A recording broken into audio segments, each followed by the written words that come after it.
And here it is. It is here. Roll up, ladies and gentlemen. One man went to mow. Here it is. It is here. Here I am. Hope you are there. The session has commenced and your company is required. So that thing that we do round about this time has started. So start with it. You know how it goes, the Nigerian conversation. You know, one man went to mow. The eagle has landed. Another Savior, holy, holy, holy, holy, Adimebujuku. Another Savior, holy, holy, holy, holy, Adimebujuku. Well, this is Mobien. This is dedicated to the gallant heroes of the Nigerian Biafra War and IPO families all over the world. I remember the Nigerian Biafra War, in the thickness of the Biafra genocide. Hey, one man revived the vanishing hope to life. Let the great Biafra army to fight, and they were singing out, holy, holy, holy, holy.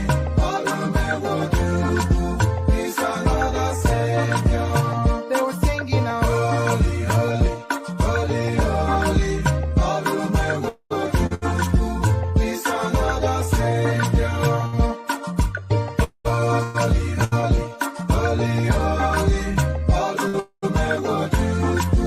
is another Savior.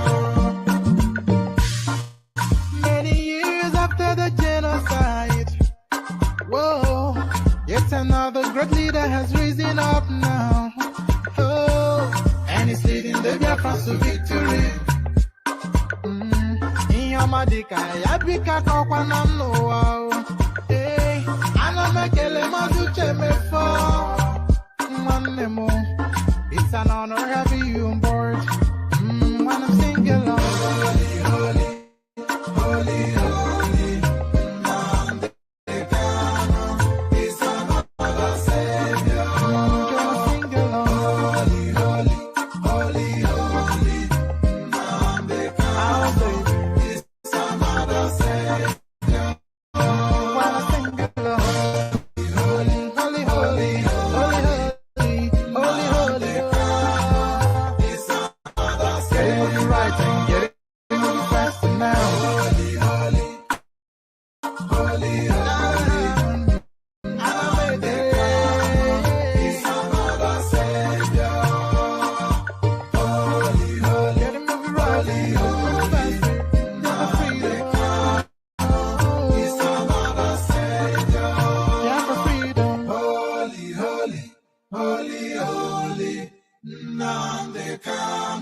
Is another Savior.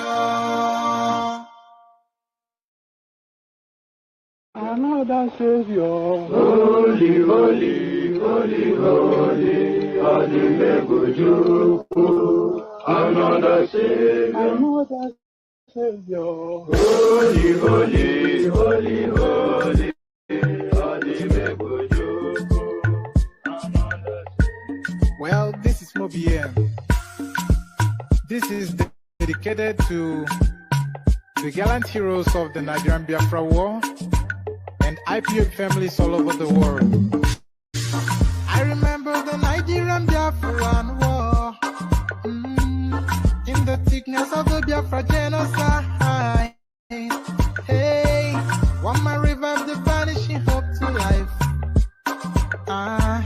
Let the great Biafra army to fight, and they were singing out, holy, holy, holy, holy, is another Savior. They were singing out, holy, holy, holy, holy, is another Savior. My platform, you can join us anytime. YouTube, one man went to how we build the country. Igbo, are you already causing trouble there? We've not even started. You are already causing trouble. You are back in another. One man causing trouble where? What do you mean? What do you mean causing trouble where? It's Wednesday and you are already in another wine bar. Do you ever stop I'm in drinking? Ikoyi. Do you ever stop drinking? I'm in Miliki. Ikoyi. I'm in Good. Ikoyi with my friends. When are I'm you not ever talking in trouble Mushin? anywhere. Do you not One go to man. I'm Ajegunle? not talking trouble. I'm Eh? just trying to bring them to our platform. Good. Some of my Eh? friends around, you can see, You you are friends? Are they very, admitting to being your friends? You eh? don't have friends. Yeah. Am I not your only friend? Eh? Good to see This is my you. friend in England. On the platform. Oh, all right. Thank God.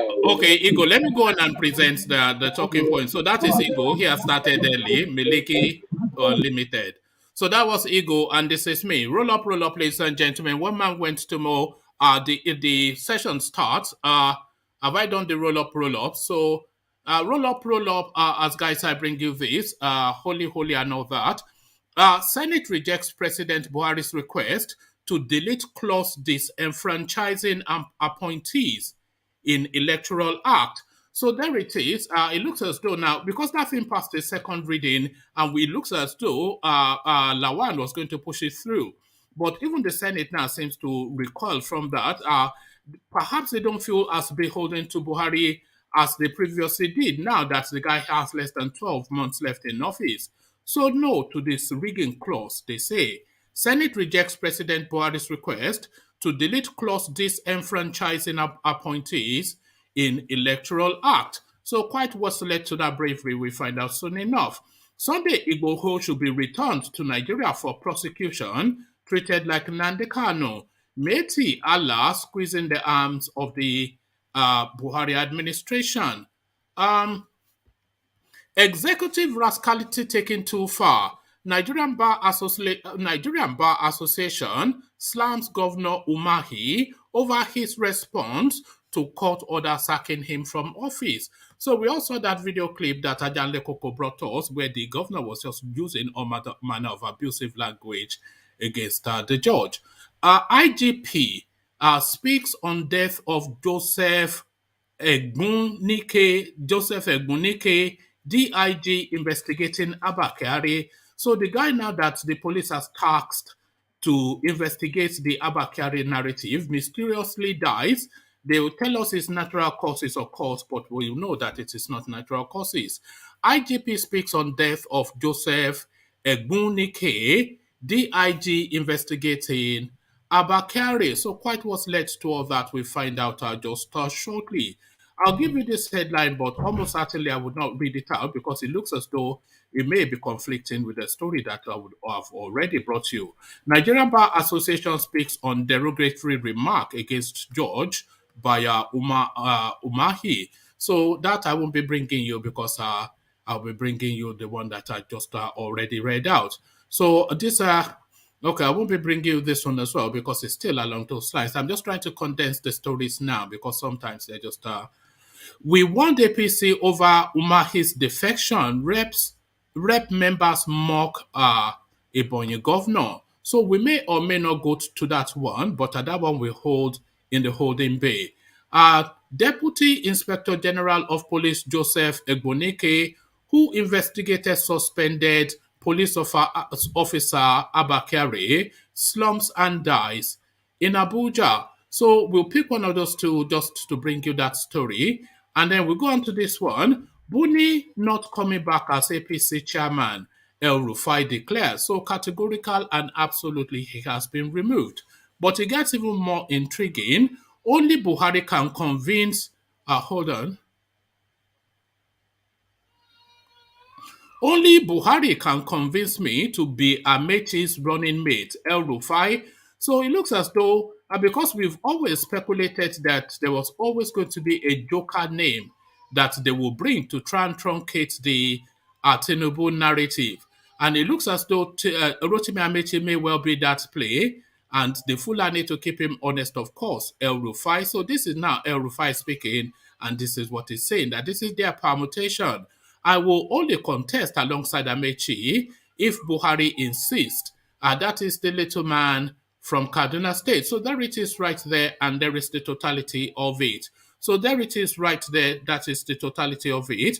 So kick back, lean back, take it easy. Click on the hyperlink if you want to come and If you want to come and participate live on screen, that is what Ego did, and you saw that we just went to Ego quickly. So if you want like Ego to appear on the screen, then click on the hyperlink and that happens straight away.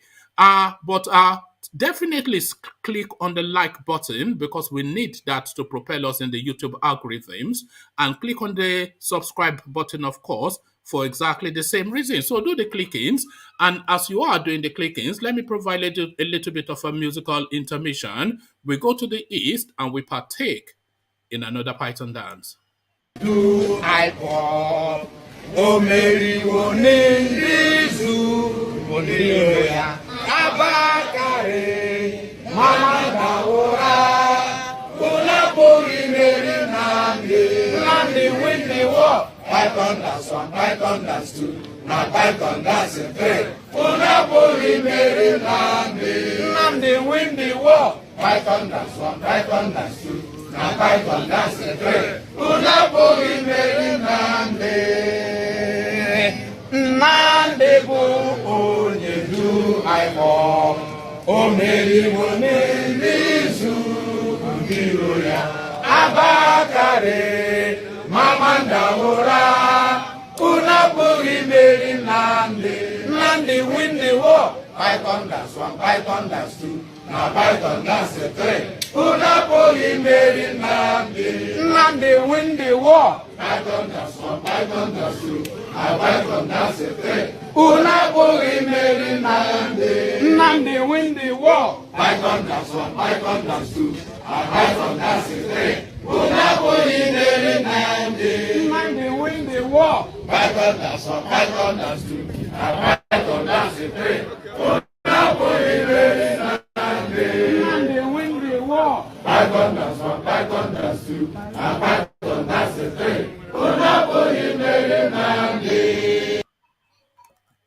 And there you heard it. They would never give it up in the East. Nnamdi wins the war. They continue to insist. So Nnamdi wins the war. As guys, I bring you this. Senate rejects President Buhari's request to delete. Senate rejects President Buhari's request to delete clause disenfranchising. I do beg your pardon. Let me just come off for a moment. Okay, go on. Hold on. All right, let's start that all over again. Senate rejects President Buhari's request to delete clause disenfranchising appointees in Electoral Act. The Nigerian Senate today rejected President Buhari's request for the House to delete the clause in the newly signed Electoral Act that, in his opinion, disenfranchises political appointees. During the signing of the bill on February the 25th, President Buhari had criticized the section, which he said constitutes a disenfranchisement of serving political office holders. Section 8412 states that no political appointee at any level shall be a voting delegate or be voted for at the convention or congress of any political party for the purpose of the nomination of candidates for any election. In his letter to the Senate, President Buhari said that the amendment of the bill was needed as the clause constitutes a fundamental defect and leads to the disenfranchisement of political office holders. In his view, the section disenfranchises serving political office holders from voting and being voted for at conventions and congresses of any political party for the purpose of the nomination of candidates for any election in cases where it holds earlier than 30 days to the national election.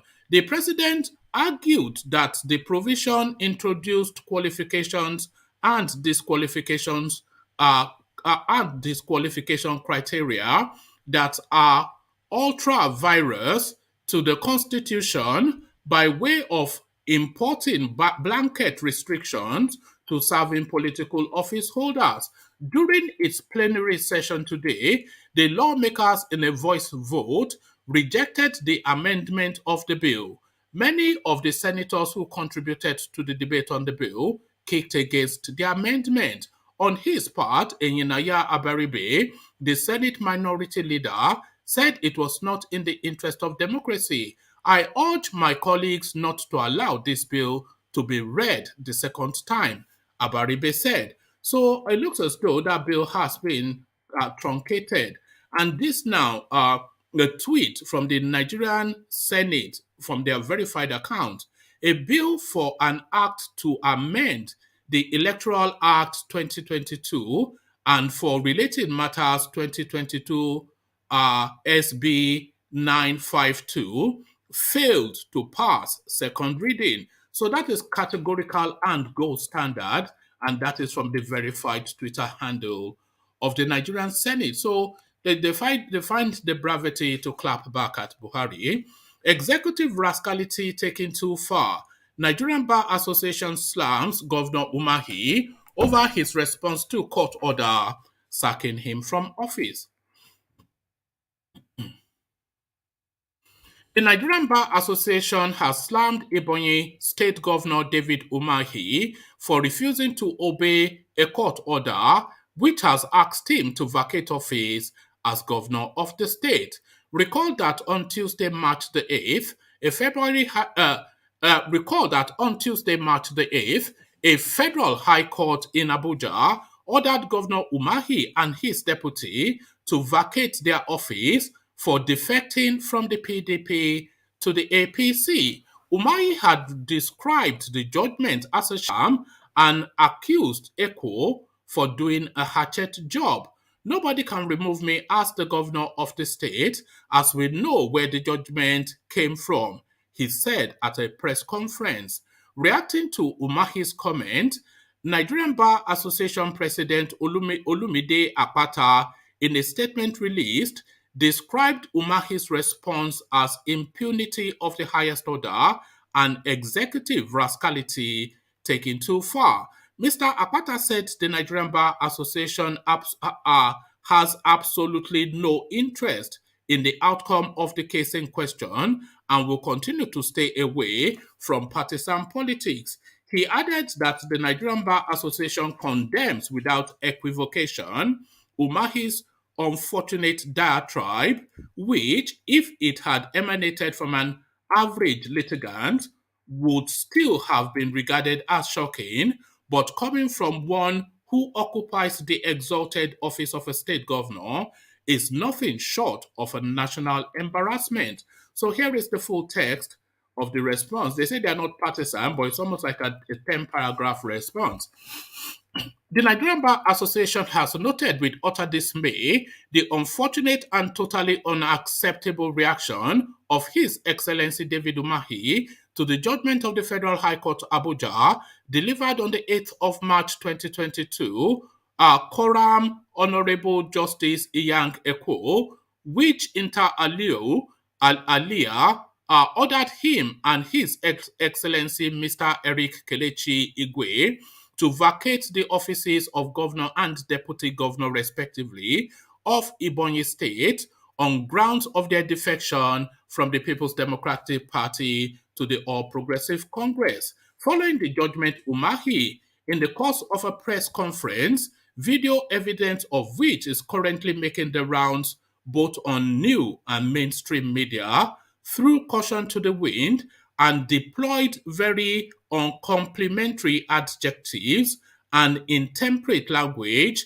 in characterizing both the judgment and Honorable Justice Eko, including but not limited to describing the judgment as jungle justice and his lordship as a hatchet man.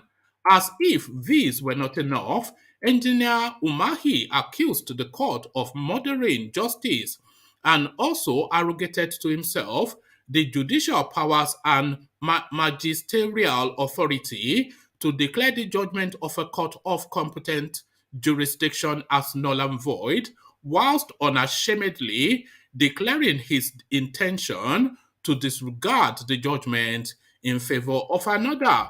To put it plainly, this is impunity of the highest order and executive rascality taken too far. Whilst the Nigerian Bar Association has absolutely no interest in the outcome of the case in question and will continue to stay away from partisan politics, it is inconceivable that this association that is charged with upholding the rule of law and defending the judiciary would sit idly by in the face of this unprovoked and totally unwarranted attack on the judiciary. Indeed, the leadership of the Nigerian Bar Association has been inundated with calls from a cross-section of well-meaning Nigerians who are understandably outraged by the utterances of Engineer David Umahi and who have rightly demanded that appropriate action be taken to protect the sanctity of the judiciary. It is for this reason that we condemn without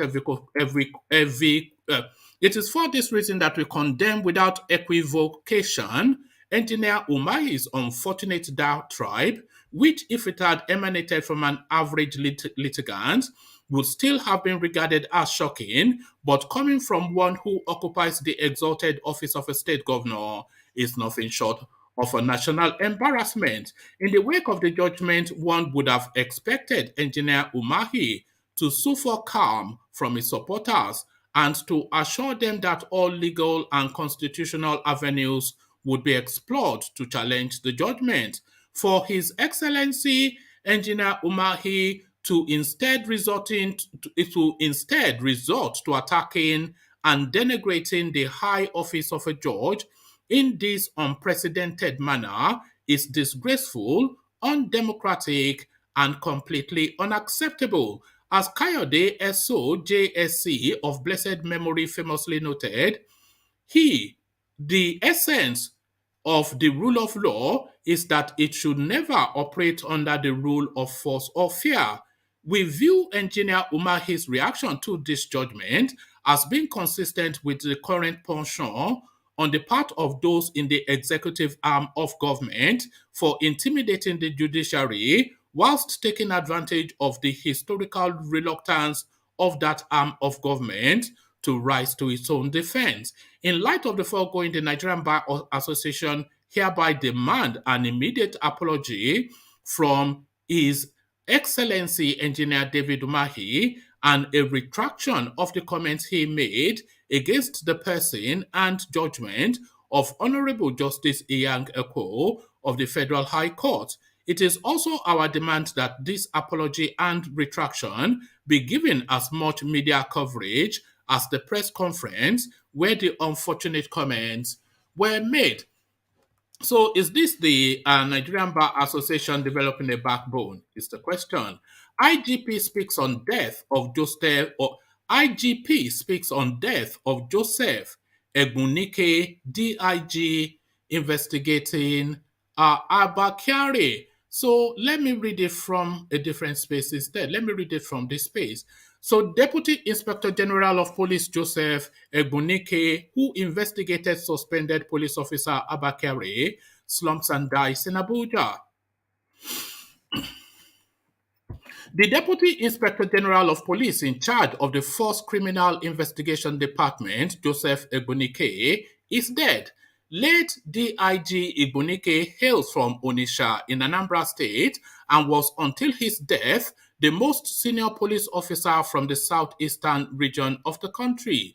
He reportedly slumped and died in his office in Abuja in the late hours of Tuesday, March the 8th. He also headed the Special Investigation Panel constituted by the Inspector General of Police Usman Baba to investigate suspended head of the Police Intelligence Response Team, ABBA KYARI, after being indicted by the Department of Justice in a money laundering case. Ibunike holds a Bachelor of Science in Accounting from the University of Nigeria, Nsukka, as well as a Bachelor of Law, LLB, BL, a Master's in International Law and Diplomacy, and a PhD in Criminology. The late DIG represented the Nigerian Police Force accounts and budget in Police Mortgage Bank PLC. He was also on the board of the Nigeria Police Force Property Development and Construction Company. So there you have it. You say there is smoke without fire. but I have never seen where there was smoke without fire. So smoke without fire, the guy investigating ABBA, KYARI, slumps and dies. This is the thing. So smoke without fire. So smoke without fire, as we go back to the Umahi space. We want APC over Umahi's defection. Reps member mocks Ebonyi governor. Following the sack of Ebonyi State Governor David Umahi and his deputy Eric Igwe, a member of the House of Representatives from Kogi State, Honorable T.J. Yusuf, has said his party, the People's Democratic Party (PDP), wants the ruling of Progressive Congress APC before receiving the governor. Honorable Yusuf also said the APC should be ashamed over the comments made by Umahi, ridiculing the judiciary after the Federal High Court ruling. In a statement made available to newsmen on Wednesday in Abuja, the legislator lamented what he described the said comment as act of impunity and reckless statements by highly praised beneficiaries of democracy. When Umahi was the campaign, we were not playing politics when we genuinely warned APC that they were inheriting PDP's biggest problem in that part of the federation. Now the party claims are about respect for democratic standards and the rule of law is being put to question by the ex-governor, said Yusuf, who represents Kogi State, urging engineer David Umahi and his deputy to immediately vacate Ebonyi government house, whilst the Independent National Electoral Commission withdraws the certificate of return issued to them. Yusuf emphasized the need for restraint, civility, and tact in his comments that concern the judiciary. So essentially, just mocking. That's just mocking, essentially. Buni not coming back as APC chairman, Elrufai declares. Governor Nasir Elrufai of Kaduna State declared that the fate of Governor Mia Malabuni of Yobe State has been sealed and can't return as the chairman of the caretaker committee of the ruling or Progressive Congress. Reports have it that Elrufai made the submission on Wednesday whilst featuring on Channels Television's Politics Today. He added that the same thing applies to the CEC PC Secretary Senator John James.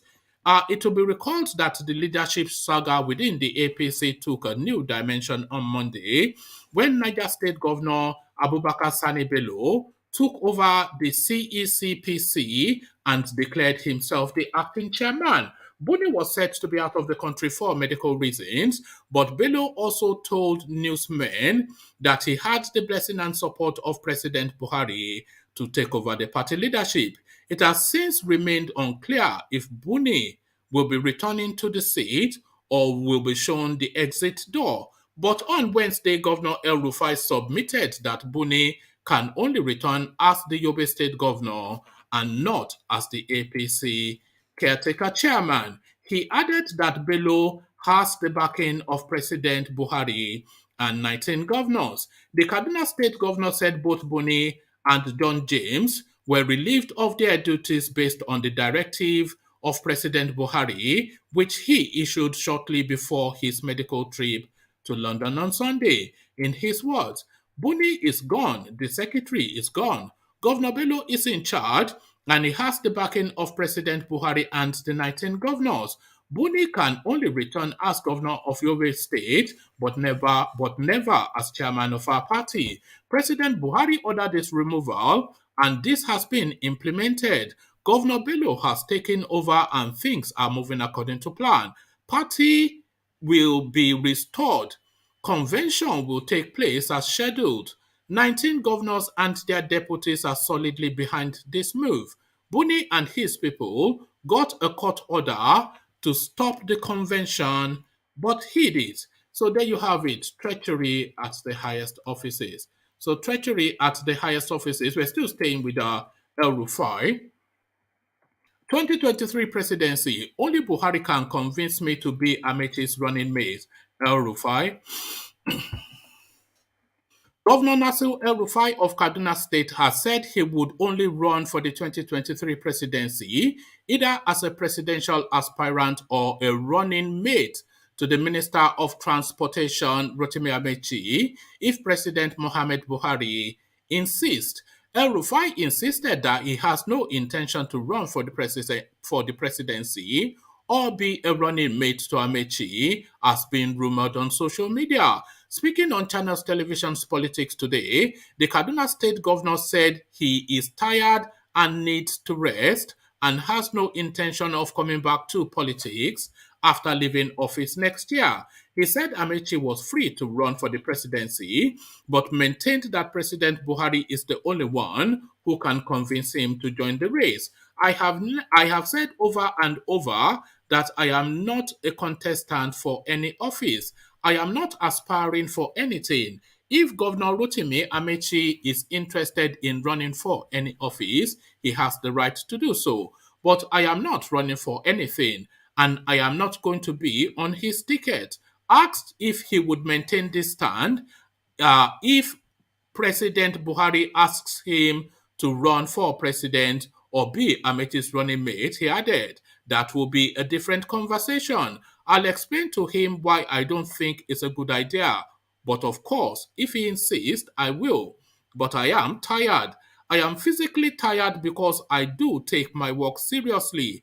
The last 8 years, I have worked myself flat out, and I am not young anymore. I'll be 63 next year. So I prefer to look at other options to contribute to the development of my country.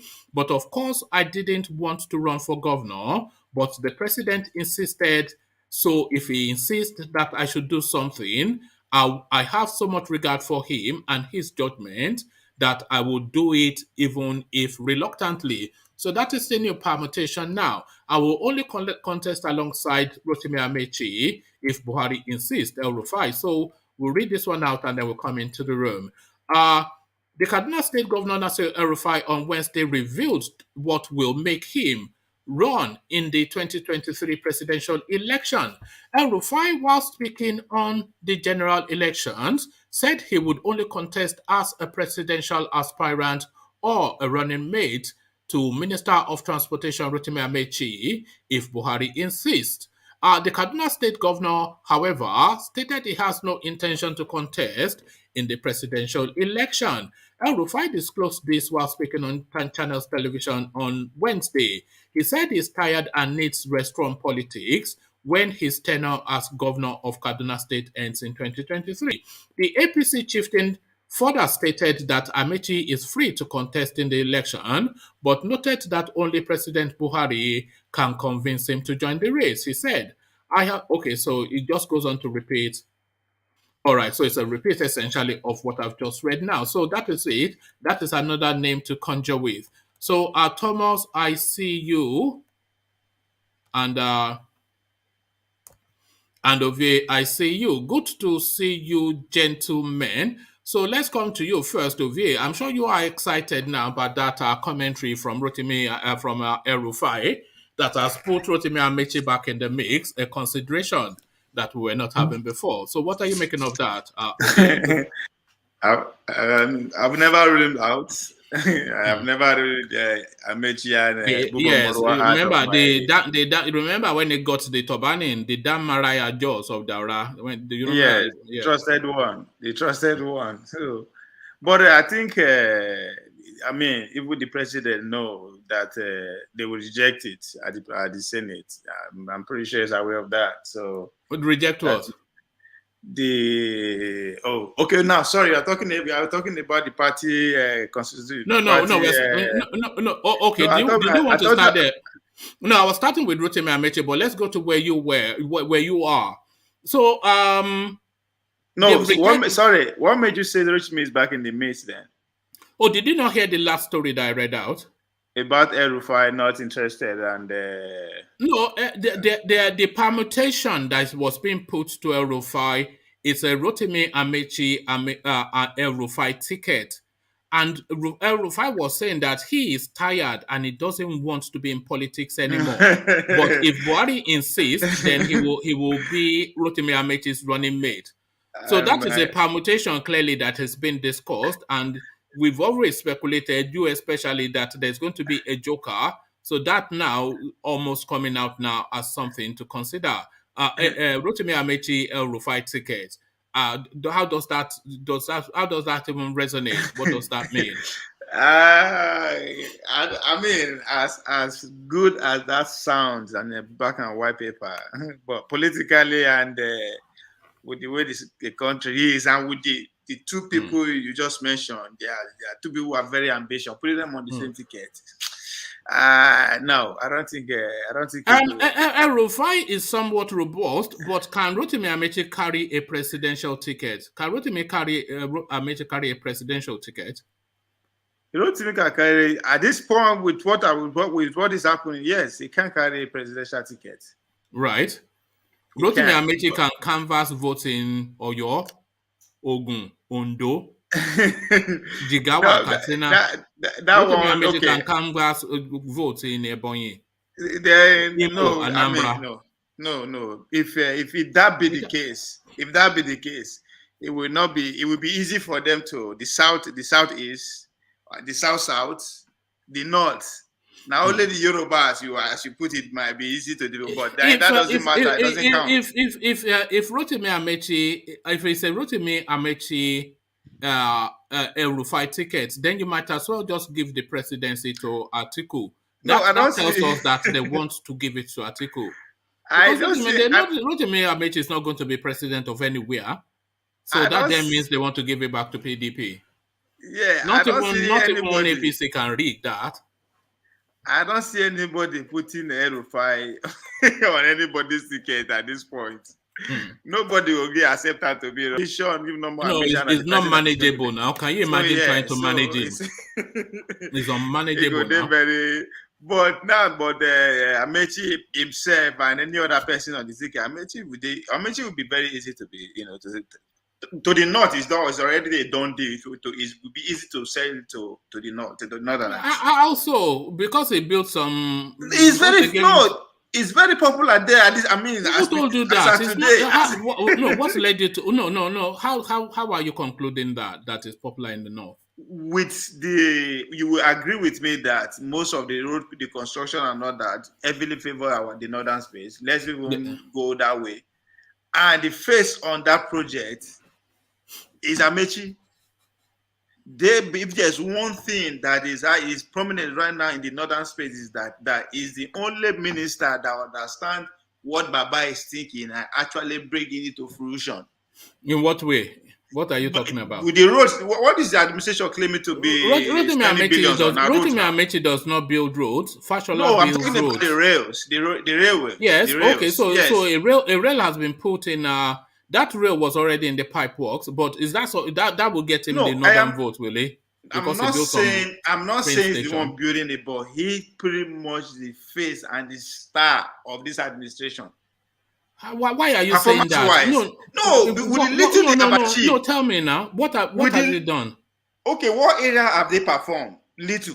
I mean, we have to. They've performed in road building, and that's the main thing. They've done extensively in Lagos Ibadan Expressway. They've all but completed the second Niger bridge, and they built endless kilometers of road. Not just in the north, but right across the country. Because even UK was telling us that his uncle were reporting that Igbo land is just being transformed. So that's not Rotimi Amaechi's portfolio. That's Fashola's portfolio. You might not acknowledge that the rail infrastructure they are building across the country. You might not want to acknowledge No. What do you mean I'm not going to acknowledge it? He has only built one rail station, which is the Lagos to Ibadan. The rest are under construction. I'm not aware that anything has been done. Almost likely, he will build the Fulani Railway before the end of the Buhari administration. But those are just two pieces of work. What else has he done? If there's one thing that we'll keep talking about Buhari administration years to come, is the railways. No. Whether we like it or not. No. There's no way you will talk about Buhari administration. You are trying to spin it because no. I'm trying to say that I'm trying to bring where Amaechi face is visible everywhere. No, in but that it's regard. not, though. It's not. You are saying it's the star of the administration, but he has not done anything in the 8 years he's been in that office. Why did they give him the title they gave him? The because trusted he bought one. it now. He bought it. What are you talking about? Is Tinubu not the Jagaban of Bagu? Is that not in Bauchi State? Is Atiku not a chief in Igbo land? Is Buhari himself not a chief? They just give out titles now. What are you talking about? Oh, man, don't start early on this. If APC decided to give it to Amaechi, you know that it's a done deal. What is a done deal? If they decided to give it, because it's going to be consensus, right? If they actually come together and give it to Amaechi, it's a done deal. No, it's not going to be consensus. It's going to be one of the southern candidates that is going to be easier sold than any other candidate. It's going to be easier sold. It will be easier to sell him than to sell Jagaban. It's easier to sell Rotimi Amaechi to the northerners than to sell to any Nigerian, not to the northerners. Even to the western space. You are a joker. You must be joking. You must be joking. You surely are joking. Let's take that job without being paid now. Be a campaign manager or coordinator or director of Tinubu. Let me be campaign manager and director of Rotimi Amaechi. Going forward. Okay, then what will you say to the public? That's what I'm saying. I'll see how we're going to sell our candidate to. No, I'm not campaign manager for anybody. No, I'm just saying. Your idea is it's just a ludicrous thing to say. You are saying he has done a body of work, but you cannot point to it. He has only completed Lagos Ibadan railway something, but he will complete the Fulani railway something that he will complete because they are determined to complete it in this administration because they know it will be abandoned otherwise. So really 2 pieces of work, and then he's gone to Daura to buy a title because he has put some schools there or something, and that then means that it's popular all over Nigeria. What are you talking about? What are you talking about? When you say buy that word, that threw me off. No, is that not a bought title? No. The northern space I know with that kind of title. You must be a joke. So when they made do you know where the Jagaban title comes from? I don't know. No, I don't. It's from the north. It's a northern title, Bogu. What are you talking? Do you know that? Do you want me to bring you the list of the titles that Tinubu has, Atiku has, even Buhari himself has? Buhari is a chief in Igbo land. What are you talking about? That they gave him some title, therefore the Nigeria will be handed to him. Are you allowing me make it? No, you are being somewhat okay. Go on. When you say, you say you're saying actually that a body title. That I totally disagree. One man, please. But never start with Ove. Ove will complicate everything. The schools that you are alleging that those are the price you pay for the title. Those are the conditions attached to the contract being signed with the Chinese people. If you are building so kilometer of rail, if you are actually so, it has to come with so. Yes, I know. I covered it here. Exactly. Right. So that alone. So as I said, you might not want to acknowledge the real legacy because that will stand the test of time.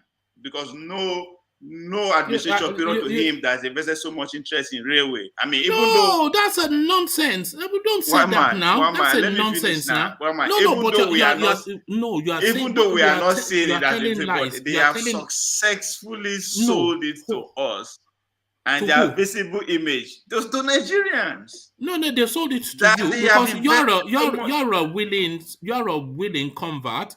So you didn't need to be sold. You were already bought. I am not a fan of Amaechi. No, you're a fan of anything Fulani. So you are going to, if it sounds like some Fulani master stroke, even if it doesn't. This has nothing to do with Fulani master stroke. I'm just telling you what he's saying, what he's doing, and what Ovie, shall we infuse some facts into what you're saying? Because we cannot just base anything on fantasy. The Chinese contract was signed under Goodluck Jonathan, and all of the conditionalities were there. The breaking of the ground and the starting of the work of the Lagos Ibadan was done under Goodluck Jonathan. The Kaduna to to Abuja under Goodluck Jonathan. I think we all agree with that. So all other contracts were signed under good, and the conditionalities, the citing of our schools to train people, that was part of the car package signed under Goodluck Jonathan. But what Amaechi did then to cite the school in Katsina, that was his decision that he made during this administration to lobby himself with his principal. So that he did, but the Katsina, the Kaduna Maradi rail station, the plan for that was drawn under Goodluck Jonathan as part of the wider African linkage of resources. So a lot of these things, then you have to know the historical backdrops of these things before latching on to it and then spinning it. Rotimi Amaechi, he's not done anything. So what are you trying to attribute to him? What you are saying, I'm not going to dispute that. You cannot now. They are facts. Wait now, but let me see. Let me before I answer that direct, let me see paint on a narrative that is close to that. Everybody today, solely if he's here today, we bear me witness, are singing the praise of Bola Tinubu today for what even World Fashola achieved. The notion that yes, all these things are being put in motion by Bola Tinubu administration is still being in play. But does that negate the fact that a person like Fashola has done a great job by actually implementing that? The same goes to Amaechi. Yes, all these contracts and everything were signed under Goodluck Jonathan. But who is making sure everything is in play today? It's Amaechi. There are other sectors of Nigeria that Buhari want things to be done and they are not doing well. In security, for instance, there are ministers who are in charge of that. Who are in charge of that area, but nothing is being done. Are you drawing like for like? If Rotimi Amaechi was in charge of security, what would he do? He will fail like everybody else. And if Ibunike was in charge of the railway. No. For the fact that he hasn't failed for where he is now, I can't say he will fail in the other side. You are talking. Oh God! I will say that because goodness me! This is going to be. You are going to make this hard work. No, I am not a fan of Amaechi. Trust me, I'm not. You are equating managing security with managing a rail service. What is managing a rail service? Just come in every 6 months to kick the ground and say, this one is a bit loose, tighten it. Somebody is in education. It just not somebody is in education, but all the issues are on strike today. What would you attribute to that? All the agreement forget it, man.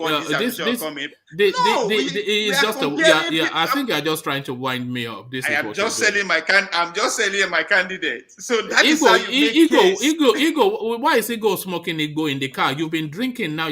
This guy. I'm not smoking Igbo, one man. I'm not smoking Igbo. What I'm smoking is cigarette Benson. I'm not smoking Igbo in the car, one man. That's even more dangerous. Look at this. So, what I'm saying is that yes, it will be the only zone in Nigeria that will be very hard to set to Amaechi. It's just the west. See the southwest corner. No, that's your understanding. That's your understanding. That's from your perspective. Amaechi will easily be sold to the northerners, from south to west to east to northern. It will be easy. In your opinion. Why do you say so? Because he's the trusted one. Because they give him turban. Because they give him turban. This is what he's doing. Not just any out title. Not just any out title. Because they give him turban. He has been. If they don't trust, they don't carry you as their own son. They will not go that far. But if you say do you know that when his group, when they went to this same emir that gave Amaechi this Dama something down do of Katsina. When Tinubu, you know what he said about Tinubu? He said Tinubu is a citizen of this emirate, is a son of the soil. That I'm looking forward to him replicating what he did in Lagos State in the country. That when he went to Lagos, he was so amazed by the transformation that he wants to see Tinubu replicate that. This same turban now of But if I said that about Rotimi Amaechi now, you will be matching him to Aso Rock. Forget all of this nonsense now. I will say the same thing to Tinubu if I'm in charge of, if I be Oloso of Ososo, or if I be Oba Obini, and be using Tinubu pay me a courtesy visit. I will say the same thing to Tinubu did not pay me a courtesy visit, though. However, if they put all right, let's move on from this, because this is just going to be... This will be a grinding... You're just going to grind me down with this. You don't expect anybody in that capacity to say, come and plant and say something about Tinubu. No. I mean, at this point that we are looking for a more young and healthy president, you tell me that how is Amaechi young or healthy? Compared to any other candidate out there at this point, it seems as younger and the most, you know what I mean? That is the Democrats we are looking for. If that, are you telling us that? Are you telling us that Amaechi may likely be Nigerian president? This is where he stand every chance like every other person out there at this point. He stand any chance. It's just a ludicrous something, isn't it? As soon as he hears that the Fulanis are favoring somebody, I think Wike can defeat Amaechi. Wike is a better prospect than Amaechi. Who knows Amaechi in Nigeria? Who knows Amaechi? Really? I mean, let's put every other sentiment aside. Wike and Amaechi to go head to head at the presidential pool. We go beat Amaechi. Who is better? How? Who is better? Better in terms of what? To your own view. We can beat Amaechi. Of course. Why are you talking like that? No, it's because of just one way that the guy had commissioned. No. For one reason why I no go like it. For one reason why me could disqualify Wike. I belong to the royal aspect of Nigerian society as an OVA. That man no get respect for us. We cannot get respect for the royal father.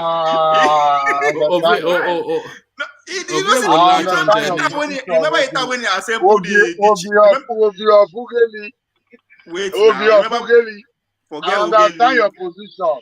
But you don't get respect for royal father. It is insult them publicly to their face. That's no. That's that. We will never accept that. We will never accept that. That alone when you come to today politics, you will find out that Wike is speaking the mind of the people. How? For free and fair, for justice now, for standing for the right things now. This man has been standing for the right things. Come on, we must take this thing into cognizance. Wike has been standing for the right things. Is that true or false? Person way they part of the system. Say they go speak against them. $50 million where they never forgive account for the room way from Bringa and many more. I'm gonna leave all these things. Forget about Amaechi. Oh, this Amaechi matter. We go see talk about in character as time goes on. We will see. But no, forget about Amaechi. No, on a more serious note. Amaechi cannot clinch tickets. He cannot clinch tickets in APC. No, what I'm saying is that I am saying that if the APC decide, because of consensus now, if they actually decide to give him that ticket, I don't see anybody will go beat him. And how would there even be a consensus for Rotimi Amaechi?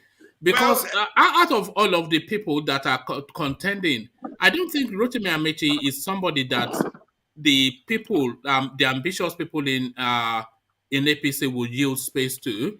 You know, why would they yield space? What especially special about him that anybody in APC will consensus behind him? One, he is young.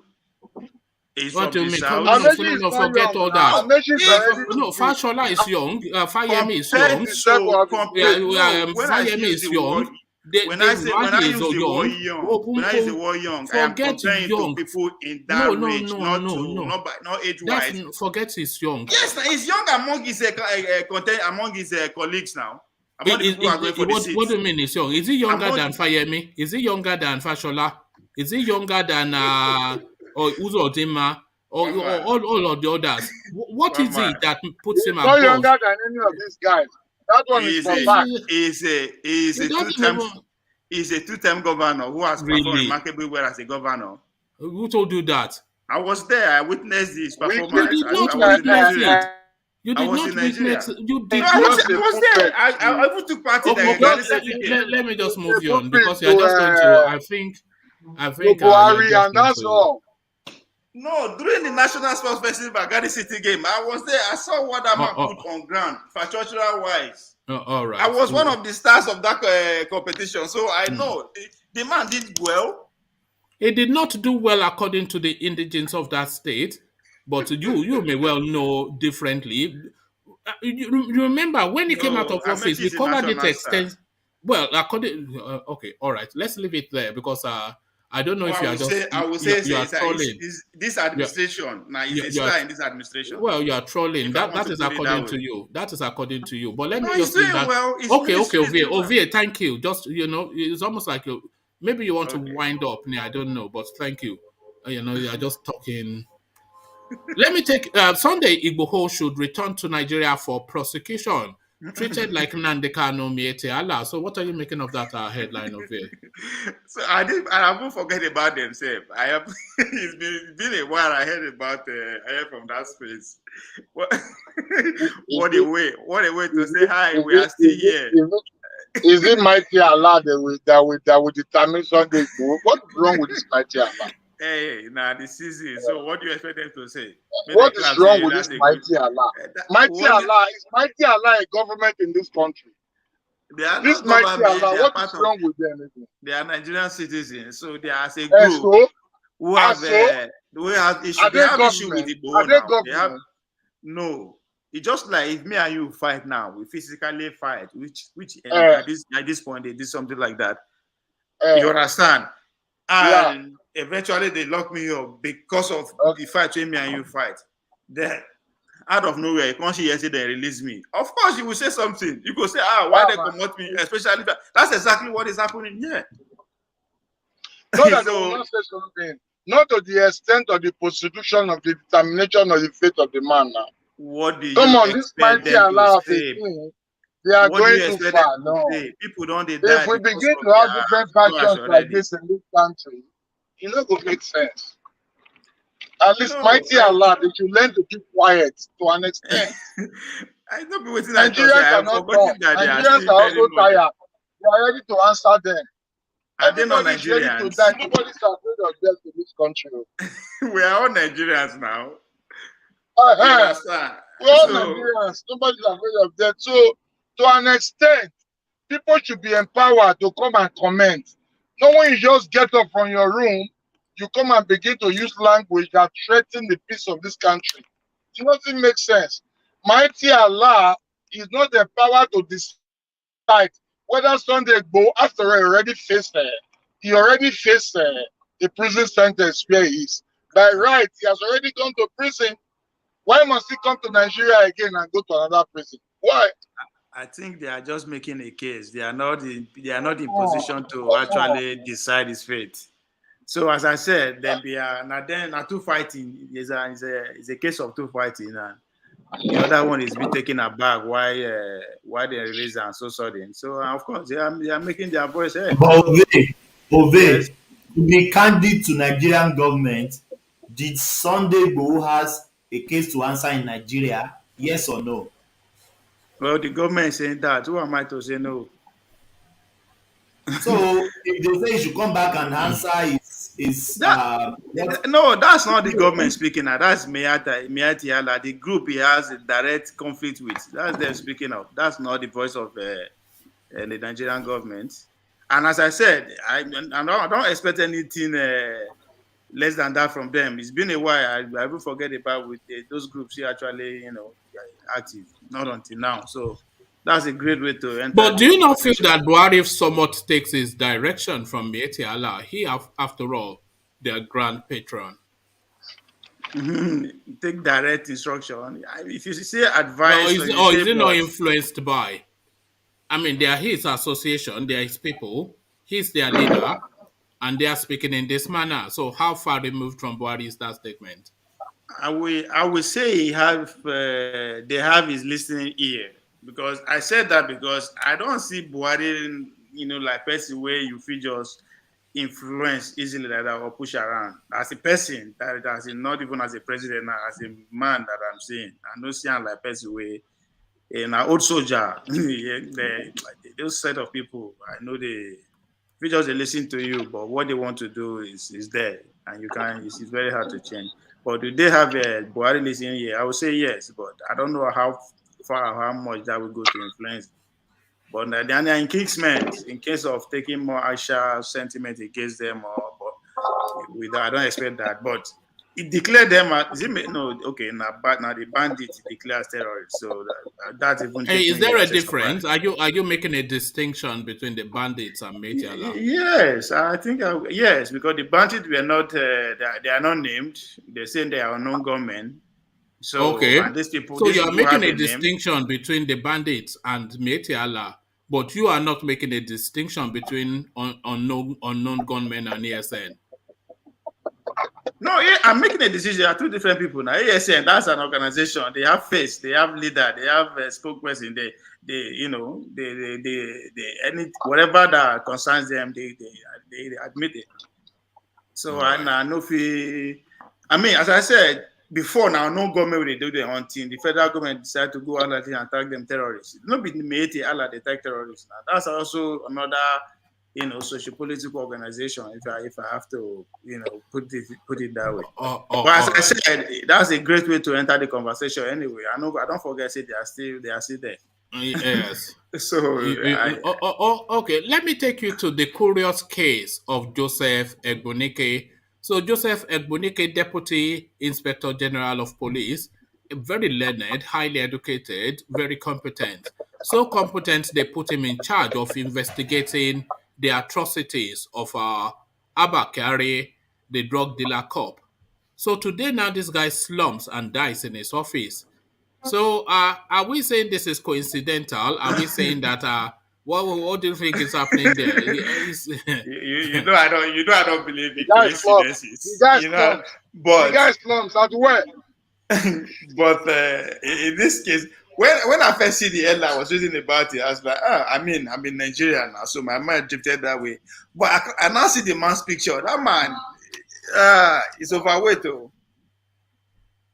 He's overweight. So okay, but has he just become overweight when he started investigating ABBA KYARI, or was he overweight before? He said he just slump and die.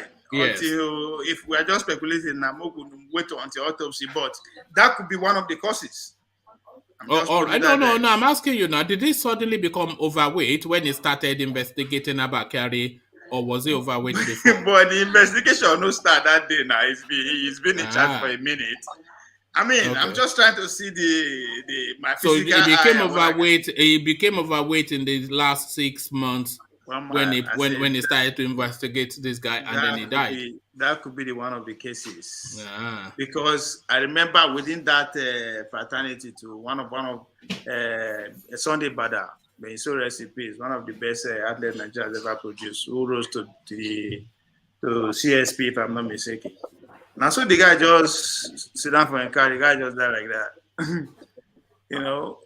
And there are also so many were read to him because of his exploits as an athlete and what he's doing as a policeman and all that. And as administrator, he's raising so well, in charge of so many things, even in Badagry at the point. But so many reasons were, he was shocking too because now ex-athlete. But the fact remains that the man has lost his touch with that side of his life for a minute. So when I see this man body, like, okay, I'm not saying that is the cause. I'm not, but that could be one of them. He's overweight. He's overweight and he's overworking. Nothing at all.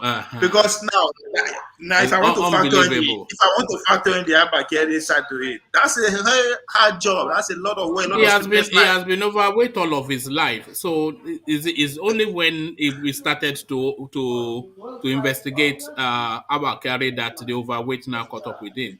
That is a big task to take charge of. You sleepless nights will come in. That for sure. You have sleepless nights. So this is So copy with. It wasn't having sleepless nights as the Deputy Inspector General of Police. It wasn't. No. This within this since Abba Kyari come into the picture. It's a different ball game now. I'm just putting that side by side with his overweightness. They yamutu'd the guy. They yamutu'd him. That's the yamutu'd him. You know what those Fulanis are like now. You understand that word so well that you use it anytime you use it. It only make you use it right. Yes, now was he Yamutu or he ate too much money? Maybe he ate too much money that caused overweight.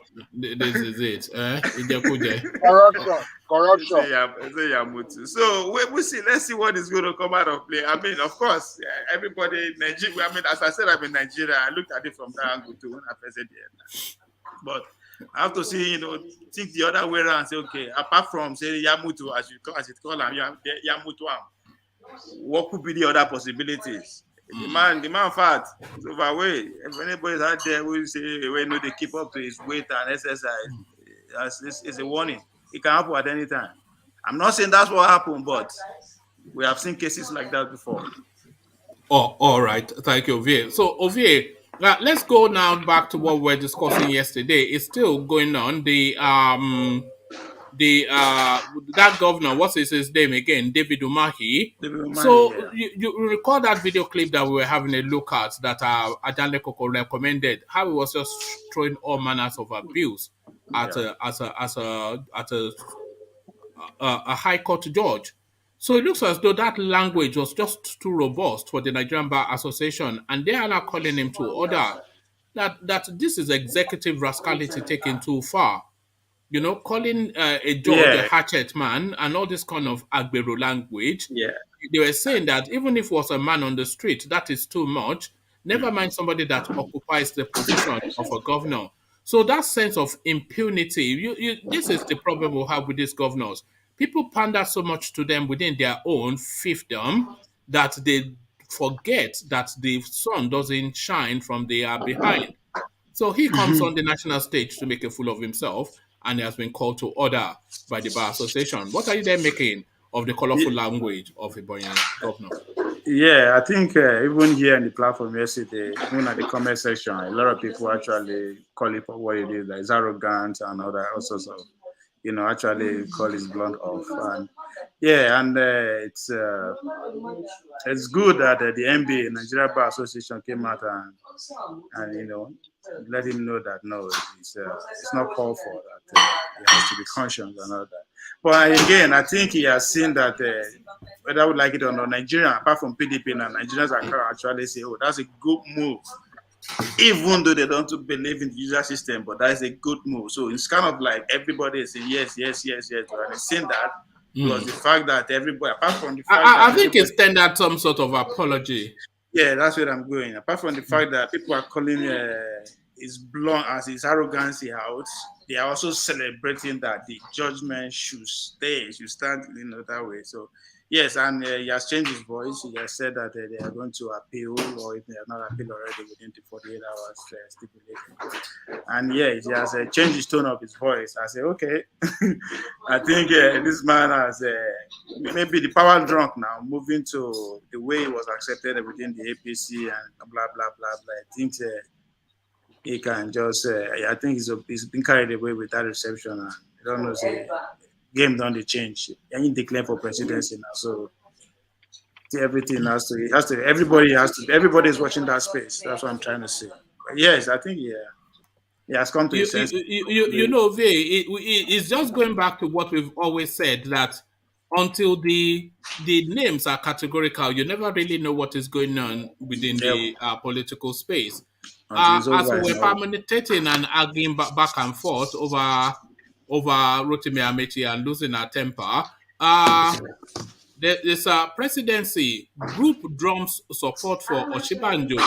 So the Lagos group, so already the campaign for Oshibanjo is seizing hold in Lagos State, as you just don't know, So he's not giving up on the space, and then also another headline that I saw, that Tinubu is giving consideration to stepping down, but then of course That will not take me as a surprise because I see the delays here. I'm surprised that they actually going for the top prize, but I could see reason why. But one time you're telling me that it's not going to, go all the way with it. But if it's not going all the way with it, who is he going to support or what is he going to do? That's another thing. But it's too. It depends, though. If this Rotimi Amaechi narrative, if it's strong enough, then Tinubu might want to give up that space to then throw his weight behind the Yoruba name. That's what I expect, and I say if he come out today and raise the Fashola hand up, that automatically will be hearing him without. If Fashola goes up against Rotimi Amaechi for that ticket, that's a good one. That's a tough one. that I cannot come out and say, oh, it's going to be, but a lot of work has to be done in terms of that of Fashola. But as I said, if Tinubu is the one that raise him up, that will satisfy him as God automatically within that region, and that would be a very good move too. That would be a tough fight. Do you think Fashola will be able to manage Elrufai, a Fashola Elrufai ticket? Do you think Fashola can control Elrufai? And Fashola on top or the Elrufai bottom? No. Yes, Fashola on top. The Fashola will control Elrufai. The question is that Fashola is an intelligent man. He doesn't have the power. He doesn't have the power to choose his running mate. In most cases, they don't have. The party will either do that or some strong vested interest. Yeah, we know. And I don't see anybody that would want Elrufai. Because the problem is that can you control Elrufai? Not just the president now, even vested interest. So in a bad market, anybody will carry on. That will be his downfall. If he decides to take Elrufai, it will be his downfall for sure. Even though, radically, it seems as if it's a good idea they should go for, but politically... Because that would be two radicals, wouldn't it? Fashola a radical, Elrufai a radical. They're not going to perform. You don't think so? I think their interest will be crash. But they are both achievers, though. They both take on big projects and complete it. That's the point. That's where the problem is. Elrufai has transformed totally Kaduna State. And Rotimi Fashola, he's just almost single-handedly rebuilt the Nigerian road networks. But the question is that how will they do it at the part? Because if it comes down to Amaechi and Fashola, the problem will be as they say in our consensus. How will they play that game? That's why I don't. It's beyond me. It's beyond my. How they would persuade one to give up on one? Because the truth is that Amaechi is really, really interested. Forget that the guy never did make noise. No, Amaechi has no base now. Amaechi has no base. The only thing that Amaechi has is Buhari, but he doesn't really have a base. But Fashola has the Yoruba base. Elrufai has the northern base, but Rotimi Amaechi has no base.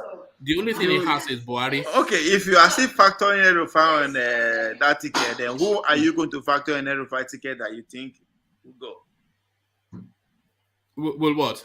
It will go. Who do you think can go with Elrufai ticket? I think Fashola can manage Elrufai because Fashola is a stubborn, very aggressive sort of a guy. But I don't think Rotimi Amaechi can manage Elrufai. In fact, I know he cannot. Rotimi Amaechi, he doesn't have the force now. Zulum? No, I am confident that no, Amaechi. No, that's too weak now. That's too weak now. I am confident that Fashola can control Elrufai. Easily, he will control Fashola. How? They are both two-time governor. They are both minister. How? Well, maybe Fashola is on top. If Fashola is the president, he will control it now. Yes, of course. Minded individual. I don't know. Also, if they can manage their differences, that would be great for the country anyway. No, you'll be surprised that they don't actually have. He can also control Fashola very well. Those two guys are intelligent people now. Yes, Elrufai is an intelligent. You'll be surprised that they don't actually have that much differences. They are both progressives. But you'll be surprised that they have more in common than they have. It's just ego that they just have to manage their individual egos. That's all. But how the problem with how would they do the both of them because they are in the same party? How would they persuade one to give the other? How do you mean? That's going to be they are both from APC now. Yes. So how would they do the ticket between the two of them? If they are saying that they have zoned the presidency to the south, which we are working on the basis of that understanding, then that automatically answers itself, doesn't it? Yeah, but that's what I'm saying now. That's why I say, how will you now separate the two of them? Because they are both from the south. The Fashola and Amaechi are from the south. No. It has to be one person. No, are you talking about a Fashola Amaechi ticket?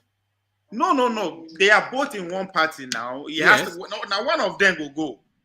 So how will you persuade the other?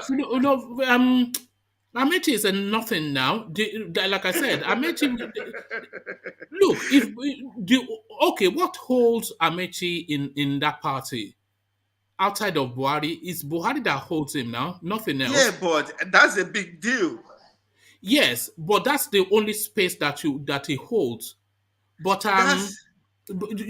Fashola also has the ear of Buhari. By the way, Buhari has a liking for him because he's a doer. And Buhari likes that sort of thing.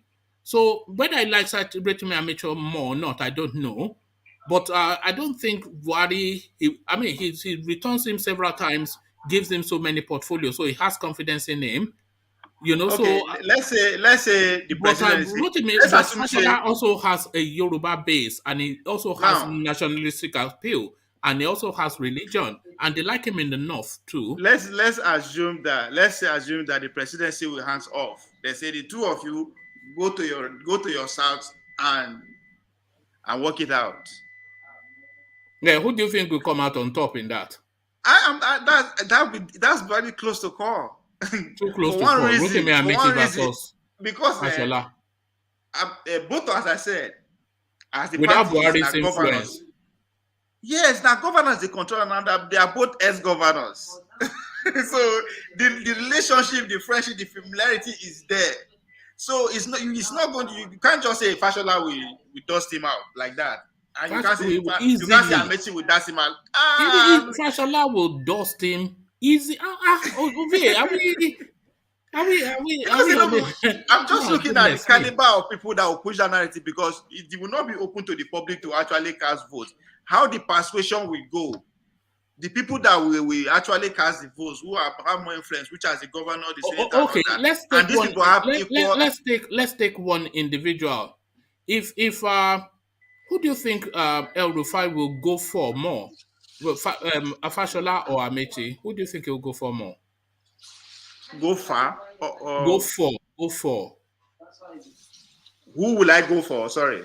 No. Who do you think Elrufai? So whether will go for more out of Fashola or Amaechi?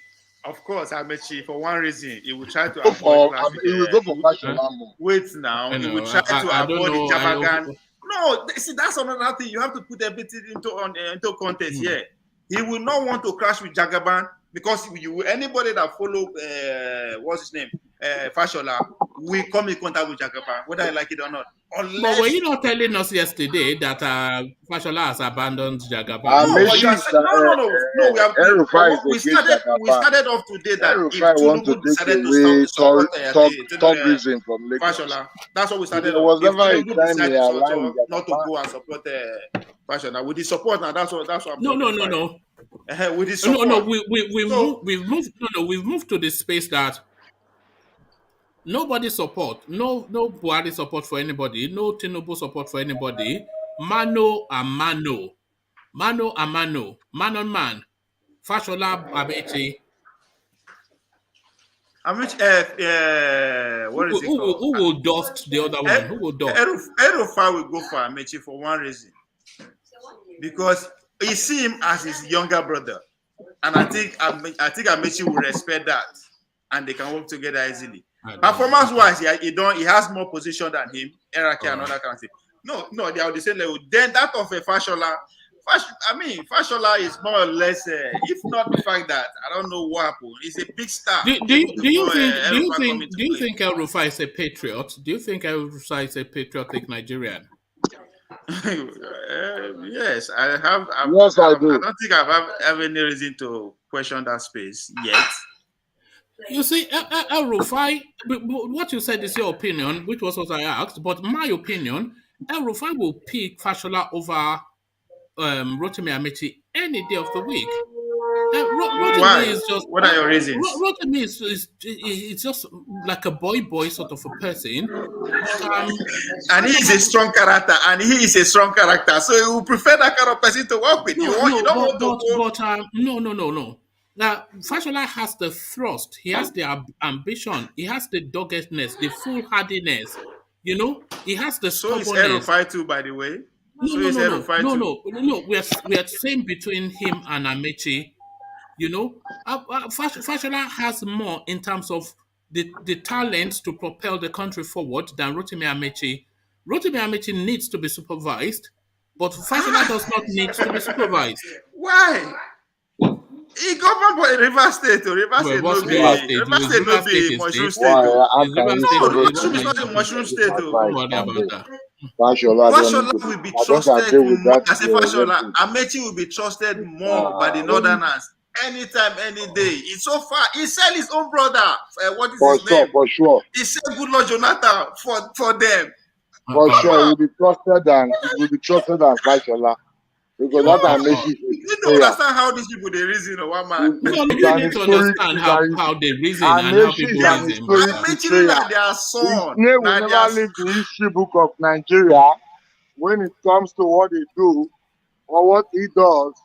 That was a shocker for him to pull out and go against good luck at the time that we needed him most. That was a betrayal that it would be hard for us to forgive him. But he was well accepted by the people he did it for. All right. Let me acknowledge some of the super chats coming in. Well, I say some, mainly from Alexander Gomez. You know, the only person, the rest of my subscribers, they are poverty stricken, apart from Alexander Gomez. So, so Alexander super chats to say, from a small boy playing football in Surulere with the big boys to a political legend, I am so proud of Tunde Fashola, an amazing story. So, Alexander also from that setting, so he knows a lot of these people. He goes on to say, Tunde Fashola is a workaholic and a perfectionist, and that is the point I was trying to highlight to Ovie. And then he rhymes off with this: Fashola is the closest to non-northern minister to Buhari. So I suspect that as well. But Ovie will tell you that I've never seen Mr. Alexander Gomez talk ill of any Yoruba person before. So this is not a surprise to me. What do you mean? Look at that. Look at this guy. Who? I've never seen him talk ill of any Yoruba person. He doesn't like Tinubu now. He talks ill of Tinubu now. All right. Not when Tinubu is going against a non-Yoruba person. He would not. That's Ovie, as controversial as ever. So thank you, Ovie. So Ovie, let's go on from you to I was going to say somebody less controversial, but we're going to Igbo. So he's already been drinking. He's been drinking, and we saw him smoking Igbo just now. I'm not smoking Igbo, a combination of Igbo and alcohol. So let's. Igbo, are you denying me? Igbo, you are denying me. I'm not denying you. You are my own brother, but I don't smoke Igbo. If I smoke Igbo, I will tell you. You are denying the culture. It's better than cigarettes, but that being said, I'm not taking it. I'm not taking it too. I will not come and tell you I'm taking what I'm not taking. Yeah. So tell me, I'm here for you, one man. All right. So Igbo. So I was only joking, by the way. Igbo doesn't smoke Igbo. It's a respect, and it's not. Igbo is a respected senior person. And I only enjoy with my friends. I'm an age man also. I enjoy with my friends and come on. Every single day you are enjoying with your friends. They yes, know you in all the pepper soup joints in Lagos. They know you. Of course, come on. Life is not too much of it. So come on. Life is keep for it the when it lasts. All right. So we were discussing a permutation of Rotimi Amaechi and Elrufai as a possibility for APC. So that's come up in conversation because Elrufai had been discussing it on Channels Television. So how does that strike you as a possible ticket for the APC? Rotimi Amaechi as lead and Elrufai as vice. How does that ring with you, Igbo? If that can happen, well, I don't know. If that can happen, that Elrufai at the bottom, that Rotimi at the top, well, it's okay. But I'm not seeing any of these guys in that Asurok. I'm not seeing this Rotimi Amaechi, Elrufai. You know, I cannot see Rotimi Amaechi as a president either. It just doesn't look right. No. I'm not saying something like Rotimi. It can't work. No, there is no time Rotimi will ever visit the seat of the presidency in Nigeria. Why? Because Rotimi himself, first and foremost, is not a tongue according to zoning of people like them Rotimi. That one is the first era of it. Then secondly, if you give Rotimi the privilege, even if you hand the ticket of APC to Rotimi, he will be defeated by PDP. What are his chances against Atiku? If he goes up against Atiku, how would that play out? Atiku will defeat him now. Even from the north, Atiku will defeat Rotimi. Forget that thing, that title that was given to him, blah, blah, blah. All those are politics and, trying to hold that, Rivers State alone is another very mighty economy in this country, So, how will Amaechi do against Atiku in Yoruba land? In Yoruba land against Atiku can still defeat Rotimi in Yoruba land. Because do they know him? Do they know him? No, do the Yorubas know him? They don't know Rotimi. The Yorubas will trust Atiku better than Rotimi. That is fact. We should not dispute this fact at all. Atiku will defeat Rotimi in Yoruba land. That one is for sure. Okay. And which tickets are you looking forward to? What is your permutation for 2023, Igbo? I am looking forward to a ticket like Osibanjo and Tamboa. These are the two tickets. No, those are two different parties now. Yeah. So I'm looking forward to somebody like Osibanjo because my mind will never go out of there. I will always give the best to Nigeria. I don't care what they brought at the end of the day. But my opinion would be the best for my people, which is the country I love and as a patriot. I will look forward to Osibanjo from the south. Then I will look forward to, if possible, someone like Darius Ishaku from the north as a vice. Darius, that guy, that guy from that, what was that, Taraba? Those two guys, I will be very okay with them. Outside that, man, anything they are bringing outside of Osibanjo from this south, apart from Osibanjo, unless they present like wicked to me, then I will consider. As for me, I'm not the supporter of Tinubu. I'm not against him, but I believe that he has played the politics to the level where he should allow Nigerians to understand that yes, he is a true kingmaker, not a kingmaker that is having an ambition, having a pursuit somewhere. For this reason, he's making this king. No, he's making them for humanity's sake and for the purpose of the Nigerian people. Therefore, I expect him to endorse someone like Osibanjo, because for me, I will not vote for him, sir. Okay. So why are you supporting Osibanjo? Is it because of the big grammar? Because he's always blowing big grammar? He's not blowing big grammar. This is a man whose leadership is boss. He sacked the immediate brother of the boss when he misbehaved. He should be given kudos.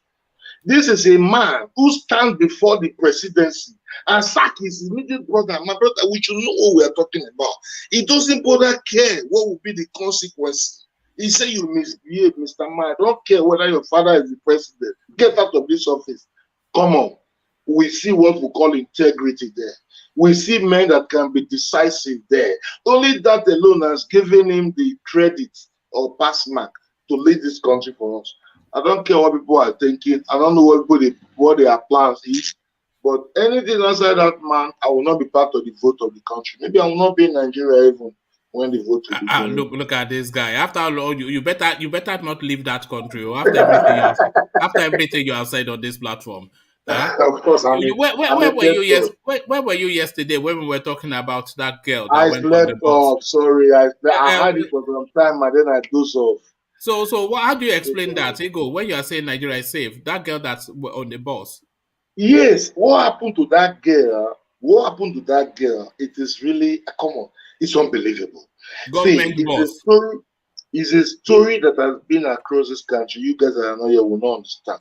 It's completely unbelievable, and we need lawyers that can come and hold this Lagos State government responsible for this kind of atrocity. Not for them to just come to the media space and tell us story, and then we'll go to our house and sleep. No. It is beyond that. Do you know when that thing happened? 7 p.m. Just imagine. And you come here, you tell us Lagos is safe. It sounds as a joke. No, Lagos is safe. They are only trying to come. How many men have you had before that they go and catch one man and kill in the war? Right? So Lagos is safe. They fear that these women sometimes they are vulnerable. They fear that these women, I don't know. See, we need a law that will protect our brothers, our sisters, our mothers, our daughters. We need law that will protect them in this country. Enough of all this killing of these women. And those babalawo who feel that they can deceive people and collect money from them should be arrested and be thrown to prison. I don't know what's going on in this country. I don't know. Those that are giving human beings orientation, that is possible for you to go and kill a human and to turn money. I don't know where that brain comes from. You know, it's this Yoruba movies. It's just this, it's all I this don't know where they gather these ideas from. They are getting it from the movies. Logically, even my last born will not ever tell you that there is something like such thing. So I wonder how they do these things. So it is high time Nigerian government not only continue to be looking at those that are killed, but those that are sending them and bringing all these fabrications and lies. I have not seen a ritualist that his name is in Phobis before. Neither a ritualist if these people know how to make ritual money, Ego, if these people know how to make ritual money, then how come they are living in Face Me, I Face You in the gutter? Why are they not living in Victoria, in Banana Island? If they know how to do ritual money, it's just ridiculous, isn't it? On several occasions, if I sit down with my friends, when issues come up with all this thought, I used to tell them that how these things, is it possible logically? Because for me, nothing you will do that will convince me that anything outside when you're hardworking and your brain can give you 10 kobo. Anything outside that I don't believe. For you, you can go and ask that as a belief. For me, I will go the way I understand. So I wonder who imbibed this kind of understanding. Ego, making money is very easy. Very, very easy. You see, making money is a consequence of action. You have to take an action in order for that action to reward you with money. It's not some magical something, and then you have to follow a process as well. So you find out what the market needs, and then you walk from the market to the source, and then you bring it from the source to the market, and that is a pathway to money. It's just the pathway to money is already set. It's not some human parts now. Can I ask you one question? Do you believe ritual money is real? I don't believe, bros. Me, I don't believe generally. But why are they killing? I don't answer your question directly. I don't believe at all. But why are they killing for rituals? I don't believe. I have not seen. See, I have too many friends. I have too many relations. I have too many brothers and whatever. I have not seen one before that did ritual money and is a billionaire and we are surviving from him. I have not seen. So I don't believe. I don't believe at all. I thought this thing is just one of the highest level of fabrication that one can ever see. Tell me that they steal the body parts of this person and go and sell for peanuts. I can agree with you. But tell me that thing turned to money through one concussion is a lie of the highest level. Okay. Igor, let me take you back to politics. the Senate, they've rejected this clause that Buhari wanted to insert into the electoral bill. He wanted to insert that clause that enables somebody that is an appointee of government to still carry a ticket. So a lot of people saw it as a rigging clause. PDP got a court injunction to stop the Senate from passing that, from removing that space in that law. But then Ahmed Lawan, the Senate president, he disregarded the court injunction, citing separation of powers. But it looks as though the senators themselves, they've been brave enough now at the second reading to reject this rigging clause that Buhari wanted to insert into the electoral bill. So what are you then making of this move by the Senate? That would tell you that things are changing in Nigeria, and with time we'll get there. Nigeria is better than America and England. I keep saying it. All right. Excuse me. It is a process. The United States and the Britain we have today, they spend more than 100 to 200 years to get their ass set in the right direction. Listen, if the Senate or wherever the House of Rep are beginning to reject some of these things or wherever that these people are doing that is touching the Nigerian people, destroying the life of the common Nigerian, in as much as they begin to realize that there is need for them to oppose each other and challenge themselves, one day we'll get there. But when they begin to collect money and come and tell us rubbish, this we will not accept. So let me give them kudos for rejecting whatever they are trying to do. I applaud the wherever they are succeeding, wherever for them. That clause that is being rejected right now. All right, thank you, Igbo. So, Igbo, to the Dave Umahi space, who has been sacked by a court of competent jurisdiction, as they like to say in Nigeria. But then, really, what seemed to alarm some people was this guy then called a press conference and was just throwing all manners of abuse at a federal high court judge. So this jarred so much that the Nigerian Bar Association, who always traditionally abstain from matters political, they've been forced into the public space to issue a warning to Dave Umahi. So what are you making? Yeah. They don't need to warn him. He should be charged of misconduct, public conduct. How can you, a sitting governor who came to an office, whatever the case may be, good, you've been leading us. See, we should learn to respect our laws and our courts in this country. There is no way a society can move without the rule of law.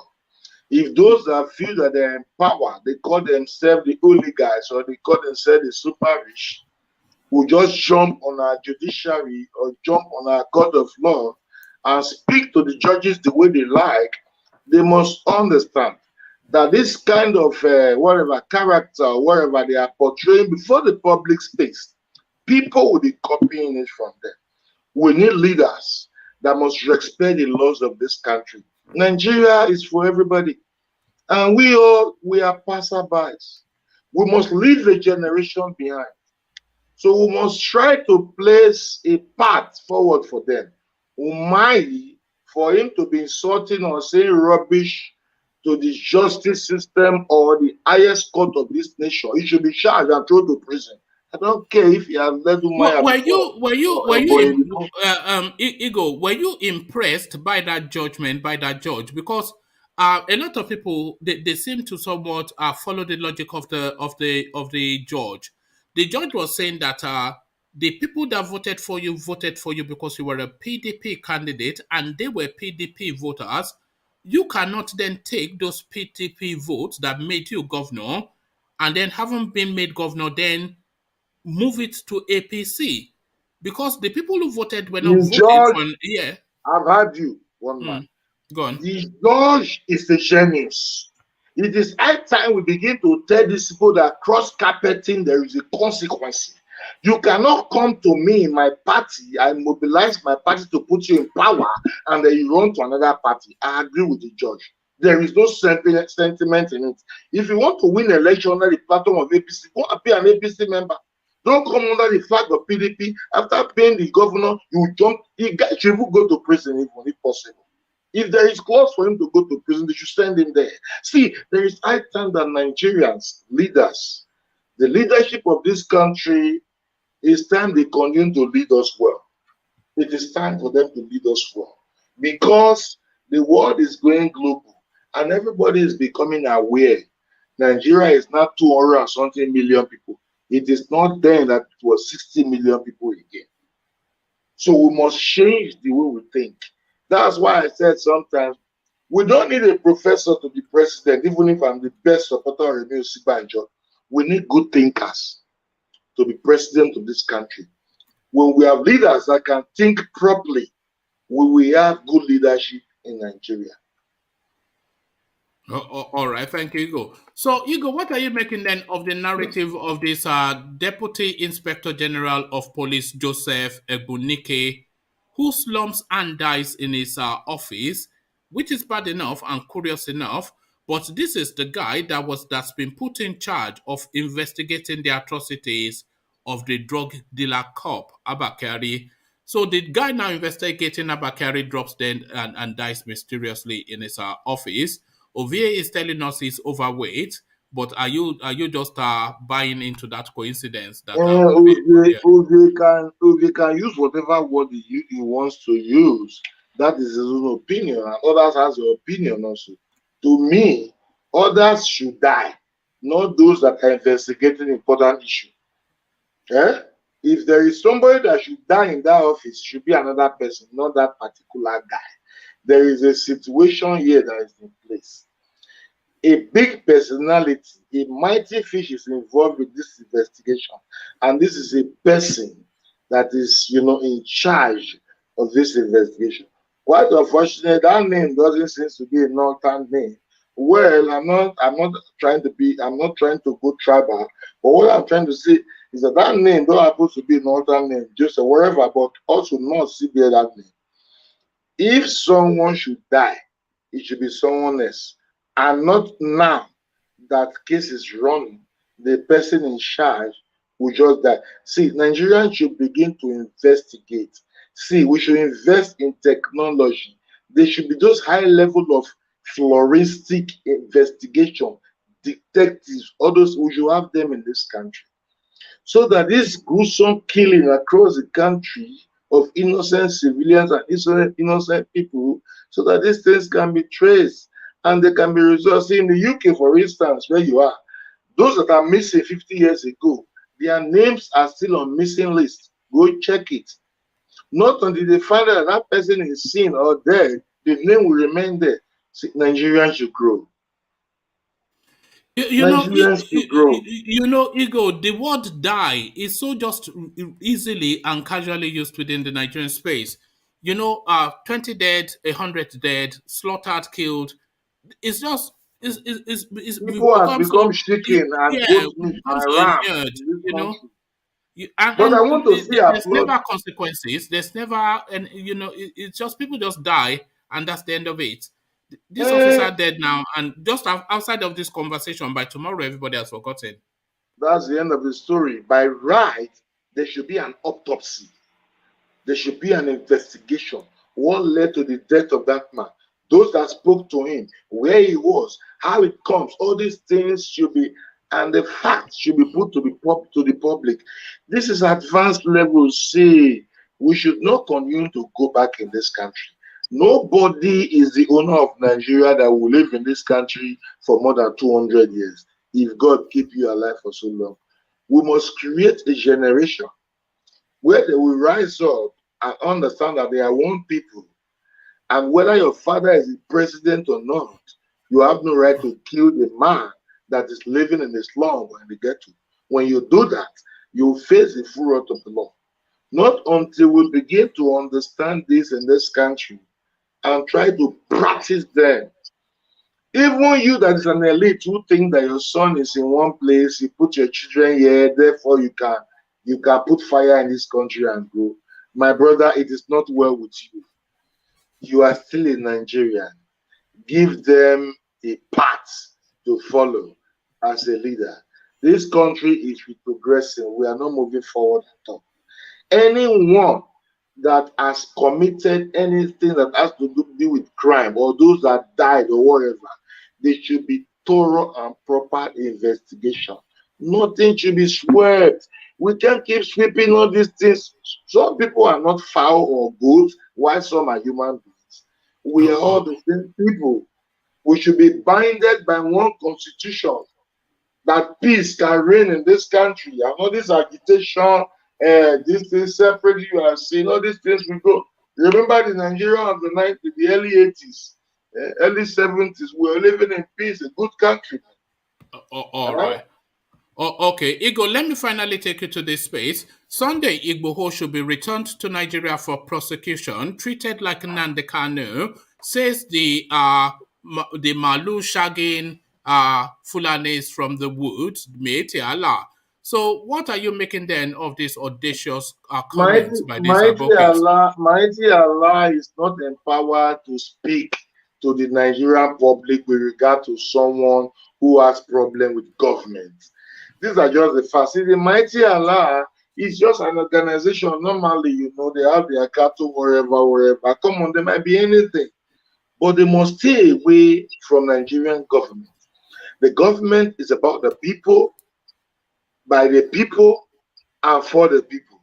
Not from one sect who claim that they are this or that, will begin to come and tell us that they will go and punish this. They should go and punish that. I have not heard them telling the Nigerian police to punish ABBA KYARI since he was caught on a drug wherever. So they should stop all this kind of, you know, and be neutral, you understand, with the government space and the security wherever architect in this country. For them to be putting up and throwing their voice every second, they will be setting this country up. People will not be happy. So we sit in down and asking, who are you? Even if they can't speak out. And on that ground, it doesn't fare well. Miyetti Allah is not empowered to say anything or decide Igboho's fate. Igboho has committed a crime. He has gone to prison wherever he is, and he has been released. Wherever he goes, he has gone. If you come to Nigeria tomorrow and you say you have a case before him, file it before the court, the competent court of jurisdiction, and obtain warrant for that. Don't come to the public place and begin to tell Nigerians what they don't want to hear. We want peace in this country as patriots. We want a one Nigerian that will live, that even the poorest of the poor from the ghetto will rise up one day and lead this country and take them to the promised land. We are tired of these elites who continue to lie and impoverish the poor and continue to live in lies. We are tired of that. But just that we don't have voice, so we have to come up. All right, thank you, Igbo. Are you driving home? Are you back home now? I'm just at home. I don't go home. I want to have shower. So all right, brilliant. So that was from Victoria Island when we saw you. Or where were you? Yeah, at Lugar at Ikoyi, not too far. Okay, Igbo, I want to ask you a question, and I want an honest answer to this. Don't do what you do. I want an honest answer. What's the armed robbery thing like in Lagos? Because once upon a time, when you are driving this time of the night, your fear is for one, the police, and two, the armed robbers. So what's the situation with that? The armed robbers on the streets. Yeah, you are very correct. But for the time now, the crime this thing is very low. I will not lie to you. I just came home maybe 30 minutes ago, and I'm coming all the way from VI Ikoyi to that. When was the last time you heard of a car snatching, armed robber wheeling car? They've not really placed that on the television for some time. Even this kidnap issue, you hear them one, you know. The crime rate of this country, it has dropped to an extent. This one now shocked people, the one of this girl that was killed. In reality, the crime, I just came in. Yes, there are this crime, but come on, it's not everywhere. And the police are still going after them. The security forces of this country, they are working 24 hours. You understand? There are peace. You can live in peace in this country, mostly in Lagos. You hardly be terrorized. You understand? What happened to this girl just now is just what everyone, maybe you will see protests because the issue is everywhere. They are telling people that is this what people are talking about? Because I was reading you will earlier see that protests, which everywhere. I was reading earlier that Sanwo-Olu was warning people that they shouldn't be discussing it and spreading fake news, and he was telling people that he was almost blaming the girl Was in not some of it. warning anyone. He was not warning anyone. What he said, I think if I listened to him very well, he was saying that investigation is ongoing, that the driver was not in this state, that they picked him up from different states, and it's right here that the issue is being followed up. I think that's what the governor should do. What's the narrative? What are you understanding happened to the girl? What is being said? What's the story according to the story? As I speak to you from the little I garner from friends and wherever, the story on that girl today is that there must be justice for that girl. No. What happened to her? No, not the justice. Hold on, Ego. Not the justice. What happened to her? Because there's a story that her body was harvested for ritual money, but then there's another story that the driver just assaulted her sexually. But which story is being accepted? What's the story? For the moment, the one is accepted was that his vagina or whatever was stolen. Whatever. That's the only one that is accepted for now. If he's sexually assaulted and murdered, that's why the driver is claiming that there are people that came into the car, blah, blah, blah. But the issue is that someone has died. No matter what happened, we don't want to know. Someone has died. Is what we are after. You can't be killing people like chicken in this country.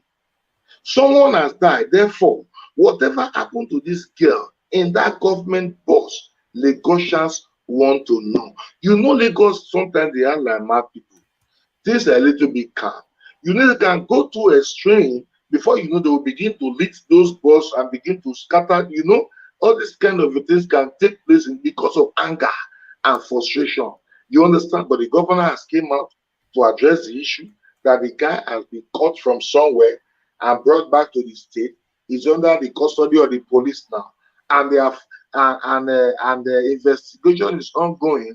Moreover, at the end of the day, whatever we find out being come on, Lagosians are following up, my brother. You are following up. Do you think you will allow your daughter to be BROT tomorrow and don't be concerned on this issue? They are following up. All right. So one final question, and I want a really sharp response to this. You are a Lagos man back to front. You know it like the back of your hand. So where can you name like 3 top places up and coming where land can still be bought at the moment? So where is the next place to buy land? The next 3 places? They are still looking into the Lekki houses, all those extension. And also they are rebuilding this this 10 lane that Fashola advocated to the Seme border also. Those areas, they are still developing those areas also with massive estates across that houses, And then you look to the Ibadan Expressway outside that, those are the outskirts I'm talking about. Outside that, you come inside Lagos and buy people building, maybe old house and destroy or whatever. But for land, these are the area I think you will have more accessible land and the kind of quantum that you need. Maybe 10 acres, 20 acres, 100, maybe 1 acre. Look at this guy. Do you want to build a village? It's just what are you? Who's buying? Possible to build that's what I'm looking for. 800 acres. You see, this is it. It just when they say level past level. When I'm thinking, where can somebody buy 1-2 plots and just build bungalow? He's telling me 100 acres. One man, I'm coming back. Let me go have shower. Thank you for your time. All right, thank you, Ego. Come back. I want to get your details so I can reach you. But I'm coming back, Charlie. All right. Okay, so that was a combination of Ogogoro and Igbo. That was what just happened there. Regarding the policeman that died, I think Cable is saying that it was due to a brief illness and he died in the Abuja National Hospital. Yeah, of course. Now they won't tell you it was murdered. Now, do we expect you to say? Do you want them to tell them the Yamu to him? Yeah, I don't believe that's okay.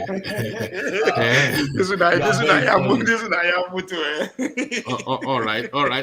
Thank you, Igbo. Always a delight. There's certain conversations that I enjoy, and Igbo one of those. So you don't really know what he's talking about half the time, but he's always so insistent, whatever it is.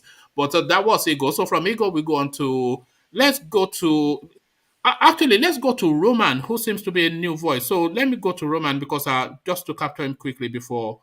Roman, are you there? Yes, I am, if you can hear me. Brilliant.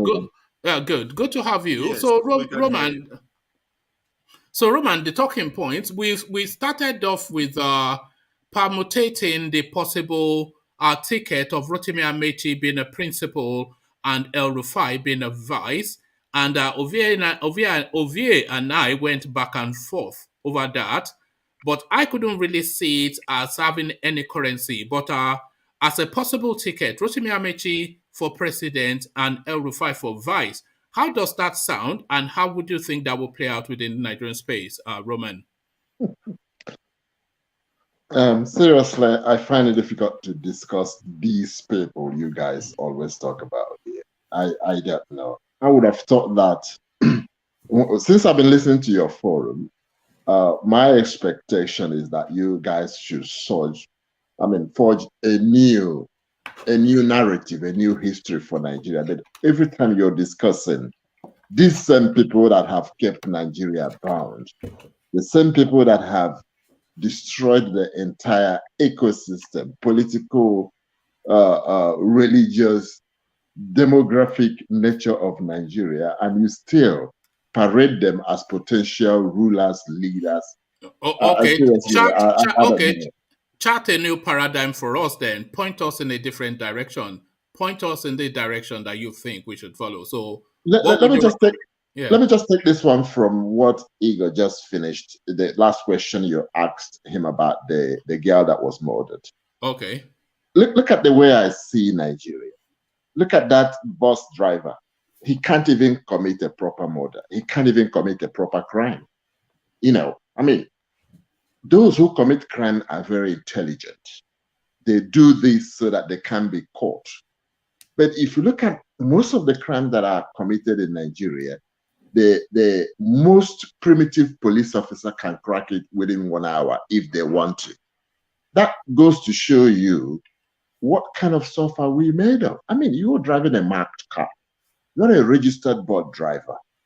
And you couldn't think twice about eliminating someone that was in your custody. Did you think you wouldn't be caught?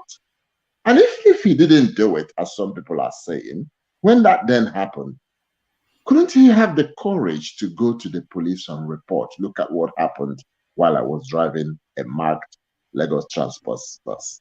Okay, that's just by the way, just need to point that out to just show you the kind of individuals that we are dealing with. No, but you say that, but crime comes at various levels and various levels of sophistication. That was a desperate crime within the lower rungs of society, but within the higher to middle rungs of society, the crimes are more sophisticated, and often instances you'll be surprised that a lot of them they're too sophisticated for the Nigerian. These are people it will be difficult.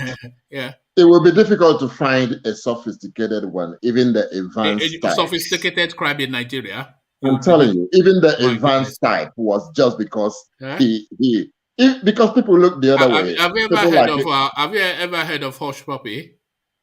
Oh, you think? Oh, come on, man! That is not sophisticated. You think that is an advanced crime? That is not sophisticated. When FBI and the Saudi UAE went to get him, they got him within minutes. How do you know within minutes? We saw a documentary, and it took them months before they were able to perfect. Yeah, because they were gathering evidence. Yes. They knew what he was about from the very first day. You know what we say here, follow the money. Once money goes in and out electronically, it is very easy to find who paid and who received. It's very simple. Okay? So what I mean is that by charting a new course in terms of our politics, or those who should take care of Nigeria, is discuss people that have never been in these corridors of power. Try and point out some people that you've never heard of before, young boys. I'm trying to remember one guy that was with Showore and Moralo, the guy that does talk shows, or I've forgotten his name. Is it Fela Durotoye? I think it's Fela Durotoye. I mean, where has he gone to? Those kind of people. Not that I'm really. You asked a very good question. Where has he gone to? It's a I saw him on TikTok doing silly dances. So that's where he's a silly man. I don't know. It is not our responsibility. It is not our responsibility to go after him. You understand? He has to put himself. He has to put himself in a place whereby we can see him. You see, Roman. You're not the first to come on and say, why don't you sing a new song? Why do you keep recycling these tired and busted flushes? But then when we try to interrogate what that new song should be, it always falters because we've said time and time again that there are no talents coming through within the Nigerian police. I was expecting you to say Showore, because that is where they always all go to. When you say, okay, if we don't talk about them, who should we talk about? Say Showore. Roman, I like your posturing. Yeah, I like your posturing all the time. And I don't like many of them. But when you said who is Showore, I always thought my head. I mean, Showore, we can do better. So, that is the biggest red flag within the Nigerian space, that there is no new politics coming. There's no different politics, because let's take all these people that we talk about, the recycled politicians, as a political space. So we know that politics, but there is no new politics coming through, apart from to his credit, the one that Showore is somewhat trying to agitate. I know there's no right. dynamism. There's no dynamism coming through that we can go to and say this is a dynamism. So I think it's a function of culture. We always end up with this. Yeah, it's not a dead end. I think it's a function of culture. This is because this is our story. This is what we know. This is the only industry available. So it's throwing up our heroes. And those are the people we can only talk about. Can I disagree with you? Really. Yeah, I know you will. With you on that. I know you will. I don't think it's our culture. Yeah. I think it's the kind of politics or the kind of government system we decided to practice. Because if you look parallel to that of the United States of America, it's the same thing. You will agree with me that within the last 40 years, the names like Hillary Clinton, Bush, and the rest keep coming up. There is no election that got by that these names don't come up for the last 40 years. That's not true. That's not true. That is not true. That is not true. This is not true. Not true. Let me tell you why. Obama came. Hold on. We have had the Rospero. We have had so many people from other walks of life. Yeah, Obama came in and changed the dynamism. Yeah. Can we say who is Obama? Where is Obama coming from? Obama, where is he coming from? Obama came in. Obama came in just like the way Showore is offering himself. It came from. Yeah, that's Obama where you are wrong. Hold on. That's where you don't even know how Obama came in. Hold on. Obama. Hold on. Let me say I'm not wrong. Let me say something. Obama was a community organizer, just like Showore, who is how do I call Showore? Is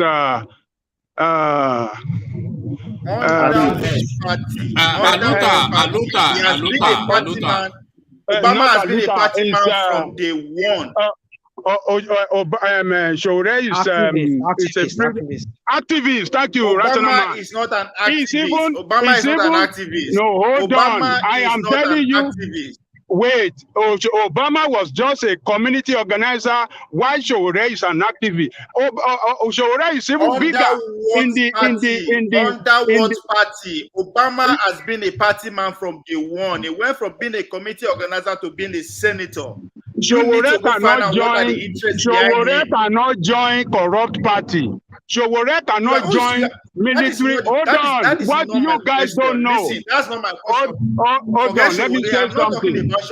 I am not talking about Showore. I am just pointing out an obvious example for you that for the past 40 years, this name keep coming up in United States politics. Then I said it is not. Obama came in, he changed the dynamism. Yeah. Obama came in. Dynamism is still the same thing. Obama defeated the Clinton power. He defeated them. He changed the dynamism completely. He gave hope to black people. He gave hope to the youth. Agree with me that those names keep coming up every year in and out for the past 40 years. Okay, can I continue? Okay, just say your own. From day one. Say your own, don't worry. All right, let's go back to Roman. I think he's trying to say your own now. Make I give you a chance. Make we not talk on top of each other. Yeah, let's go back to Roman because I think he was leading us somewhere. So carry on, Roman. Yeah. Okay. Just to continue from where I stopped. What I was saying is we're having these people always coming in our discussion because that is the biggest industry. That is our narrative. That is our story. The America you mentioned, if you check the history, you will notice that people from other walks of life come into politics from time to time. They come from pharmaceuticals, from high-tech industries, aviation, etc. The last president before this one wasn't a politician per se. He came from real estate, other industries. So if we had other kinds of industries in Nigeria that are developed to the extent that you have CEOs that have led corporate organizations, banks, etc., you would have seen them come into politics from time to time. But because this is the biggest industry, people from here even travel home to join because you can make more money in politics in Nigeria than you can make working your 9 to 5 in this country where we are in. So this is the reason why whenever you guys gather, it is an Amaechi and Enrique that we are discussing. Seriously speaking, it's a joke that in the 21st century, we will not go and we will not go and mine candidates from obscurity and then present them. So in Yoruba land, we say that it is the child that reaches out that the parent carries. So they have to show willing for us to begin to discuss them. So we don't see anybody showing willing in terms of people of quality to come into contention for us to reflect on. I know one man, and that is a tragedy. Hold on, go on. That is a tragedy. To that private sector space, to that private and professional sector space that you always think that they are not drawn, they are not involved. If you go back to 1998, 1999, when we decided to take this route and abandon the military regime, the few politicians that we have around there, they were practically begging people to come and join the process, to come and contest, to come and join the party. They are begging private people to come and join the so-called. At that time, they were saying, no, if you look at the set of people that came in that 1999, most of them were professors, they were lecturers at various universities, because those were the people that agreed to actually play the game. And when they come into the game, yes, the military were still very much in grip of the whole process then. But at the end of the day, what the military did was to bastardize the process to the point that an ordinary Nigerian will be scared to come in. But that is not to say that's an excuse. These people that we expect for us to be putting out, they are also running away from the process. I can understand that the media space, the way of telling the Nigerian story is being owned and controlled by Ovie, you have to understand that. Hold on, Ovie. You have to understand that those people in enterprise, they have options. And they are aware of their talent. You know, the politician, he is somewhat narrowed to politics. What else would Fayose be in life if he wasn't what would Wike do in life if he was? Thank you. But your CEO of a bank, he can go from that bank to go and head the pharmaceutical. He can go to the United States and go and head something. They will headhunt him globally at the top end. So he has options, but the yams that we have in politics, what else would they be in life if they wasn't? Who would be Tinubu be if he wasn't? Makande was a Chevron guy. Was in Chevron. Yeah, but those are outliers, though. The bulk of them, the body of them. I'll mention quite a few of them. I'll mention quite a few of them. The Nasarawa State governor was more or less living in America when he joined Dangote. Nasarawa State. Are we talking about? We're talking about real people. You are talking about Nasarawa State. These are governors. Let's go back to Roman. Let's hear more from Roman. Roman, quick one. Yeah. Yesterday I was watching Tony Elumelu meeting with Boris Johnson. I'm thinking, how come these guys don't come out and think of that presidency? You see that because he has I think those guys are just, they are just scared, even the dirty game these people play. They don't want to be involved. They will run a business now for them if you take that route. You know, okay, let me finish. I'm going to go pick up the work in a minute. All right, let's get back to Roman. Yeah, go. Yeah, carry on, Roman. So over here and the rest of you guys, what I'm saying is this is not about the fact that they are not coming out. If stories from media is the most influencing medium that I know of, and yours now is beginning to play that part. So if you can even discuss people that are not being discussed by other fora, you will notice that people will begin to follow that trajectory. But since you continue to rigmarole with these guys, and over here saying that they were begging people in 1999 to come in, that's not true. That is not true. That is a blatant. They went and wrote a constitution for themselves. That is not true because at all. They knew what they were going to inherit. The people that wrote the constitution and their cohorts, the Babangida boys, the drug cartel, knew that they were going to be the people to contest. They contested and they have captured Nigeria ever since then. And they are still and they've grabbed it. How many of them will finish politics and get employment elsewhere? How many of them do you know that have finished, apart from the ones that have legal practice, that will finish House of Assembly, State Assembly, governorship, and then go back to an industry and get a job and use the experience that they've garnered to develop their people? But Roman, who will employ them? Who will employ them? No. I think that's the point that Roman is making. It dovetails off the point that I'm making, that people with talent they have options. So politics, because the politics in Nigeria is so dirty. Why would the CEO of a bank, somebody that has that capacity, say he wants to be governor of some state, to go and be roughing it on the ground? Did you see us playing the video of Senator Adeleke yesterday? The CEO of a bank will go and become. Will he start to dance? Soludo is an example. Soludo is there. Jalenko favorite man. Obi is an example. Even Uche Kalu, Uzo Kalu, they are all private. They are all private sectors. You're still in the same circus. You're still in the same circus. No, if you are a professional, that worked under and for a politician, you're really not different from them. You think these people are really professional? They weren't. They are professional appointees. No, let's face it. They are professional appointees by politicians. They are hatchetmen of the politicians, and when they then come out and see them as professionals, they are not. Any of them. Before Soludo was appointed as a governor, he was an handsome, world-renowned professional. All of the people that rig elections and rewrite results are all university dons. Come on. Okay, so now talk about the system. But the only way you can see change the system is if everybody come together and get into the process. Okay, before I go, I only have 3 minutes, please. Let me just say this and then I will go.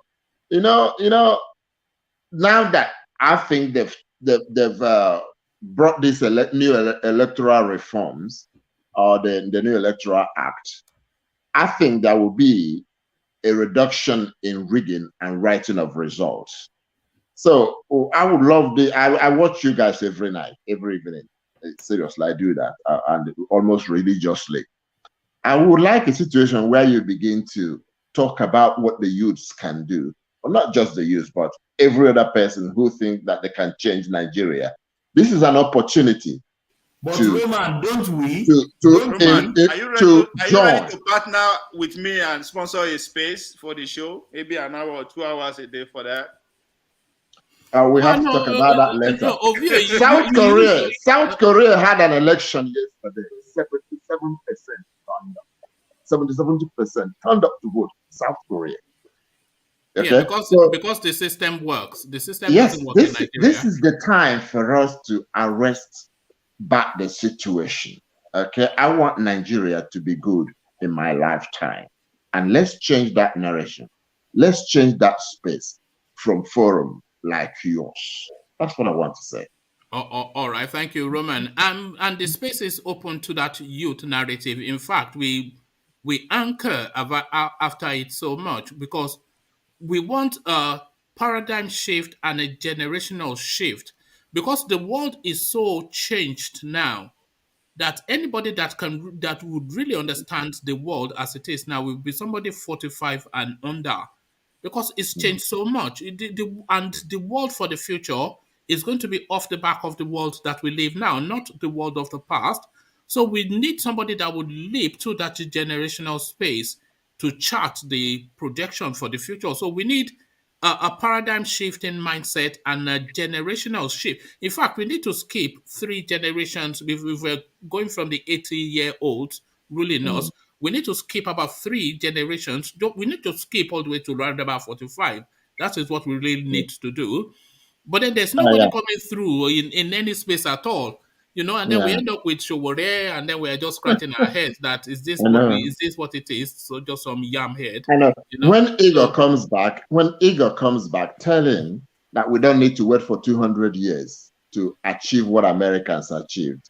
When in 2006, Apple made the smartphone, it took Samsung 1 month to replicate that. They didn't wait for the 7 years. Ego is all right. Somebody that is driving a Lamborghini in Lagos, Ego is all right. He doesn't care. You don't have to reinvent them. Just copy what others are doing. What I said should not be misquoted, my colleague. What I said was, they are saying that Nigeria's security, but I said the security level for the now, at least, is very down. Maybe the killings like we used to hear, not that rampant, like it used to. No. Igor, what I was addressing is when you said it took America 200 years to set. And then the highest level of drop. And then when we move to development, Africans, me and you, we know their mentality. If at today, see, Spain didn't go to 200 years before they became developed. During the early days when they were freedom, what do you call it? Independent across the African continent.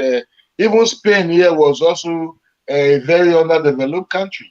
Okay, I really enjoyed this live. I'll see you guys next time. All right. Hold on, Nigo. Let's just so Roman, good to meet you. And please join us more often, because I want to interrogate you more on that space that you've opened up, that the conversation should look to the future. So that was Roman. So thank you, Roman. We're on till late, so if you have time, you can still rejoin us. So that was Roman. Yeah. So right. Ego, you were exercising your right. Roman. Your right. Bye. Yeah.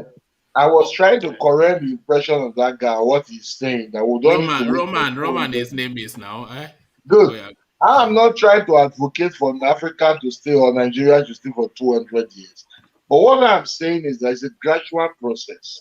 We don't expect things to change in between overnight or whatever. But Nigeria is all right for you now. You are driving Lamborghini on Lagos. You are all right. It's all right. Nigeria don't need to be all right for me. It needs to be all right for every one of us.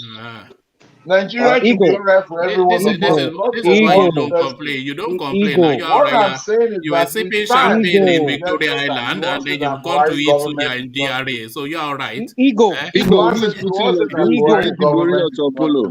The way you try to explain the thing, hold on. Of course, the killing has dropped. There's no stopping my joy. The killing has dropped in the country. We should appreciate that. And the military go and explain that to Bamishe's father. Go and explain. I saw the clip of the father crying. I couldn't watch it. Go and explain it to Bamishe's father now that the killing has dropped. about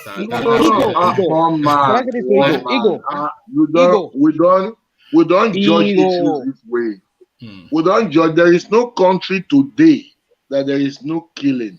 There is no, even in the US, in the UK that you are. You know, there are some proud of it. You see, this is the same we are saying is that there must be an improvement. You see, hold on, ego.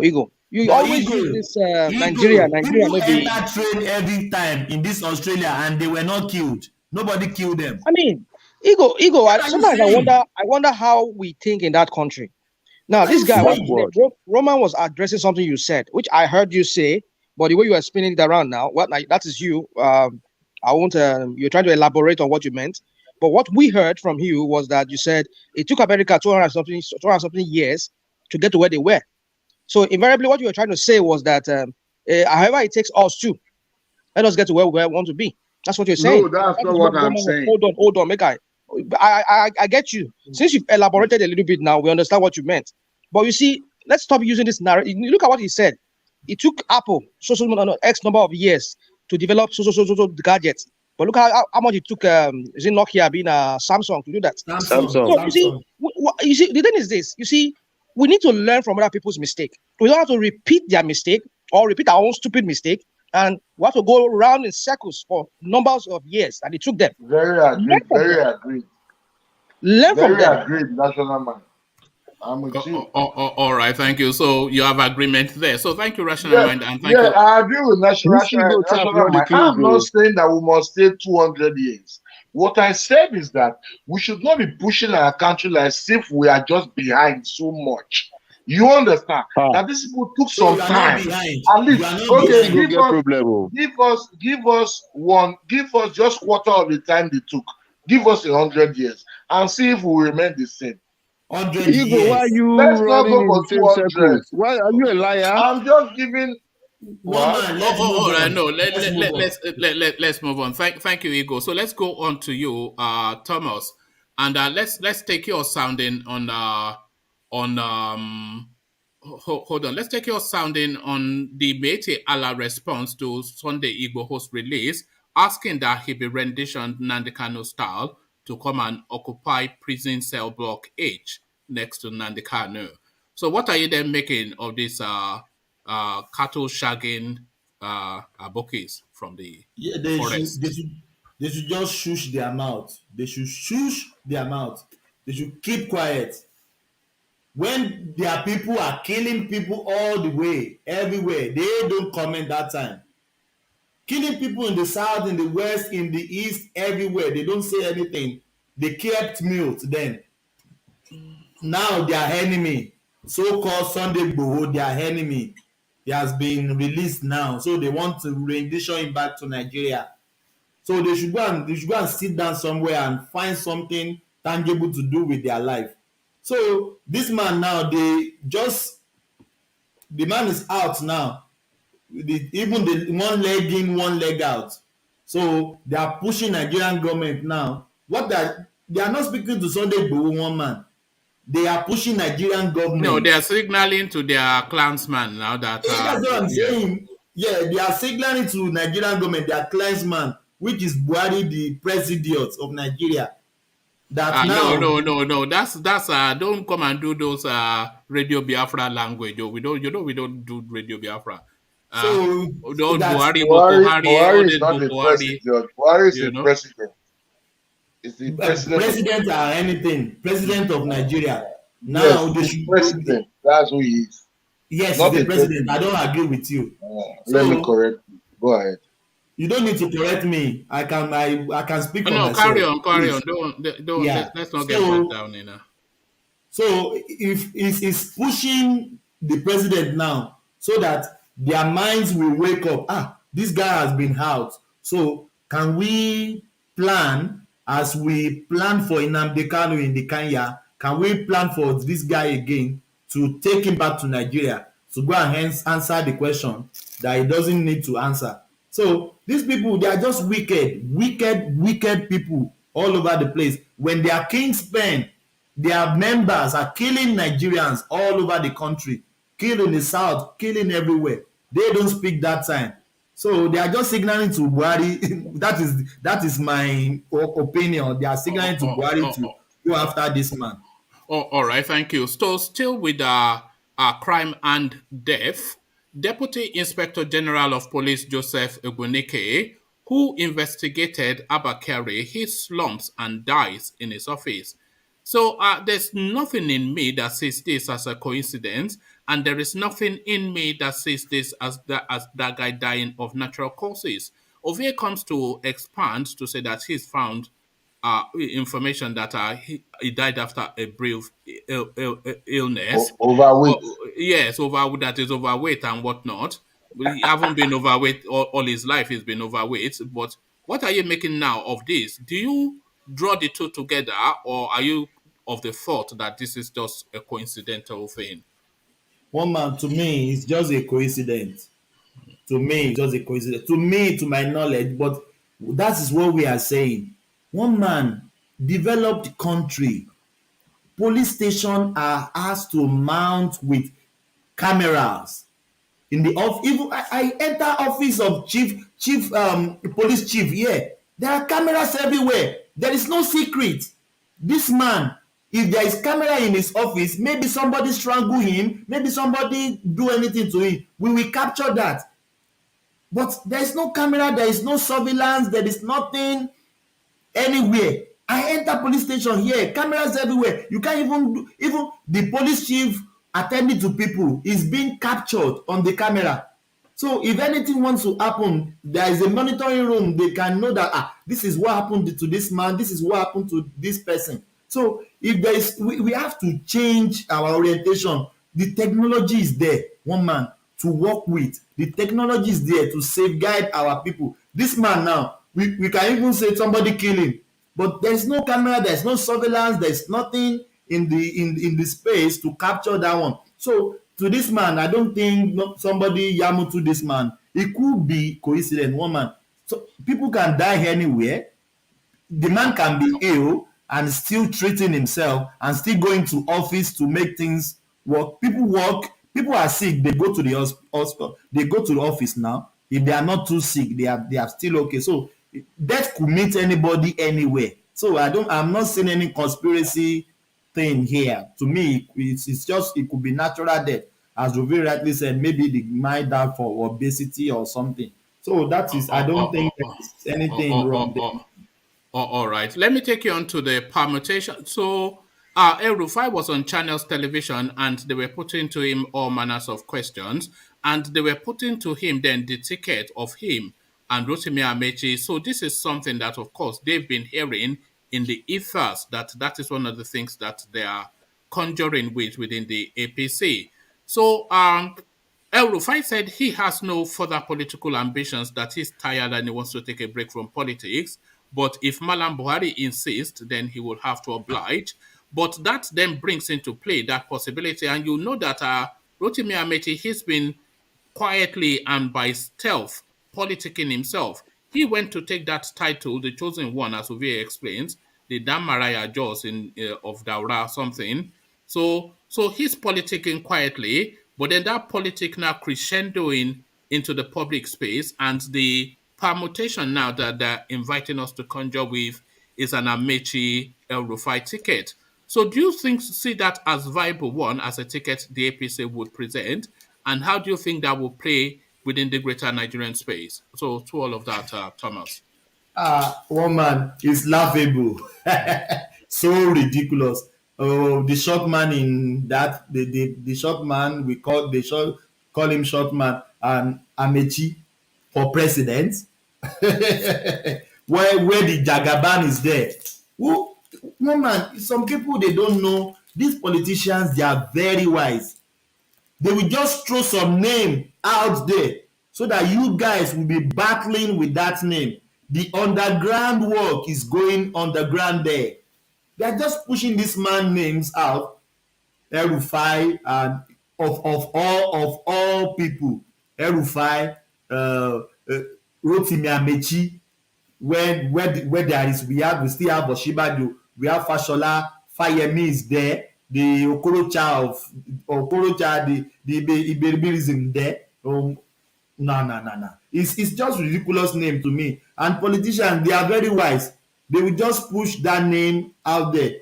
Then Igbo was saying the other time, Oshibajo, if Tinubu didn't step down, they no born Oshibajo well to come out. Who do you think is the stronger prospect between Rochas Okorocha, who you mentioned, and Rotimi Amaechi? So if it was a choice between the two, who do you say was a stronger prospect? Woman, Iberibirism still strong. The man stronger than Amaechi. Amaechi, the man, woman, this man has been taking care of people everywhere. He has one school in Oyo State, free of charge. There is nowhere people don't know this Iberibirism. Okorocha is popular everywhere. Free school, one man, school uniform, bag, free food, free everything. The humanitarian this guy is doing everywhere, even before becoming a governor of the state, he has been out there. So I still believe strong in Okorocha more than Amaechi. Who knows Amaechi? If they even ask you who is Amaechi, no, some people don't even know that name. But if you mention Okorocha is if everywhere in my Oyo State is my state. At least even before he became the governor, I've known him way back because of his humanitarian school, free education everywhere, and he has this school almost 36 states of the country. So these people pushing out Tinubu, if Tinubu don't step down rather, all these people will not come out. As people are pushing Oshibajo. I remember you said about Oshibajo because Oshibajo doesn't have the temerity and even the audacity to come out to say he want to challenge that space. Tinubu, if Tinubu don't step down, and I'm not seeing Tinubu stepping down at all. All these Amaechi, they are just pushing that name forward, one man, to just change our views, to look after these people. Then they are doing their underground work. That is just my submission. All right, thank you. All right, thank you, Thomas. So, Thomas, yesterday we just spent really the bulk of the conversations talking about the Buhari attempts to insert a rigging clause. One man, can I respond to Ola? Just one word. Oh, you can respond to Ola, but Ola, you have to go to Canada to do that because Ola is not here.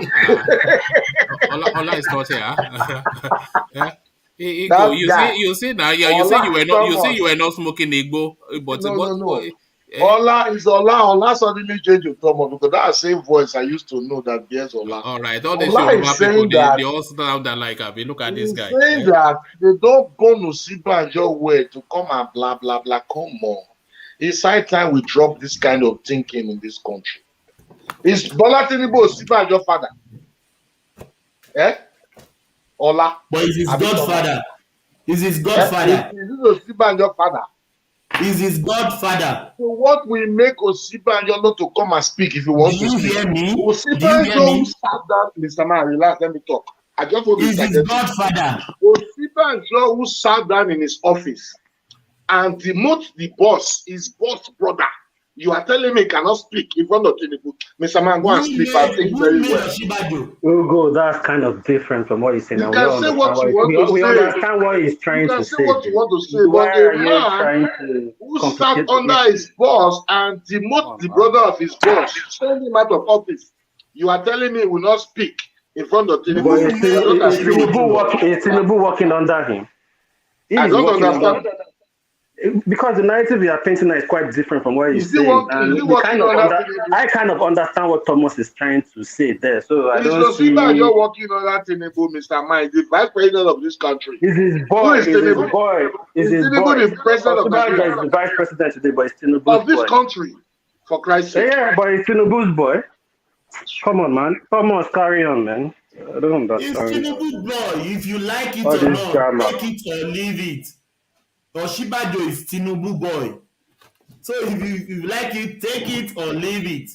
Oshibajo is Tinubu boy. Who made Oshibajo? Tinubu made Oshibajo. Are you saying Tinubu doesn't made Oshibajo? Tinubu picked Oshibajo as one of his. Oshibajo is one of Tinubu's lawyer back then before calling him to his cabinet. So you are telling me now Tinubu, Oshibajo can do without Tinubu? I'm not saying that Tinubu did not play a role in getting Oshibajo to where he is. But for you to come to the public space and be telling us that they don't burn a man, a Nigerian vice president, or 200 million people, they don't burn him to come out and speak because of one former governor. Mr. Man, what are you saying out of your mouth? A man who sat in his office and sacked the junior brother of his boss. What are you talking? If you want to speak, he will speak without looking at Tinubu. All this impression, you should stop putting it to the public space. If you want to declare, we declare. He can't declare. Why would you say don't burn it? Who wants the president to stop him from talking? Man, use the right word. Okay, Igbo, you don't do. We don't know. We don't hear. As a second in command of this country, he will say it without fear and favor to anyone. Igbo, you two they talk. You be tap when they close. Calm down. We don't hear. You don't make your point. We don't hear you. Is this what they mean when they say somebody don't para? Don't tell me Oshibajo. Don't tell me our state vice president cannot speak because one man sit down in the house. I don't agree with that kind of. Okay, you go. We agree with you. We don't agree with you, Thomas Carrier. You don't win. God forbid, but I don't want to cook for us. Yeah, look at that. Because of beat everybody for your house. It's the Igbo now. He was smoking Igbo in the sky the last time. No wonder. Because they use porn and that is always your conclusion, but I don't smoke that though. Well, I know you don't. I know you don't. Sometimes when you speak the truth, it bubbles people. They don't want to hear it. How can you come to the national television because we are the national TV here and be telling us that a sitting Nigerian vice president cannot speak because of what former governor?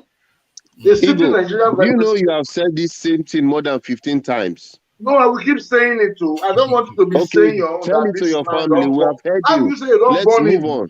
Use the word well now. They don't burn the sit back just to come on. Stop it, man. Oh, no. He will do what he wants. All right. Thank you. So let's get back to Thomas to round off his thoughts on that space, and then I'll go on to DOG. So Thomas, back to you. So it's just the thing will continue. Some names will be coming out often. So we will just talk about the names, and the name will disappear. And we'll be back to the main. Sorry, Thomas. Thomas, sorry. Woman, you can skip me for now. I'll go next. Oh, okay. All right. Yeah. So the name will keep on coming, but before I go, one man, Roman came here and said we should change the paradigms of who we are talking about. But what one man is doing here and what we are doing here is what is on the news. We don't phantom our news here. We don't create our news there. Is what is out there in the populace. That is what we discuss about. So if only Tinubu is coming into the news, that is what we continue to speak about. If it is only Atiku is coming on the news, that is what we'll be continue talking about. If it is Showore too, we will talk about it. But he's saying we should change what our paradigms or what we speak about. I don't think I don't see anything wrong with what we are doing here. But he's talking of no. Roman is right because it's somewhat disheartening, very dispiriting for us to be discussing Tinubu as a possible president of Nigeria or Atiku. You know, it's almost it's the language of hopelessness because you have to be hopeless and it's like we've given up to be discussing these people. But then there's nobody else to discuss. That's where the problem is, isn't it? That's our reality. So nobody wants to discuss Tinubu now. Yes, but who else? And we're not going to discuss Showore or we was coming up with Fela Durotoye. Imagine. So when they say we are recycling these people and we say, okay, give us somebody to talk about, they always struggle because there's nobody coming through, and that is where the problem is. But thank you, Thomas. Just let me make this. One day you ask everybody here, who is the strong candidate you can point in the Southwest? Everybody here, we struggle to mention him. At the end of the day, all of us went back to Tinubu. We struggle to mention names. Thomas, it's only you that went back to Tinubu. Talk for yourself. Don't talk for people. I said almost all of us. I don't know, maybe okay, you now you there. are changing it. No. I said almost all of us. We went back to Tinubu. That's just what I'm saying. So there is nobody there. So it's people that come on the news. That is who we talk about. Thank you, one man. All right, thank you, Thomas. So from Thomas, let's go on to Lord Michael. So Lord Michael, good to have you. I thought this guy was begging you that he wants to go out. Jake wants to better Nigeria. You know. Okay, let's go to Charlie Boy. He Yeah. does that. Is that Charles? Oh, I didn't even Charles. know. It's Charlie Boy, but Okay. it's the same technique that Charles correct. and hold on. It's the same technique that Charles and Thomas use. They'll say they are going right now, but then by the time I'm closing in 6 hours time, I'll have to kick them out. But one man. Yeah. You expect me to always protest before you know that rational man is here. You see what you started now. Wow. You see everybody. You've turned everybody Charlie into Boy. a rebel. Charlie Boy, let's go to Charlie Boy quickly, and then I'll come to you, Rational Mind, and then we'll go to Lord Michael. So let's do it that way. Okay, that's fine. I'm okay with that. So Charlie Boy, to you, and to the space of we were discussing the Amaechi Elrufai ticket. So how does that sound to you, Charles? Yeah, I think that's good. Amaechi is the Igbo guy. I just found out yesterday. Well, it's not really Igbo, but no, that's false. He speaks Igbo very well. I watched a video of him speaking Igbo to the BC no Igbo. See, that shows something's wrong with Nigeria. See, they did it for a reason. I know Amaechi is Igbo. I know he's the Igbo guy. See. Okay, so is that what qualifies him for you? That is Igbo. That's enough. Eh? Yes. Nothing else matters. The fact that it's a yam head, it doesn't count. No, I think that's good because I think the West, they have tried enough, but they are fairly woefully. The West to sit down this election. They are fairly woefully, as I believe. All right. Thank you, Charles. So, Charles, what about Dave? And I'm so happy that the Yoruba guys. I'm so happy that Yoruba laid it out. That should show Nigeria that you can't mess with the people. The people are spoken. That you could try out nothing. The people are spoken. Which Yoruba people is out? Are out? The guy in Benin. In where? In Benin. I can't say. He's been released. Igboho, you mean? Yeah, I think that's a sign for Nigeria. The beginning. Then the people are spoken. You can't. The people are spoken. That's the sign that you spoke that if Nigeria keep doing what they're acting, they're just gonna break, and no one can stop it. No one can stop it. This is the big victory for the people fighting for freedom. Big victory. Okay. It's a huge victory. You know that it's still confined within the city limits. It's not actually. They've just put him in a bigger prison because he still cannot leave Cotonou. Yeah, but to me, Mama, you understand this is a big victory because every time Nigeria always told it, this is a big victory for everyone fighting for freedom. This is a big victory for everyone because it will show Nigeria government, hey, this youth are serious. The youth are very serious now. The youth are no more like the youth. Do you think they are quaking in their boots now? Buhari is shivering now. Not serious. No more like the youth of 1960. No. These are very determined youth of Nigeria. No more for the baby from 1960 who do nothing. You sit down. No, enough's enough.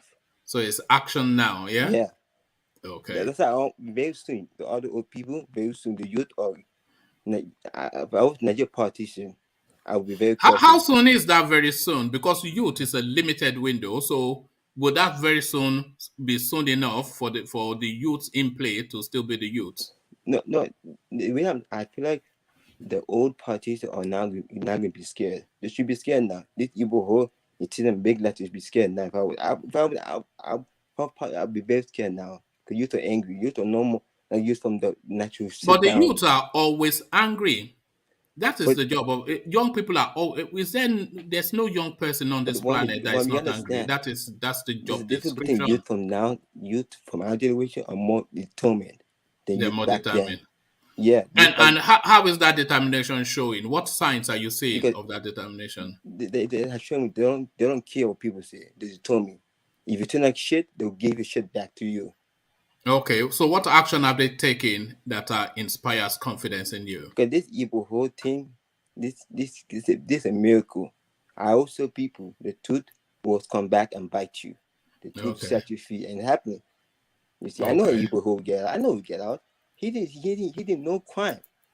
You see, God did it. God, the Almighty God saved him. See, when God saved you, that shows you something. Something's gonna happen to me. Something's happened. This is a big victory for the youth of Nigeria. Okay, and is this signaling to the space that Nnamdi Kanu might possibly be soon released as well? Yes. Yeah. Because did he show me to the politicians, the evil people of Nigeria? All you crimes you doing to the youth, you gotta stop doing. It's a big sign. That's why if I was any politician in Nigeria, I'll be very careful what you're doing. If any politician in Nigeria, you should seriously do for people. People are tired.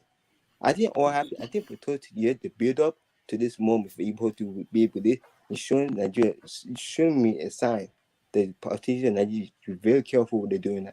They should be very careful what they're doing. They should be very careful now. You know that Igboho was released by politicians. You know that? Yeah. Do you know why, woman?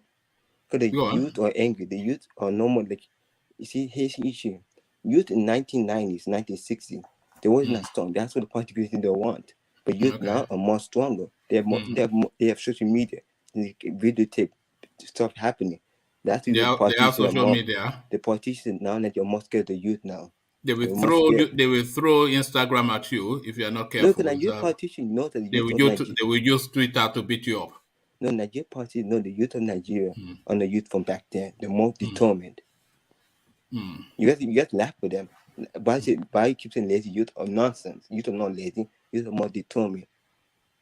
If you think shit, what have you seen to show you that they are determined? And what has happened that inspires this confidence in you? Why are you so emboldened? What is the narrative? Because the Igboho will show me something. That Nigerian youth are not lazy. They determined. They find a way to make. You know who effected the release of Igboho? He was an 83-year-old man. Well, one man. You understand? The youth told him what to do. The youth told him. Told him what to do. The youth told Professor Akitoye what to do. I keep saying it. He would not have known what they told him because they have the internet. I keep saying the youth is the only people who save Nigeria. The youth, the only people. No, the youth is only the people they will save everywhere. The youth is the future. So I mean, what are you? Yeah, but this is a victory for any youth in Nigeria. This is a victory for them. Okay. The both case is a victory for them. It's showing them they can actually do something and actually save the people from the youth people who cared about stealing money. All right. And doing all this. I'm not sure that I agree with you, Charles. It's a victory, but not necessarily for any demography. You know you don't agree because you're from that generation. Oh, okay. No. You are right, but that is not the reason why I disagree. I disagree because what you're saying it doesn't cohere. You know, the person that facilitated his release is an 83-year-old man. It was his determination more than anything else that held that space. That's one. And I don't think Igboho's release is any reason for any politician to quake in their boots because he's just tucked away nicely in Cotonou, not to come to Nigeria. Another example. I'll give you some. The animal told who won embassy government. The youth made that happen. Because the youth fought that. The youth said no. The Anambra State governor. Yeah, no. The youth said no. You're not going to win the election. You did in Imo State, and that's what the guy won the government embassy. They don't have. Do they have youths in Imo State? I'm just trying to show you. No, do they have youths in Imo State? I know, but what I'm trying to show you, answer the question. Do they have youths in Imo? They do. But this is do the youths in Imo State not care about their state and their future? I'm just showing that your party, they should be very careful. This is the beginning. Okay. Fire on the mountain is coming to them. They should be careful. Run. Because this Anambra State government one embassy is a sign that the youth are waking up. You see? Because they say, no, you're not going to win the election in Imo State. No. They fight. And that's what the guy won. Same in the Bonny State. The youth are behind the youth say, what should guy change? The youths are responsible for Dave Umahi being sacked. Yes. But it was the PDP that instituted the lawsuit. Yeah, but the youth said, okay. Is it the youths in the PDP or what are you? You know, I think what happened. You know, I think why he got sacked, Aviti, because he's the guy who sold his people land to another country. He sold the people land to another country. No, he sold the people land to the people for fine. He sold them land, and those people killing these people. Then you wake up, say it's to the federal government. Hey, you should kick that guy out. This guy's not for our people. He doesn't care for our people. He keeps on our people to be killed. It was the PDP that instituted a lawsuit to challenge him carpet crossing. Yeah. And a judge that then gave the verdict. I think why the PDP did that, the PDP realized those people, if they didn't like Umahi, those people were tired because they realized this guy Umahi was saying he's changing people's souls. He didn't care with people. The reason why the PDP did it was because Umahi was taking their mandate, which they fought so hard to win, and gifting it to their avowed enemy. So I think why PDP did that was pressure from the youth. That PDP did that. People pressure from the youth. Yeah, I'm see, Nigeria are starting to wake up. You know, the party in Nigeria are now trying to be careful what they're doing because they realize something. Youth are powerful now. They realize youth are powerful now. You could tell signs of showing revolution is starting. The revolution has started. Yeah. And it's coming to a screen near you. Although Tore told us the revolution would not be televised. And also, if I was Tinubu should be very careful of Tinubu. If Tinubu be a lazy person, you can do it. Tinubu should not be a president. You shouldn't be a president just to buy people's money. No, you can't be doing that. You can't be doing that. That's why that's why I think the Yoruba space need to wake up too. They need to start waking up. Because I'm not people from the southeast and the Delta way are waking up, but your people are still not waking up. I don't know why, but they need to start. Why do you say that? Why do you think they are not waking up? Because your people, they're not that strong. They're not strong. They're not like a warrior type. They're not that strong, in my opinion. They're not that strong. They're not the warrior type. Okay, when I see people from the southeast and Niger Delta, they're strong. They think about their future. Describe that strong. Describe what you mean by that. The Niger Delta Igbo culture, they all think about the future. They have a mindset that is this strong. And the Yorubas don't. They are NFA. No future ambition. The Yorubas people they like to deceive themselves by thinking Nigeria is great. They like to pretend, but they know Nigeria is great. They like to deceive themselves. Do you think they are being fooled? That's why the North could easily trick them. The North could easily trick Yoruba like that. Yoruba easily tricked. That's why the North take KYARI State from Yoruba land. They take it away. Because they know Yoruba people are easy to be tricked. That's why they take KYARI State away. That's why they get easily trick Yoruba. Because Yoruba people are not smart. They're smart. That's why the Yorubas are not smart. That's why if Yoruba people start waking up, Nigeria will be a better country. If they start waking up to these people, they're not. They're scared. I don't know why they're scared. Okay. If your people one day be strong, that you'll be a better country. Your people don't be. Your people are weak. They're not even as strong in nature. You're good people. I like your people. I like them. But I just want to wake up, be strong. Don't be brave. Describe strong. Describe what a strong person is. Describe what you think a strong person is. I think a strong person is somebody who think about the future. Someone who not be deceived by money. Someone who don't be tricked, pretend Nigeria is good. When they know Nigeria is not good, they're just being deceived. They can be strong, fight. And a good example of that will be the people from the southeast. And people from the Niger Delta. Okay. Igbo land? In Igbo land, people who fight, that's what that you parties. The only way to make them do work is by being strong. They actually listen to you and do the work.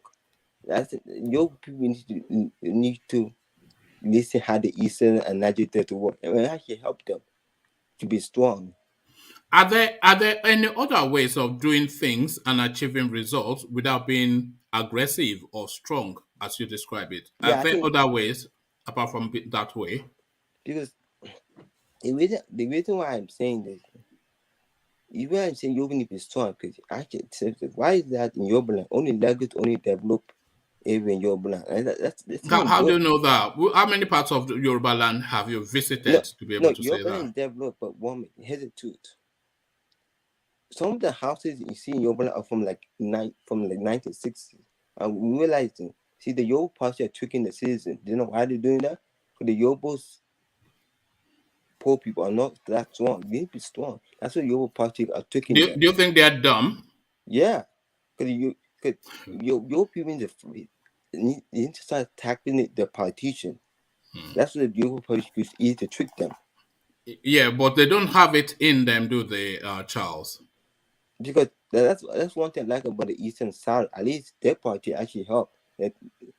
Only why you see the Igbo party, the Nigeria party, when people angry, they actually listen to them when they're angry.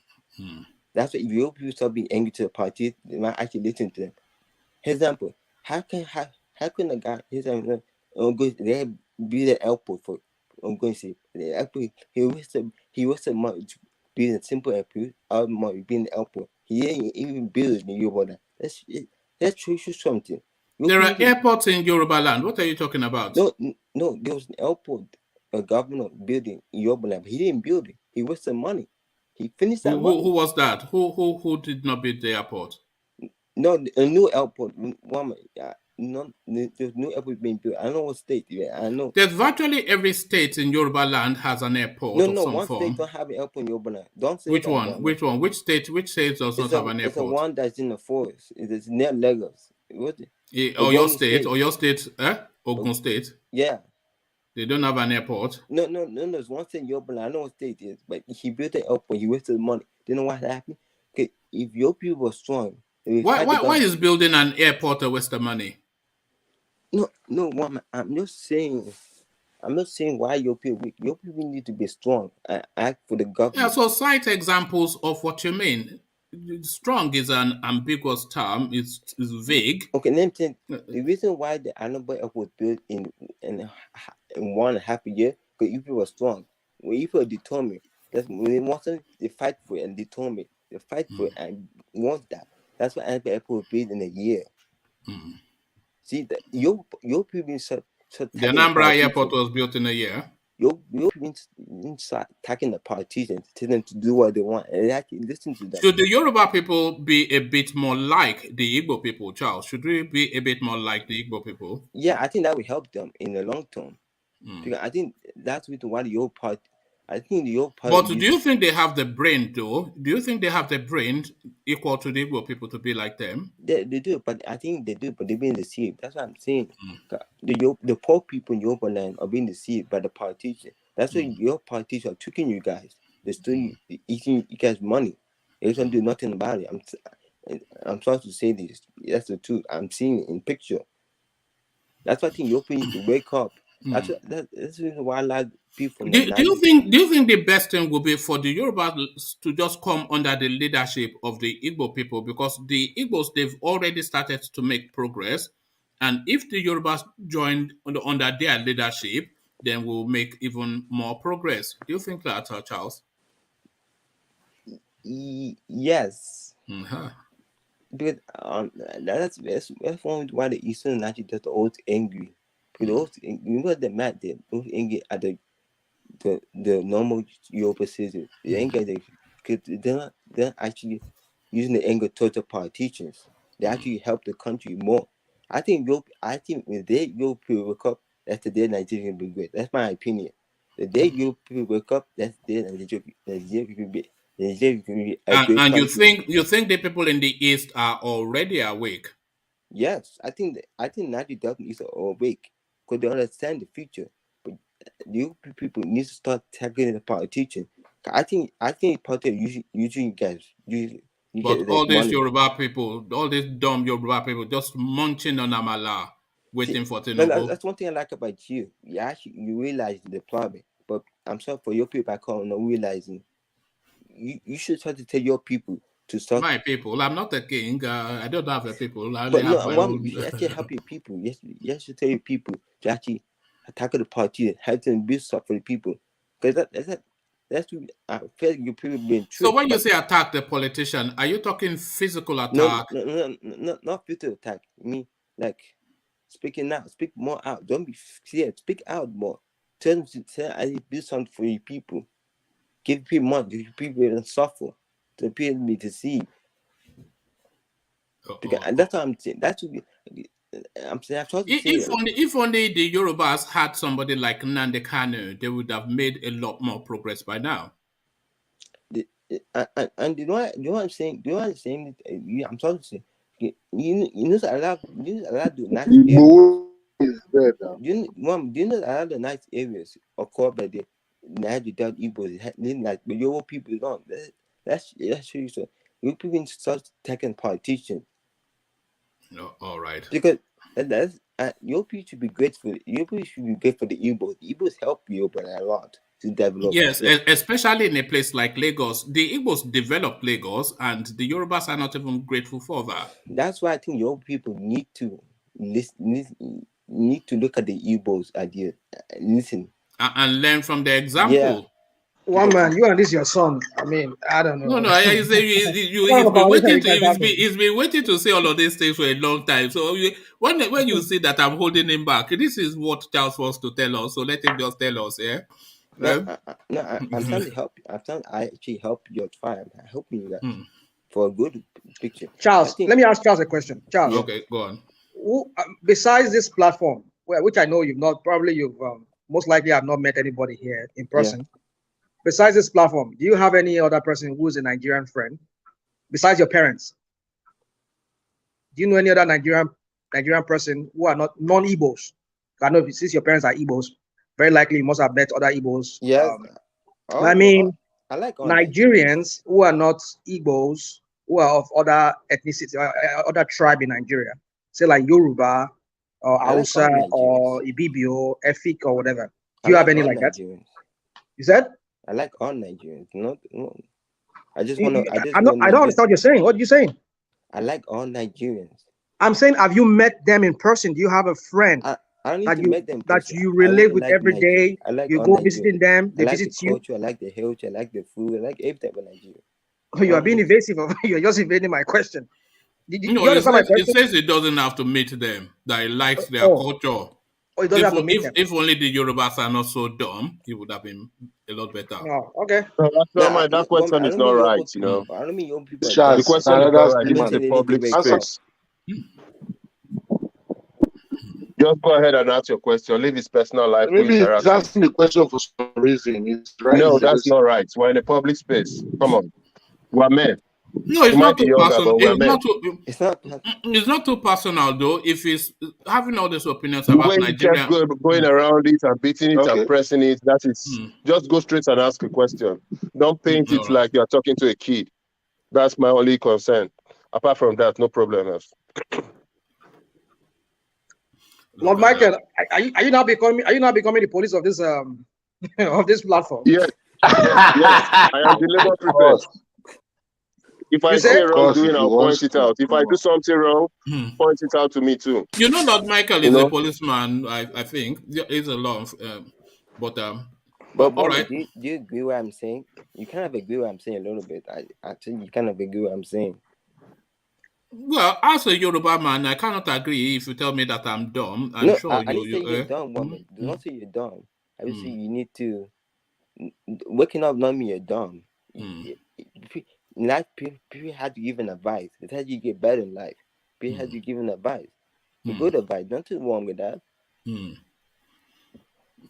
know, when people give you advice, it's an option. You know, an advice is different from an instruction. So it's just different ways, isn't it? Charles, the Igbos, they have a particular way of doing things which works for them. And the Yorubas, they have a particular way of doing things which works for them. If the Yorubas try to do things the way the Igbos do it, it almost likely would not work because instinctually, culturally, they are not inclined in that way, and vice versa. So it's horses for courses. I mean, to you yours and to them theirs. So that's just the way it is. It's not dumb or not, you know. No, I don't mean it dumb. Absolutely. Just giving advice is not a bad thing. It's a good thing. I'm just giving back to the poor people who are being tricked by the politicians in your land. I've seen that the rich people don't care about you guys, and it's sad truth. You usually ask money. It's sad. That shouldn't be like that. And you should wake up. You should fight for your freedom, fight for your rights. I'm trying to help you guys to fight for your rights. Now you Bob Marley now stand up for your rights. That's for all Nigerians. You're gonna fight for your rights. You can't be chickens. If somebody wants, speak out. We're waiting for the chicken. It took you long to get to the chicken. You always start with the chicken, don't you? No, I'm saying they gotta speak out. You want better Nigeria. This is what you get. This is where you get better Nigeria by fighting for your right. Talk to your politicians. Tell them, build the wall for them. You want to go to your office. Tell them, build this for my people. Build this. Don't be strong. Be bold. That's the fight for you. You know, you should be a motivational speaker. You know, Charles, you should be a motivational speaker. It's not for the Igbo. You're for the Igbo. Say, we're waking up. All the other tribes wake up too. Because we can't be fight by ourselves. All trying to step up too, and they step up to that only for better Nigeria. That's the only way. Okay. Are you saying you are getting tired of having to carry the Yorubas and the rest of everybody else? No, one man, stop that. You are the one who is leading him on. No, he did not just say that. It says the Igbos cannot do it by themselves. What does that? Is that because you asked him? Just I didn't ask him. Now he started the narrative, and I'm just all right. All right, thank you, Charlie Boy. So that was Charlie Boy. Now, the fullness of his politics, he just wants people to wake up and seize charge of their destiny, which I would say not entirely a bad recommendation. So thank you, Charlie Boy. So, Charles, let's go on from you to Rational Mind and take a different slant on things. So, Rational Mind, to you, that space, this DPI or DIG, Joseph Ibunike, who slumps and dies in his office, just as he's about to hand in his report and recommendations on ABBA KYARI. People insist it's a coincidence, but maybe I'm just too cynical and jaded to believe in that. What are you making then of the death of this officer, Rational Mind? Well, it's either way. It could be either. Maybe it's just it was just a coincidence, or probably there was some foul play to it. But then, if he has finished his report, I mean, the question is, why would he be killed? I mean, why would they want him dead? Is it to cover up some things more or what? And you see the civil service, and anybody who knows how the civil service works. You know, it's this Fulani people now. You know what they're like. Well, I'm not saying Fulani. I'm not put word in my mouth over one man. It's not just Fulani. The civil service, if you know, back in the days, I know how difficult it is, how it works, especially if you are vying for a position that maybe other people are qualified to. Some people they don't mind doing away with the other person, you know, either diabolically or otherwise. So I won't put it past it that it could not be that. I mean, I had a cousin of mine who works with the Ministry of Federal Ministry. I don't want to mention the Federal Ministry. He died. He slumped. He was in the office. He slumped in the office. In fact, I was in Nigeria when it happened. So anyway, it got me thinking that what's up with this whole thing? I mean, people dying while at work in the office. So you see, it's very hard to say, really. But then you look at the circumstances surrounding it. Like, okay, he didn't die before he handled this ABBA KYARI's case. So then when he's handling ABBA KYARI's case, that's when it is slumped. That is where some question marks needs to be raised as to what happened. They need to investigate it. But you see that Nigeria is a country whereby a lot of investigation, they will always set up panels, and that's will be the end of it. We're still asking who killed Delegiwa till today, so I don't know. It's only just Delegiwa. Even people that were killed before the Delegiwa that were killed under some kind of mysterious circumstances.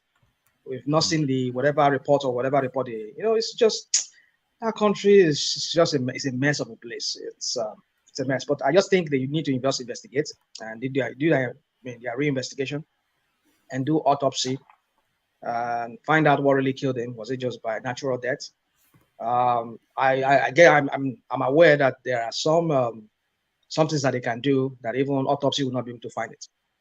I mean, there are some chemicals people can, like they did to Abiola. They could just put some kind of things, chemicals or whatever. Even though no matter how they do the autopsy, they cannot even really find the cause of death like that. So, or they can just rule it as maybe cardiac arrest. There's some things that can trigger cardiac arrest that even autopsy cannot really find. So, you see, the world is What are you talking about? Are you some Mossad agents? You see, it's we've read You've books. watched too many James Bond American movies. Yeah, too much James and Lee James and all this kind of business. Look at this guy. James Bond.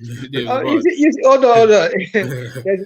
There's a program. Are you saying that Israeli spies they talk?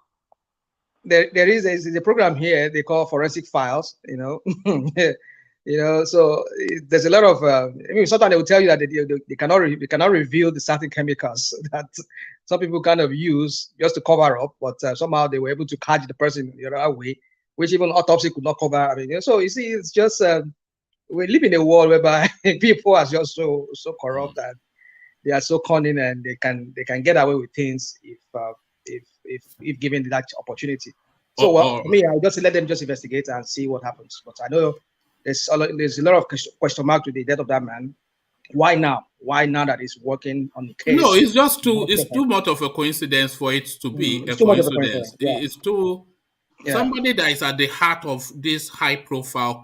We said that a lot of people will be dying in the course of this ABBA KYARI narrative because he knows too much and too many people are implicated. This is a lot of people still die of his storyline. That is why I think going to America, let him come to America is going to reveal so many secrets that he has about so many people, big people. I won't even be surprised if he has information about even the president and the rest of them or people walking around him. So the best thing would be let them look for some kind of. Maybe you'll come to America and tell us that Buhari is Jubril. Yeah? No. That's vindication. He must have done some dirty job for them. He must have done some dirty jobs for them. Like we're talking about this unknown gunmen in the East that were being killed, that were killing people, and then we're hanging it on ESN and whatever, or some kind of IPOB miscreant or whatever. Who knows? Maybe he knows about it. He has the story. He has the fact as to maybe he's one of the people that organized it. Who knows? It could be. He could say he's working for the government and then trying. We don't know what this guy has, the information he has. So letting him go like that, he might come to America here and then bargain with the U.S. government that he has all that information about the Nigerian government, what they did, the atrocities they committed, and he might bargain. Into a plea bargain with them too on that.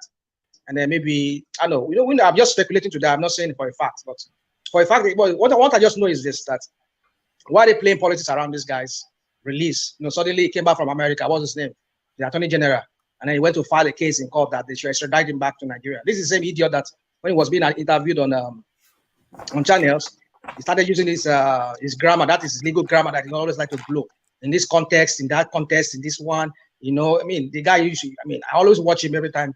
He never failed to use those two words, context, and there's another word he used again. What is wrong with this guy? Do you understand him? Do you think he has sufficient enough of a grasp of language? Do you think he has? I think he kind of like recites what has been because he has a heavy set accent. He does. I always listen to him in delay, so that I listen to him like 2 seconds. I take it 2 seconds. So I'm listening to him 2 seconds. You can't really understand. I think that is just the Attorney General of Nigeria. Yeah, that's just the objective because he blows so many legal jargons that you don't even understand what he's saying. But he doesn't understand what he is saying. Never and mind so you he understand just bloody use the word context, and then there's another word he used again. Now, person papa they do like this, so. You say? So now person papa now they throw it like this, so. God. Well, for me, I just think the guy is so corrupt that he knows so much too. I mean, they all know what is going on in that country. They are all involved in some kind of things. That if the cat is let out of the bag, I tell you, people will find out what they've done. I mean, why is this the same guy? Why is he afraid? Why is he pushing for appointees to remain in office and still go contest a political position? Not because they want to use that position. Let me take you to that space. Let me take you to that space, Rational Mind. So it looks as though, because we discussed it at length yesterday, when PDP got an injunction stopping them from deleting elements from that electoral bill, but the Senate president swept them aside using the argument of separation of powers. So the first reading of the amendment or the expunging of elements of that bill, the first reading got through yesterday, but at the second reading, the Senate rejected it categorically. So the Buhari plan to insert a rigging clause into the electoral bill has failed, despite the best efforts of Lawan. So what are you then making then of this thing that happened today? I watched it. I watched it a few hours ago before I came on your program here. I saw it when he was asking on the floor. Those who say hi, those who say nay. I think nobody. I only had maybe one or two voices that say nay. I mean, that's say hi, yeah. I mean, the other people just say nay. You know, like the whole Senate just say no. I mean, nay. You know, so and he says the nay has it. So anyway, so that kills it. So we just have to watch from now on. Let's see what's going to happen, because I know these people, it's not the end for them. They're just fighting for this what do you call it? Immunity. That's what they're looking for. They're looking for that immunity, because you see, when you've done, if you say a pure heart fears no blame, or how they have to say it. I mean, if you know you've done good, if you know you have no skeleton in your cupboard, why are you so particular about wanting to get some kind of immunity or some kind of where they will spare you from persecution? You know, so for me, I just know he's pushing that narrative because he knows that as soon as he steps down from being an attorney general, I tell you, they will pick him up, or something's going to happen to him, or maybe he's going to face the music at some point. So he just want to hold on to that immunity or that power, so that he can get his way into becoming a governor, and then he continues having that immunity for another 8 years. And who knows after that? Who knows what he's going to do after that? So you see, the Nigerian story is just like we all say here. It's quite a story that people just do anyhow in that country. So for me, well, it kills it, but let's see how far it goes from now. Maybe they're not going to bring up another thing again. You know, Rational Mind. Do you know the removal of May Malabuni is actually a blow to Malami? It's double blow now that he has taken. It's a blow. It's a blow, because he has lost the party now. He had that party, but yeah. They'll put him to his place now, because with Malami. I mean, I don't know if you guys saw the another news on, I think, Sahara Reporters or some of that. He said somebody went to obtain a court injunction to stop this convention on March 26th. No, that was why they sacked Buni. So okay. Go on. I want to understand what you want to say on that. Yeah, that was why they sacked Buni. The person who obtained the court injunction was Buni and others. So they want to. They're saying about 2 to 3 days before the convention that they had already obtained that court injunction. So about 2 or 3 days before the convention, they will present the court injunction so that the convention will not be able to hold, and Buni will continue to subsist as the chairman of the party. They said the bigger plan, their big plan, is for Buni to run both the convention and the primaries simultaneously, which then means that Buni then essentially will get to heavily influence who gets the presidential ticket, who gets the XYZ and the other, and that was the greater play. So they got that court injunction, but Buhari got wind of the court injunction and told them before he left for London to sack him. And very quickly they moved just as soon as Buhari went to London, and it went and voted him out. So Elrufai on Channels Television to say, on Channels Television today says, Buni not coming back as chairman. So he's told us categorically that is the end, that when he does come back from Dubai, wherever he is, he's going to come back and go back, as the Yobe State, yes. I saw that, I think I watched a little bit of that interview that Shimon Kebaloye did with him. Even though I dozed off in between. So anyway, the thing for me is that, you see, I mean, APC is a mess. They are in a mess. I mean, Buhari is also part of the whole mess, because you brought in this guy. PDP? I mean, PDP don't get there. They don't get themselves together now. You see what they are doing? They are, using legal means to bring in some kind of things. PDP is doing well. PDP is doing well for themselves. We know too. They too went through this phase with their former chairman. What's his name? This man that was there before from Rivers State. But then they were able to get their acts together. And then Uche Secondus. Thank you so much. So now they put their house together a little bit, at least so far, as far as their chairmanship and everything it's okay. What they're trying to do now is to reclaim those their governors that decamped and whatever they want to do. I think they're using legal means, which is good. And I think they were also instrumental in killing this the bill. I mean, that's a change amendment they wanted to make on that electoral bill, whereby they wanted to say people should remain in office as a political appointee, and then you can still contest. I mean, PDP were also instrumental in killing it. So you see, I can see they are making strides in trying to bring up some kind of things that will portray them better in front of the Nigerian people. But let's see how far that goes. But right now, APC is in a mess. APC is in a big mess. But what I see. Do you see this APC as something that is just a moment in time?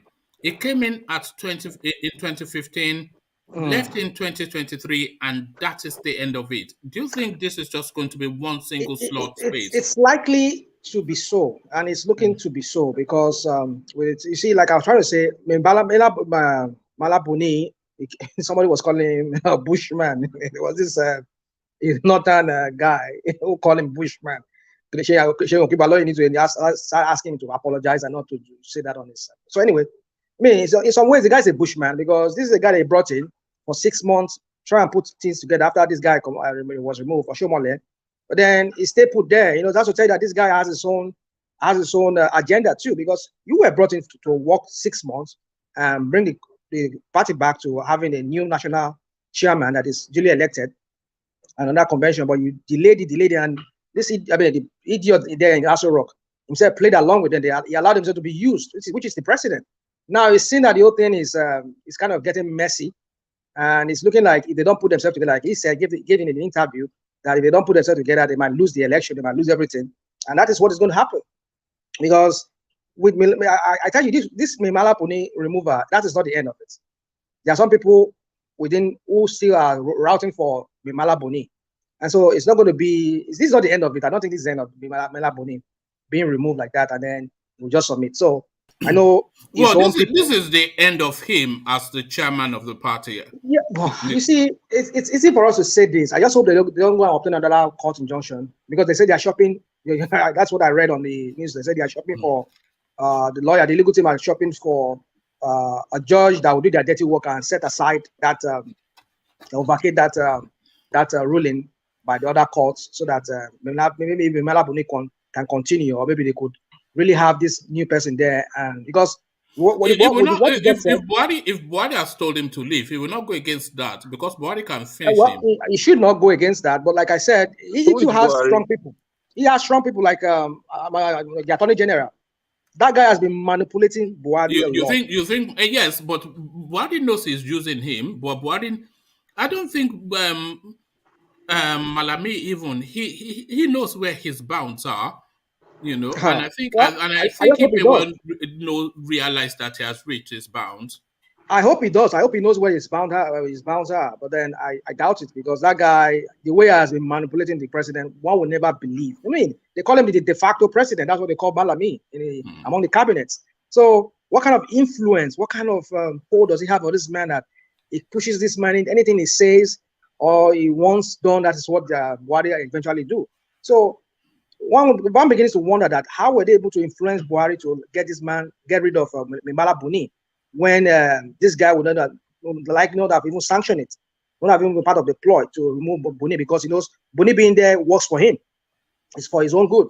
I don't know what I think it's the state governors that decide to seize control of the party back from Malami, who they feel now is getting almost so dangerous for their own. Yeah, so they just went to Buhari and said, look, all 19 of us, we don't want this thing to carry on this way. Woman, I totally agree with you on that. But like I said, without Malami being part of that bandwagon, then I tell you that's not going to be the end of it. He's going to come back in some ways. I don't know. Maybe we're still with Mela Boni. I think the governors are ready for him. Yeah, I think the only thing what they're going to do. They are going to just let him rule Abuja if he messes up. His laws are only going to be bound in Abuja, and they are going to control their own attorney generals of the states and tell him that they have their own state laws too. So he just has to come to a compromise somewhere. Well, he just because that guy is. I mean, there's no point. You say, Malami, the way I've studied that guy is a snake. He's a gangster snake. Now. He's a gangster. And, but what emboldens him is the confidence that Buhari has in him. That's just it. So he would not move because he has to be able to read Buhari's instinct. And if Buhari's instincts are saying to him that, look, my guy, you've stolen a lot of money. I've paid you back for everything that you've done for me. So settle it down. So he doesn't even have to say, they say Buhari is a body language president. So he has to be able to read the Because the Buhari has the balls to tell him that. It's only it doesn't have to tell him that. If Buhari is telling them to sack Miyamala Buni, then that tells him, because he would have painted the narrative of Miyamala Buni to Buhari and they were on that sheet together.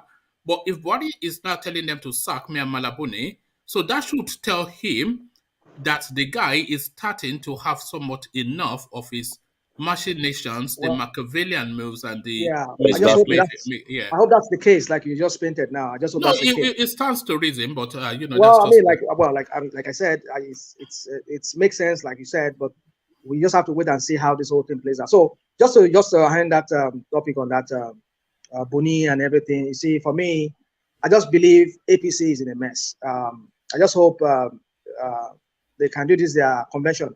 If they shift this 26 again, this March 26 again, forget it. APC is done for.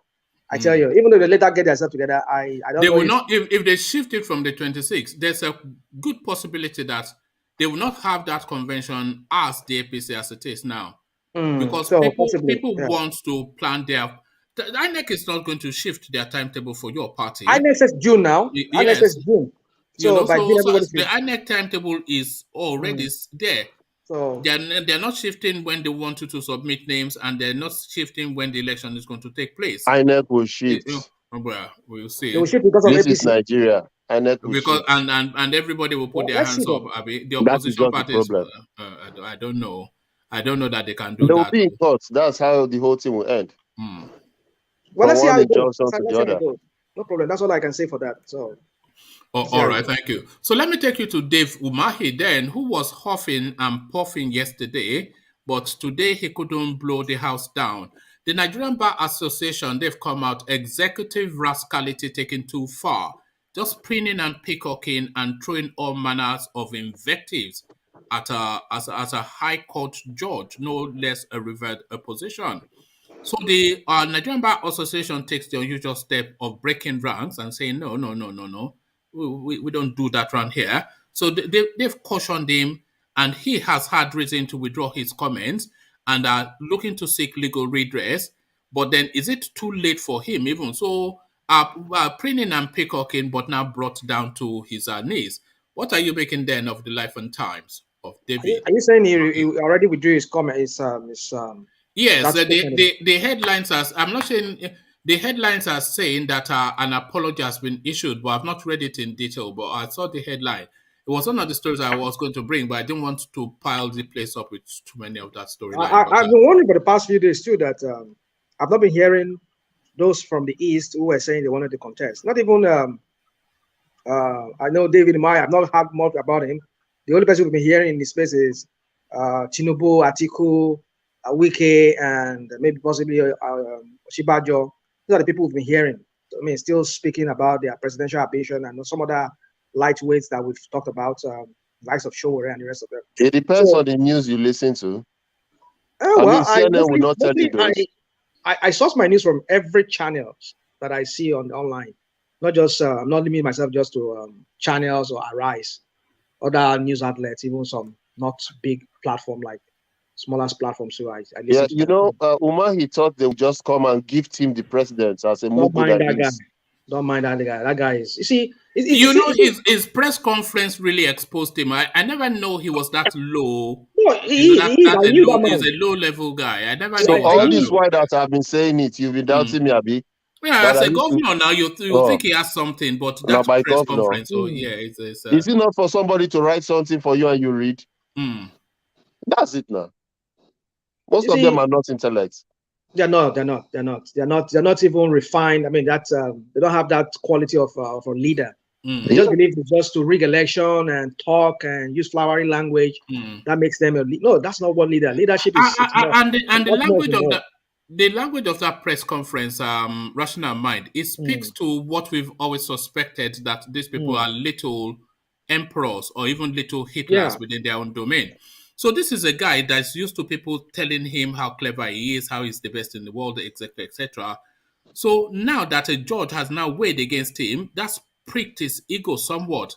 So he couldn't contain himself, calling the judge a hatchet man, calling the legal system a kangaroo court, saying that he will obey one ruling and not the other, and just it's a real show of shame. And I think what he even said, even when I listened to that his press conference, and I like, he was using the premise of being immune from. He said his immunity covers him from being sued. Like I was like, no, this is an electoral issue. This is not. This is not some kind of like. When I knew it was dumb was when he was saying to us that it's only death, impeachment, or resignation. And I just thought, okay, they are finished. If that is their governor in Ebonyi, they are finished. So when I had that too, I was like, oh, this guy is this is not the governor. I mean, are you even a legal? Even you're a governor, you don't even know what what's legal, what's not legal. And he should have services to guide this. Maybe he was speaking off script. They don't listen to nobody. They don't listen to anybody. That is why they keep running into the brick wall. They believe they are little emperors, like you said, one man. So they just believe, and again, he reveals their motive, that they are selfish kind of people. Look at how he was speaking. You could tell that it's all about him. It's not about the people that he was supposed to serve. It's about him. Like, oh, this person is attacking me. So we have 9 cases against the Ebonyi people, blah, blah, blah. I mean, it's not just about the people. It's about him, So you see, you look at all these leaders that are leading. They are not in the actual sense of it. When we say the Greek word ministers, servants to serve us, no, they serve themselves and their own cronies. So, I mean, it's up to everybody to figure out. I think that this now, I mean, he can't even talk about wanting to, even though if he gets this resolved and maybe they're able to put him in the office, I tell you, I guarantee you, he's not the presidential material anymore. No, and the judgment by that judge, by the way, it's a popular judgment amongst Nigerians, because from what I'm here, from what all the feedbacks that is coming through, people want that sort of law to subsist and to obtain. That you cannot just be doing this now. They just act at will and act without sense. Get a mandate from here and take it to the other place. It's just a total nonsense. Yeah, and it seems like it's on his own because no APC is talking about it. They don't care about it. Talking about it now. Will put a phone call to him. How you going? I'm next. Because Opis is not. I don't think it's on his case. The only people you can talk about is Ayade and what's his name? Zamfara Governor Matawale. Those two of them, they should be the next person now because this court ruling is set a precedent that you cannot be in a political party and move. But I think according to what I heard was that if he had brought it before the House of Rep of that state that he wants to cross carpet, so that maybe that would have that would have not allowed this legal case go through or win that case. But for the fact that he did not notify them, he just cross carpet. That is one of the reasons. I mean, another reason he gave is because it's still going to be the same thing. He said what? It's still going to be the same thing because the case was brought to the court by the opposition party, not by the House of Assembly members. So he will still have faced the same thing. But the only one I see that is reasonable there is because if you look at it in Nigeria, it is the party that usually is on the ballot box. Yes. They don't put the name of the candidate, even if the candidate is the name that appears on the posters that when he's campaigning, but it's the party logo of the party. So if the people are voting for the party, it stands to reason that that party owns that ticket. Yes. And then if you look at that case of INEC versus APC in Kogi State, when what's his name? This guy that is there. Audu won the election. Yeah, and he died. He died, and then his what's his name? The Falade or whatever, his deputy could have taken over from him, but no, they gave it to your second runner-up in the APC primaries. So you make you wonder that. I mean, he's not the individual now. Why not his deputy taking over from him? He said no, it's the APC. It's the party that will determine who does that. So that was why they have to shift it to this guy that is in Kogi State. So you see, it's so that was part of the grounds for arguments in the courts. Yeah. So you see, because they quoted INEC versus Kogi State. So you can imagine. So the point is you understand that this is a precedence now. And then Ayade and Matawale should be ready now. They should be ready to vacate that office if PDP they might jump back quickly. Well, but I know one thing I know about APC is that they know how to push up for judges that will do their dirty work for them. You know, that will vacate it or maybe set it aside or maybe even go influencing the Supreme Court's decision too. Who knows? But let's see how it goes. So that's how. Are judges our problem now? No, I was just going to say that judiciary those judges do not have a sense of wanting to make Nigeria better. Yeah, and they give conflicting judgment that when you hear one here, another one here, it's like you can't even reconcile the two. And then it's like, what are we talking? What kind of a banana republic are we running in this country? So you see, my brother, you see a lot of things. But it's not America now. You cannot expect us to be like America. You always. One man. Have I mentioned America yet now? Have I mentioned America now? I've not mentioned America. Even Britain or UK. You don't like me saying that to you, one man. No. I don't actually even mind. I just tease you, because I know I get a reaction. If I didn't get a reaction, I probably wouldn't do it. But thank you, Rational Mind. So Rational Mind, let's go on from you to Lord Michael and take Lord Michael to the permutation of a Rotimi Amaechi Elrufai tickets. This was one of the conversations that Seun Okinbaloye was having with Elrufai that Rational Mind just referenced earlier on. So this now something to conjure with. It wasn't even something that we've ever really discussed, but this now in play. So how does that sound? How does that ring? Is that a possibility? And how would that play in Nigeria? Amaechi Elrufai on a ticket.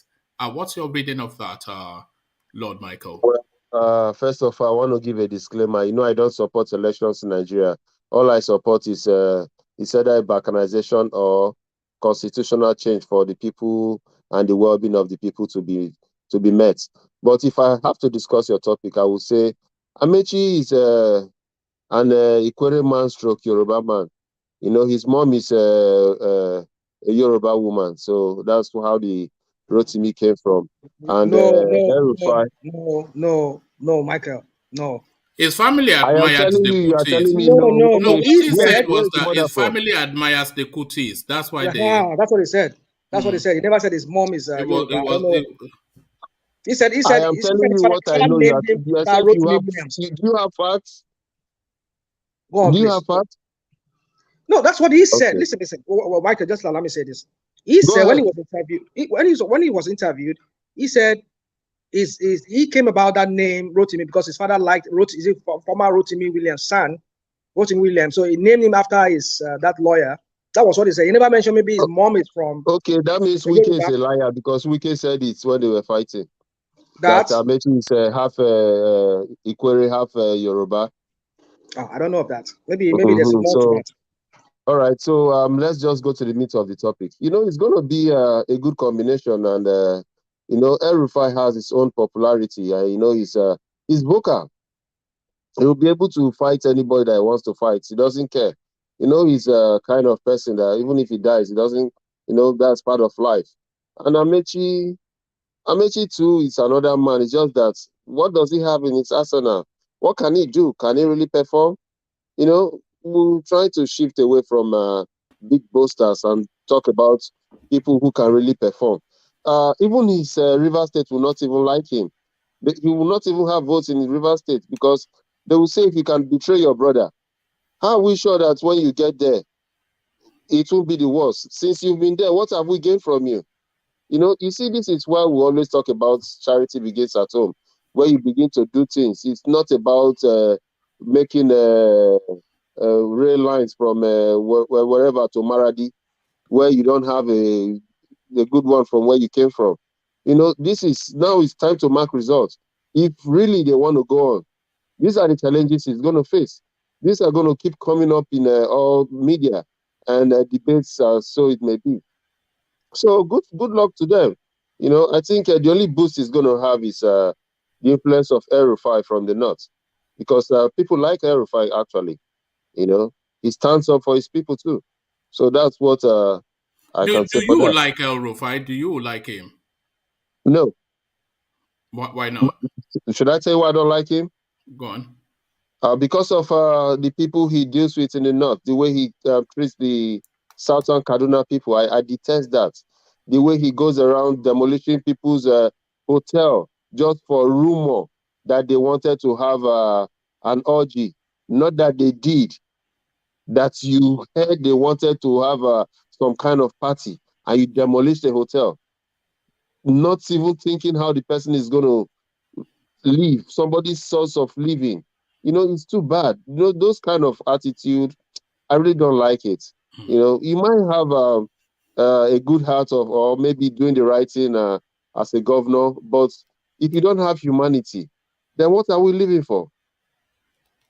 Do you know so why that's why I don't like it? Do you know why I don't like him? I don't like him. It's for all of those reasons that you mentioned, and especially that demolition something. There was one time that this guy went and he demolished the mansion of his political rival in Kaduna State, and they demolished that house under the pretext of it not conforming to some town planning rule or regulation or something. But the funny thing is that house was in the middle of a street, and it wasn't any more external or internal than any of the houses in that row. But they went to that house in the middle of that street and demolished it to the ground. So, I mean, how can one house not conform with regulation? And that house just so this is a real mini Hitler. That is what that guy is. It's wickedness. It's wickedness. It's worse than Buhari for me. Because Buhari you can still see some chink of compassion. That guy is ruthless. It's a short man devil. That is it right there. And that was the guy who really had El Zazaki put in jail. Even because when they wanted to release him, he fought it hard. Yeah. Yeah. So I don't think he's a good guy. If this kind of a person gets into power, oh my God, they'll be flogging people every day on the street. When I started disliking this guy was even before he became. Well, he wrote his biography, and in that biography, he said that Obasanjo, when Obasanjo when they claimed that he wanted a third term, in his biography, an accidental something or the other, he said Obasanjo came to prostrate to him to persuade him to join him in his third term agenda. And that is a lie. Can you imagine Obasanjo prostrating? No, I don't know. Is that? Think about it now. Obasanjo prostrating to Elrufai because it was. So Elrufai was not a governor at that time. He wasn't a governor. It was just the. Under Obasanjo. So that guy is quite it will sacrifice anybody. He's saying he doesn't have any political ambition anymore. There's nobody more ambitious.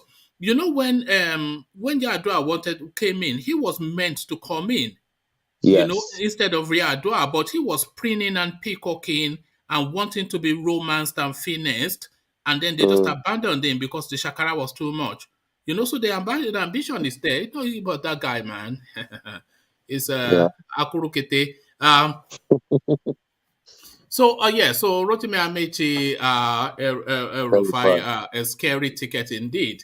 Even scarier, the arrogance, or would you say ignorance, of the Ebonyi State governor. You've never recommended this guy, and now we see why you don't commend him. The executive rascality taken too far is the polite words of the Nigerian Bar Association. A yam head is what we'll call him around here. What says you, Lord Michael? I think the NBA should take a step forward, or rather a step further, to sue him for defamation.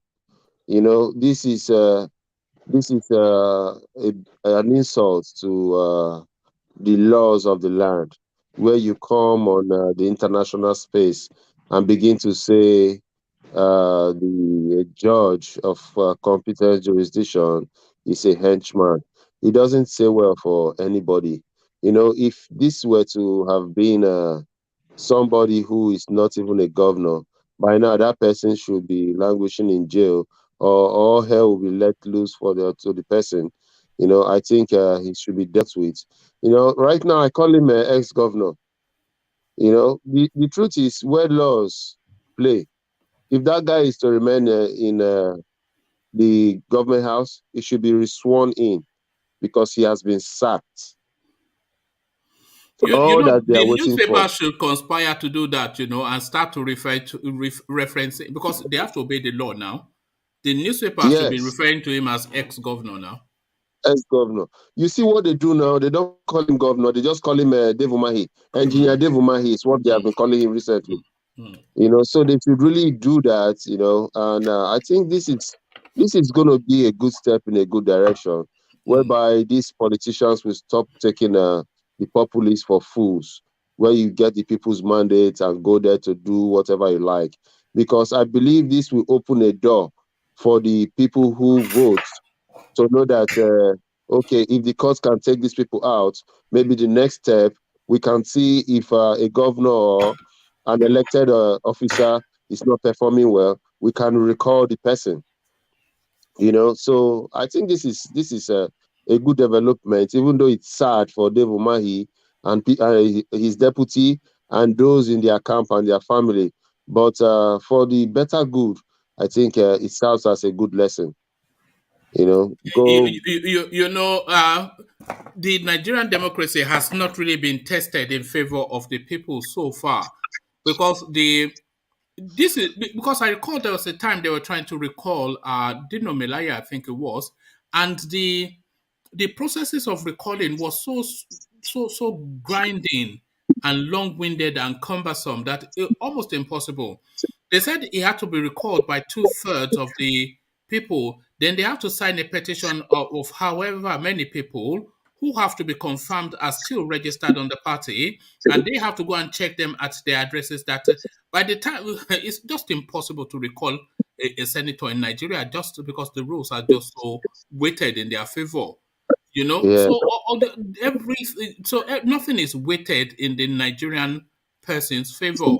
So if we can get this at least just to begin to sanitize that space, because it's just the rascality is too much, just the all these demigods. The problem we have is sorry to say, the NBA, they don't know their job. They are just there wielding to the pockets of politicians. These are the things they are supposed to do. Write simple laws, you know, in simple languages that even the man in the village it will not be difficult for the person to understand. Just all these processes, make it simple. Because if you look at impeachment process in the INEC charter or recall, it's too much that you will see section 1, subsection A, B, or C, C, D. You know, this is what the Nigerian Bar Association is supposed to do. if they have these things, and we know they have these things, they can push it to the National Assembly, and this thing becomes law, and we'll throw away all those junk of box of paper. You see, everybody will begin to respect the law. You see, till today, I've not heard the NBA talk about the lawyer that was molested and dealt with in the customs office in Abuja. No, they won't talk about that because it won't put money into their pocket. Till today, nobody knows what has gone. If that lawyer did they even talk about Marshall, the Showore lawyer that was thrown in prison for having the temerity to sue the police? So that is why I don't even understand what the NBA is doing. You know, they need to get their ass up and start doing the right thing. Otherwise, I don't think there's a future that holds all for these the trade country. union organizations, because the Nigerian Bar Association is a trade union, they've all been compromised. Look at a good example, somebody like Oshomole, who's still wearing all this khaki all over the place. They have a fleet of private jet, etc. So they've all been bought and paid for. Estates in those states? I know I've seen snippets of his house. He has this infinity pool on top of a mansion that just floats into the skies. This is a unionist that's wearing khaki all over the place. How do you think it's able to afford that yellow girl from the Cape Verdes? It's those states money now. Yes, now. And you know girl, what? Lawyer, pretty. You know, how can he afford that? It took loan too. Yeah. You know what these guys do? They take loan, the federal government shorties, and they pocket the money. They do nothing. Till today, nobody knows what any governor does with their security votes. That is one money that just comes somewhere and is going into some fixed deposits in abroad and is yielding money for them. It's so unfortunate.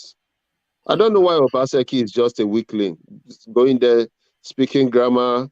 If he wants to be a pastor, he should just take Isaiah Yamu's Bible and start preaching and stop talking up and down and do some hard work. Today is the Oba of Benin that will push him. Tomorrow is what they call this. You know, that Edo place. Yes, that Edo space is almost an ungovernable space because the Oba is a demigod. Every other person is a hooligan, and then the women are somewhat, you know. Interesting. They are blackly glad because he has an Edo girlfriend, I guess. I don't know. Who has not had an Edo girlfriend before? The one. That's Benin Kingdom you're talking about. Benin Kingdom. What is Benin Kingdom? What is that? Leave all those things. All those ones, they just go. You know, I somehow heard that people giving my village people 2 commissioners. Never be done before. So he's a good guy. You see what I'm talking about? That's our problem. That's our problem. Exactly. One of the 2 of them said that my people. The 2 of them are my people. So he's doing road still they won a village. Road now. No. Forget road now. They have commissioner. 2 commissioners. 2. So he's doing well. He's doing good. And, so what are waiting the commissioners bring? What did they bring? Yes. To the village and be to his government. To the village, to the government, and to you. They just give them portfolio this week now. Too. You don't go allow them to settle down first. They are my friend and my people, close person. One was my MC for during my wedding. The other one, the prince of the town. So have you? So God bless Obaseki. The best governor so far. But this is the issue right here. Were you here when Celibis was defending Patience Jonathan? Because he's from down the road from her. This is Obaseki has done exceptionally well. He's the star of this administration. And the best governor the state I've ever seen, and by far the best governor Nigeria has ever contended with. His deputy will soon push him out. Exactly. That's what we say. No, it's not be Lagos. We know what we're saying. Some know the people. I expected more from Obaseki, but I'm not hearing enough achievements from him. I'm telling you, exploits. He give me 2 commissioners. Two. Never in history. You need your commissioner. Make them go boil rice and stew. Forget that. Would they talk of?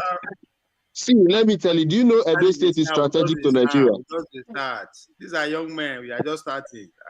See, do you know how much Edo State is in the second term? Give him a chance. Do you know Edo State has the highest gas reserve in the whole of West Africa? Give him a chance. He's doing good so far. Oba is not complaining. In 2024 now, Obaseki will be gone. Your 2 commissioners go just follow and pack, come out. Well, we stand a chance to get one of them as the next governor. That's why we are praising him. Is that the chance? They talk? You think say Philip Shaibu they play? Philip Shaibu they want for that guy. It is because he just managed Sudan as deputy governor. That guy now serious Agbero. Not try that guy, yo. One of them, Philip Shaibu and Godfather, was a PA to Philip Shaibu. One was PA to one was a PA. One government appointed, the governor appointed. The other one the deputy appointee. We are playing our game well. Which game? Not get game. All right. Lord Mike, ask you. Topolo and Ibori, who get power pass to Delta State? Who? Say who? Topolo and Ibori. Thank God, see how he's all there now. Who be Tompolo now? Why you talk like this? Who be Tompolo now?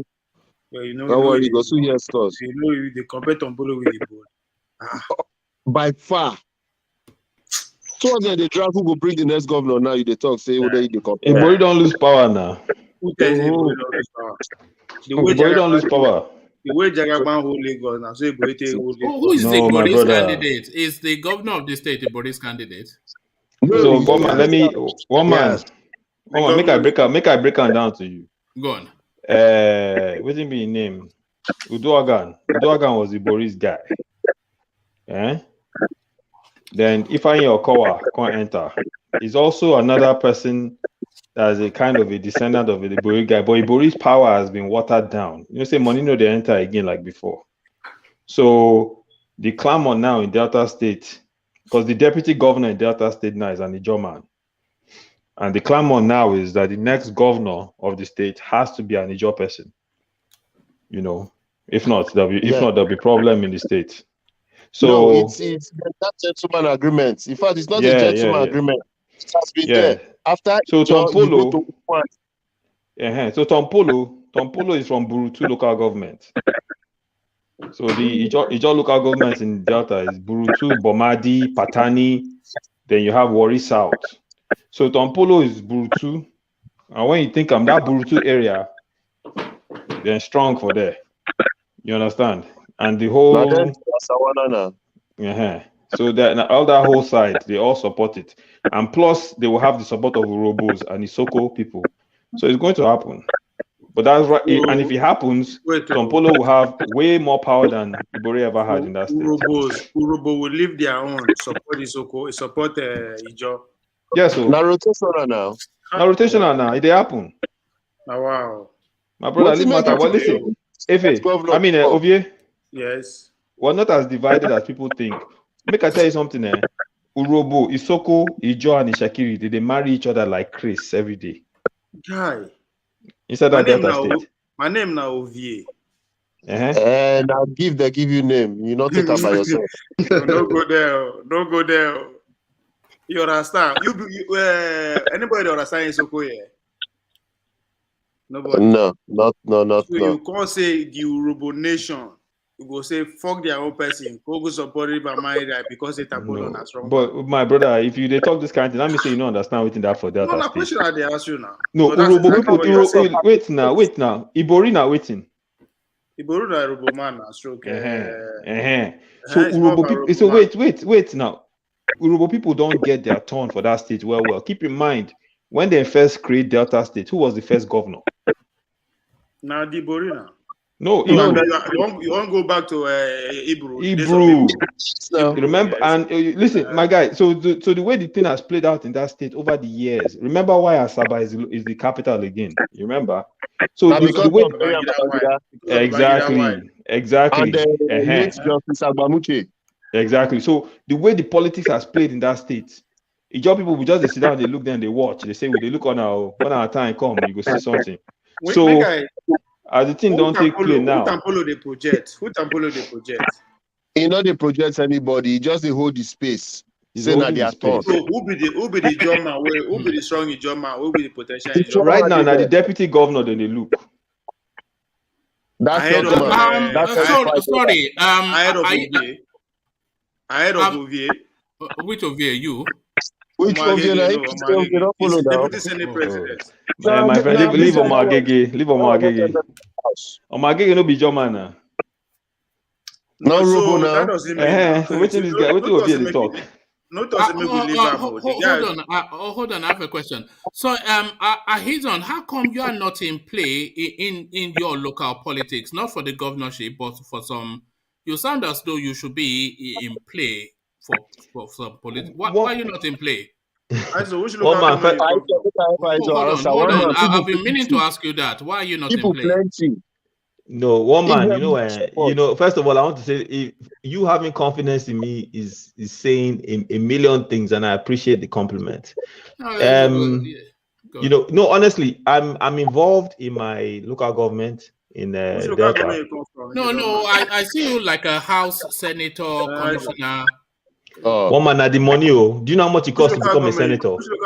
Governor. Now sponsor they sponsor people. Yeah, you sound like you have talent, and if you are talented, then they should sponsor you. It's with time. And another thing, one man is I have to in that state. There's no other way. I have to go and bow down before PDP. Otherwise, what's stopping you? Are you too early? Go early. You have to go early. Look at this. My brother, that PDP get as it be, man. Look at this. So answer me now. You dey fear? Make I no look how where you come from. You want join AAC? AAC no get leg for Delta now. Don't worry, we need you to go in so that we can come and collect that creek money. Yeah. I'm not saying it for yourself. I want to use you to enter the creek. So I hear that's where the dollar is. One man. You don't need me in office to enter creek. You know, I don't tell you you're welcome anytime. We'll give you a very grand reception. I can only come when there's a senior person now, and the senior person will be like a rep, a senator.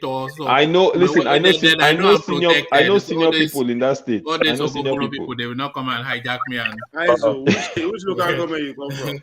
My brother, you don't ask me this entire. I'm from Patani local government. No, nah. See, I know why they talk like that. I'm from Patani. You don't say you don't go happen. You know, Ovie, you know say the side where I'm from is like the Turkey of Nigeria in that creek area. You belong to the Asawara people now. Come why in everywhere? Why you collect every month? Make I tell you something now. Well, 1 hour from Yenagoa, 1 hour from Port Harcourt, 1 hour from Mori. Exactly, Escravos, the river they there, Burutu near us well. But they collect every month. Now they collect our Niger Delta money. You see this guy. All right. By the way, let me just withdraw.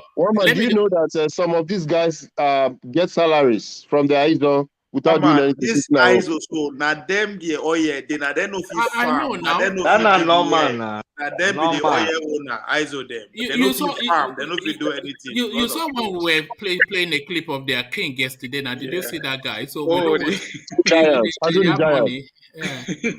They have money. ISO now very wacky guy. Well, we know they see the money now. Nigeria, if I start talking Fulani matter, one man will silence me. So, but we know they see the money. No, go on. Yeah. But no, you know, get the money. They don't just circulate it. You know, we don't see it now. Look at one man. Wait. One man. Look at what's happening. Look at what's happening now. Government. People who are as him, as brilliant as him, as spoken as him. Just like that, everybody's out to go hustle for themselves. That is the problem. The community leaders, the community leaders chop the money. All right, especially that Ibadan area. Let's hear from Hizon, and then we'll get back to Lord Michael. Yeah, you see what's happening in NDDC right now with Akpabio. You see what's happening. The law stipulates that there has to be a board made up of people from the area, the Niger Delta area. This man has not appointed a board. So a lot of the times, and you have to see, Akpabio is a political appointee of Buhari because he gave money to Buhari. Akpabio, Timi Silva, all these people helped Buhari get into office. They gave him money, cash. So now he has rewarded all of them with positions, and they're not doing anything. So tomorrow, what will happen in Nigeria? They will say, on a Niger Delta, they complain. We don't give on our entire all the money. The place is still not developed. They're complaining, but that money doesn't come to us. They use that money to play football, political football. And yeah, but you are not doing enough to pressure the space now. You're not pressuring the space. One by point, you, not you personally. you. But yeah. You didn't hear what I said to you. There are like 250 ISOs from his village. Smarter than him, more educated than him, everything. We are all outside hustling because that area is hostile for you to go and drag the space. No, but that's the thing now. You surrender. No, I'm not we saying did not you surrender. He who fights and runs away leads to fight another day. I tire of that language, and it's not peculiar to that space. There's a lot of money that goes into a lot of spaces, and people say they circle wagon that money. And then when we say that the mass should force that circle wagon to split, and then they'll say they'll use the force of violence against you. So a lot of money goes into that NDDC. Well, you know why so the people of that region, they must be able to force some. Let me put it like this. And it is people like you. Hold on, Ovie. People like you and Lord Michael. Okay. But one man, let me say something that most people don't want to say on this platform regarding change of politics in Nigeria. You cannot fight fire with sand. You understand? If you go into that place, you have to embrace thuggery, heavy. There's no listen. This is the thing most people don't want to say. You have to embrace thuggery, heavy. You have to be willing to embrace violence or have it perpetrated in your name. You have to be going in there because the people you are competing against will do anything whatsoever to get that position. And that is something most of us don't want to come to terms with. And I don't know about, I can't speak about other regions too, but I know my region. Hold on, Ovie. Hold on, Ovie. I have a question for you. Yeah, can you hold on, please? What you've just said is what I am disagreeing with, because the people you are going up against, they almost have a monopoly of violence. Within that NDD space, whoever it sits, he has the police on top, he has the army on top, he has a retinue of all of the security operators, and you only have to cough the wrong way. You just have you gunned down, and you say they just.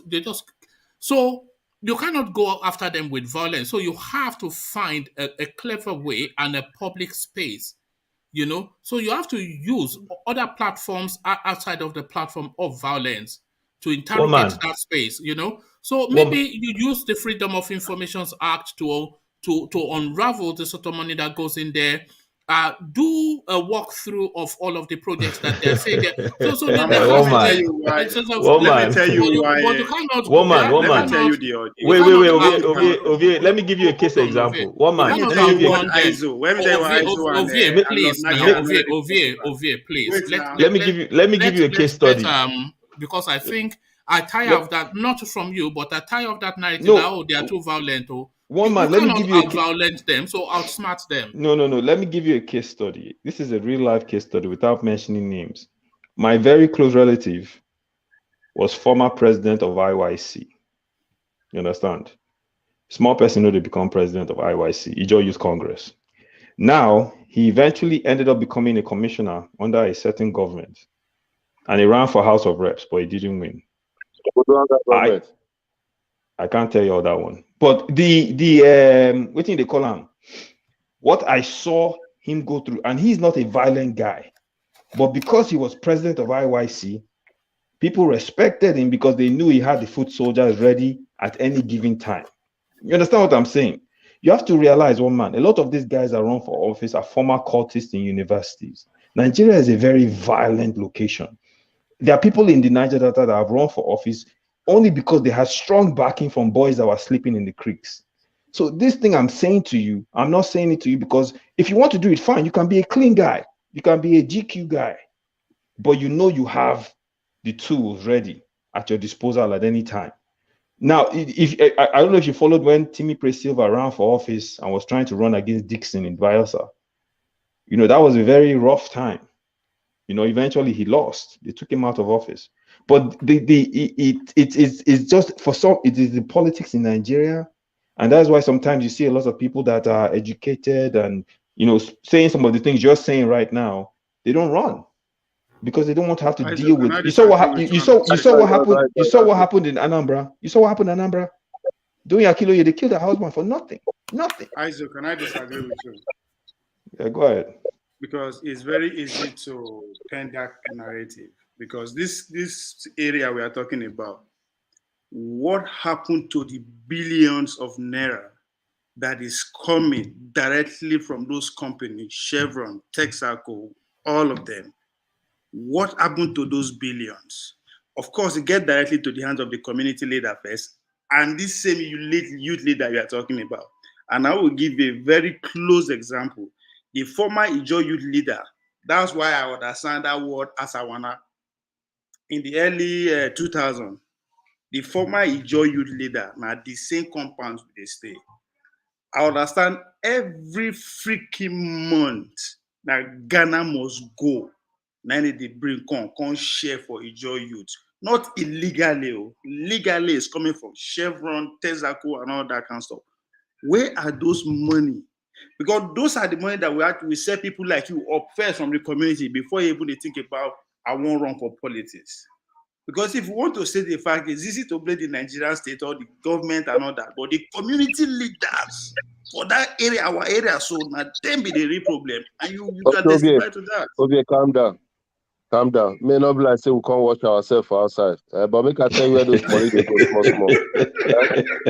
And that's truth now. You know, say I dey like talk for you. Make me start talk and make it sweet. I think got a beguna. Now the word with this. But you see where that money they go. So that money they pay school fees. That they sponsor their brothers, some of them for school fees for other place. So we see where would they complain? They say the one that they bring not there enough. We don't, in fact, we don't even want to bring money again. Waiting we want to say, maybe they can't develop the place where they for the hustle. Now, where person they work, now there they chop. Now make that they call a workshop. No, we need to accept the truth. That's what we cry for. My brother, thank you. Wait. This is not the problem. I always tell people this.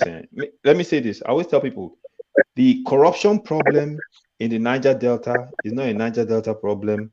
It's a microcosm of a Nigerian problem. There's corruption all over the country. You cannot give billions of dollars into a space without close supervision and accountability. The federal government knows this. If they wanted to develop those areas, like my brother just said, don't give the cash, come in and develop it. But what they've been doing is they've been giving the cash, they've been using it for political football. And that is why that area is still not developed. That is why you still have these issues over here. You're saying community leaders and you're saying all these people. People are using the system to perpetrate corruption. When Buhari wanted to fix the second Niger bridge, why didn't he go and pick some community leaders in Southeast and give them cash? No, he went there and he did it. So the point is he can the federal government can intervene directly to fix the problem. Development for the it is a scam, my brother. It is a scam. It has been a scam from day one. But you are not interrogating it enough. You are not interrogating it enough. Yes. Thank you. It is a scam. It has become a political tool. This is what I'm telling you. It became a political tool from day one. The minute they created it, who are the people they put as president? Think about it. You can't eat your cake and have it. Hold on. You can't eat your cake. This is not a matter of eating my cake, my brother. This is a fact that listen. Hold on. Let him put the point to you now, so you know what you're discussing. Rational mind. Yeah, hold on. Hold on. He hasn't put the point. Go ahead. You can't eat your cake and have it. You see, the problem in the Niger Delta and the creek there is a complex matter. You see, you're talking about don't give them the money, develop the place. You send engineers to go develop the place. Why people are waiting for it to be developed? And start to kidnap the people. Say enough, you wait. Your so-called community leaders, the same boys, may go kidnap them. May they go put them inside the creek. Then how does the development continue? So you see, the problem in that Niger Delta is a very complex matter. It's more than what that thing you just said, that okay, develop a place and don't give them the money. You see, Rational mind, you know why you're incorrect. Let me tell you why you're incorrect. Let me tell you why you're incorrect. No. Let me tell you why. What the example you just gave is a false narrative, because Wike just built a bridge leading all the way to Opobo. Wike has developed places in Kalabari Kingdom. Wike has built all these things. Other people like Dwoye Diri in Bayelsa has built. Dixon built. How are they able to accomplish these things? They were able to accomplish it because they just wanted to do. They didn't give cash to anybody. Let me explain something to you. That's a different narrative. Wait. If you want to talk about communities, wait. If you want to talk about the boys are being given what they need. No, they're not being given anything. Are you from there, my guy? Relax. If you want to talk about communities, if you want to talk about communities, my brother, let me explain communities to you. Calm down. You see, this time they're not. They give anybody anything. You know that this guy make it. They talk. I explain to you what they happen. Okay, wait. Inside Creek there. Okay, wait. Rational mind. I'm going to give you the floor. Wait. One at a time. Yeah. I'm going to give rational mind the floor. But let me ask you a question. All these examples I gave of development projects of infrastructure built by Wike, true or false? He did it because the boys were not being. Hold on, they were not being disturbed. They get their own. They get their own side thing. What did they do? It was done, Abi. Hold on. Was it done? Hold on. Was it done? Hold on. Inside Creek there. Number one. So they give their contract to the monitor pipeline. Okay. Another one, they say they give them. They do their small refinery business inside. They don't disturb them. Which refinery business? Is it not Wike that shutting down all the illegal refineries right now in Rivers State? I'm talking about before now. You don't completely finish. The reason. Listen. The reason why I'm giving. Are you telling me we can say there are illegal refineries in the Creek State before now? Yes, he's arresting all these people right now. I'm watching what's happening. Which one of the refinery? You did say I'm not saying wait. Talk now. The reason why I'm intervening into what you said so strongly is because this is a false narrative as an excuse being used to say development cannot be done in a certain area. Yet, no, don't get me wrong. Wait. Yet, there are several examples of when the political will is there, they go in and they get it done. The problem is when you start to give a community cash as an appeasement for perceived wrongs, you create a habit that you can't come back from. That is the danger, and that's what they've been doing, unfortunately, which is one of my biggest criticisms of Jonathan. But I digress. I'll let one man continue. All right. Let's thank you. But I still maintain that the people in the Delta regions, they're not doing enough as a mass to probe their own wealth and how it's being used. That place should be. We should be requiring visas to visit that space. It should be so beautiful and so lush. There's so much better than Dubai. Calm down. No, no person house pass up now. I don't live for. They're not doing enough. They're not doing enough because. Hold on. Let me make this point. Hold on. Let me just make this point. There's a lot of wealth that goes into that space. I don't just describe Donald's wealth that they are bringing it in Duffy bags and handing it over to these elements, the Sapele Water Bunch. So they start, and that in itself is a space that you have to interrogate because that narrative. Think about it. When they are bringing that cash, do you know what they are bringing? They are giving you 2%. Because yes, because the money that they should use to develop that space is a bigger spend than just giving all these boys who are the noted troublemakers. So to just give them money to go and get to go and live a lush life, and then that's it. So they're just it's not even crumbs; it's crumbs of crumbs that they are giving out, and they've identified with the so that already a narrative that you have to interrogate because all these things they have percentages around them that X percentage should come in different forms. So the intellectuals like you gentlemen here, Lord Michael Ahizon, you don't necessarily go into politics, but you could be watchdogs of the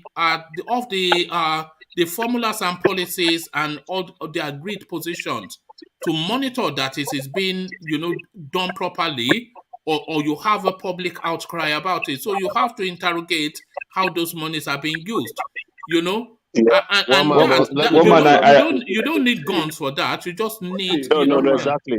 No. What you said, one man, what you said is very clear, and I actually agree with that. I don't have any issue with that being the voice of conscience for what's going on in that area. No issue with that whatsoever.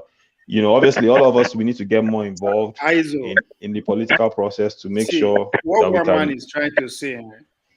They don't even need to rise. You don't even need to rise against the nation or anything. Against the immediate leaders. I don't live for worry now. No waiting at the top. When worry was still good until it become bad. From where larger maternity road, go all those side. The immediate leader is our problem. From as far as Niger Delta is concerned, we don't need to rise up against the whole nation. Our community leader, they more lock them for house. I swear you see the changes before we move for the politicians. The thugs and the politicians are in the same camp. But those innocent, they see innocent immediate leaders for our communities, so they're the biggest problem we get for Niger Delta. Oh, okay. If I agree with you, because I don't tell boys when they sleep for creek, they find a job. Say, listen, they kidnap the wrong people. The people when they're supposed to kidnap, they your community there. Yes. The problem, and this is the thing, but you see, hunger and poverty combined is a terrible thing. Terrible. Most of those guys, you won't believe this, most of those guys that got money during Goodluck Jonathan's times, they built all these huge mansions in Yenegua. Today, most of them are broke. Most of them are broke. I'm not lying. This is fact. I won't even make I not expose myself too much. But let's just say I saw the actions of the people that were implementing the amnesty program when they came to United States. You understand? I saw what they were doing. And it's unfortunate. It's unfortunate. And that's why, I was saying the other day we were discussing here with Ajane Koko that I can never support Goodluck Jonathan. I think he failed. He had the political mandate. He had the capital. He had everything. He was the most stable part of the country. He had the power. He was too afraid. He was scared of people. He was scared of people saying, "Oh, you're going to develop your area. Your area is responsible for all the wealth of the nation. You have a responsibility to develop it." You had the political capital. He was scared. Look at our current president has built a train to Niger Republic. Lord Michael, which one be your own now? These are our leaders. I don't tell now before. Are you one of them? Let me say something. Lord Michael, you remember about 2 weeks ago, I said I was doing something in my village, gathering people and talking to people. That education is already on. That is why we need to sack people like Ibori and kick them out once and for all. You understand? This whole view that is saying, you understand what you are saying. He's still saying Ibori is more powerful. Then what are you saying? If you want us to educate the people, if you want us to liberate the people from monetary slavery, these are the people we need to take out, because under this man, there are so many lords who go under them down, till they get to people like us. So we are coming from down, and we are beginning to educate these people. We are training them. Like that's obvious foundation is another way to uplift these guys out of this stupidity. Lord Michael, let's face the fact, we might not like Ibori, right? He get the power, and he did well for his people. Mark my word, for his people, because he turned his village to something. Oh, okay. Oh, yeah, you won't. I'm not saying he's a good guy, but just like the political structure, just like in every state, when some people get on, that's what the man has succeeded in doing. But apart from that, he also taught his own local people, the villagers. He changed their life. Where he's only Ogara. Is that enough? One will say no. But you are accusing Goodluck Jonathan. I don't. You know something funny. Sometimes I wonder if the Niger Delta actually understand just the level of wealth that they sit on. They don't understand it. No. when you are saying somebody is that he did well because he cut some grass in some village. When we are saying Nigeria is the top 5-7 oil exporting country in the world, we're actually saying the Niger Delta is the top 5-7 exporting space in the world. That is what it is. Exactly. That is because what they don't understand they feed America. That is what they you are feed sitting France, on. they That feed is what Britain. you are sitting on. Yeah, you don't know the wealth you are sitting on in that. If you knew you'll be all angry. If you knew what you know. And the place is just like a nowhere. I cannot even describe it with anywhere. You see, sometimes I tell people it will be a cheating for anybody who dies from Nigeria to go to hellfire, because Nigeria is already hellfire. So it will be a cheating if you die. Especially from that the only place that can really the place that can the place that can quickest collapse Nigeria is the Niger Delta. If the Niger Delta shut down, that everybody will just walk away now. That's the end now. There's no money. That's the only place a revolution can happen. We are descendants of and we're asking Aizo to go and pick ballot. He's blowing grammar. Go and pick ballot. Are you afraid? What's wrong with this guy? Jonathan is afraid. Are you not afraid to go and pick ballots? At least Jonathan was able to pick ballots and he failed. Go and do your own now. No, I'm not built for that. We are descendants of Zion. We are from Zion, so we love Zion people. That is suffer people. Zion train is coming. Woman. Yes. Yeah. And you know the craziest thing is in that Niger Delta. Everyone is looking at the petroleum being siphoned off right now. The natural gas in that place is enough to power Europe over and over and over, way more than Russia. I won't lie to you because it's top 7 now. I don't know if you've been there. About 40 trillion cubic something. I read it the other day. They burn it off in the atmosphere by flaring it every day. And here's the problem, one man. See, the thing is this. This is why this restructuring thing is such a big issue. Because there are people, educated and responsible people, businessmen from Niger Delta that want to have access to the natural gas to produce, like for instance, cooking gas for all of West Africa, exporting the gas, all kinds of business opportunities. But they cannot do it because they have to go to Abuja to beg some Fulani man to give them the right to get natural gas from their local government. This is the fundamental issue. And they cannot, and it's not that if they beg, they will even get it. They might not get it, and this is the fundamental. Even this one that Timi Silva is a Minister of State for Petroleum, he cannot make a decision without Buhari's green light. So it's funny, they give a guy who was former governor of Bayelsa. Buhari. Yeah, Buhari is Minister of Petroleum now. So this matter, and one day we'll just set the topic for this and we'll discuss it. And the problem is very complicated, and that's another thing that most people don't realize is sometimes they just want to say, "Oh, you guys," but the problem is extremely complicated and is compounded by the central level executive list, as they call it. That executive list is a problem. It's a big problem. I'm not sure if you saw the images of Buhari going to France not that long ago, and it was accorded a full state visit with the full. What's this weirdness? What's that? All the Ashawo don't come over your house. Look at the OVA. Is it those Ukrainian girls? Have they made it over at last? Or what's going on here? Yes. When Buhari was accorded full state, and you know that the French, they are after that gas, because that gas is in contention now.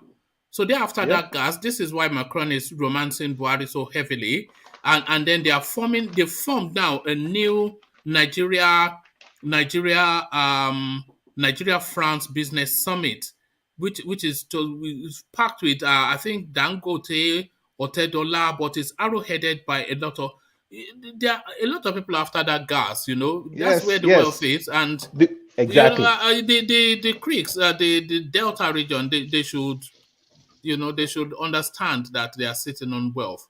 you know. Listen, woman, let me say something to you. Let me say something to you. We're sitting on wealth. Like Clark and others, elders, and those kings will move forward. Woman, if we let those men who just wait for Ghana must go every month, and they come to the news and tell us the president is not doing enough. Meanwhile, when they give them a small thing, they go back inside for 6 months. If we stop listening to this kind of people, the thing will change. You see people like Peter Igboho. I don't know why that guy just kept quiet all of a sudden. Abi, they don't give him money. If you don't give him money now, that'd be the problem now. You know, we need to keep educating our boys and letting them know, make that they get small thing for brain. Make them know, say, this thing way that they give them so na peanuts compared to what they go fit get. If they sit down for that place, say, make all man not touch them again, or make we reason aware. So that is the main thing. Education needs to continue. Yes, education. But here's the thing I will say to you is that unfortunately, a lot of the people there that may need education are out of the educational range. You understand what I mean? Like they aren't boys within the university age, or some of them are grown men. They need skills. And another thing we say, what South states that have oil and gas should do is they need to come together as a bloc to lobby the federal government to give them special dispensation for creating industries around their natural resources, because the job issue there is huge. If you can harness the natural gas and produce something in the state to export, you create thousands of jobs and you alleviate the militancy. But that is a fundamental solution to the problem. But they have to come together as a bloc to lobby the federal government to solve the problem. Electricity outage should be a thing of the past long time ago in the creeks, just from that gas alone. Yeah, 100%. Yeah, you just need the gas to power the turbines, and then you have the gas right there. Just put turbine on top of it and light up the place. 100%. What is going on? And you export the power. You export clean power. But let me give you another example.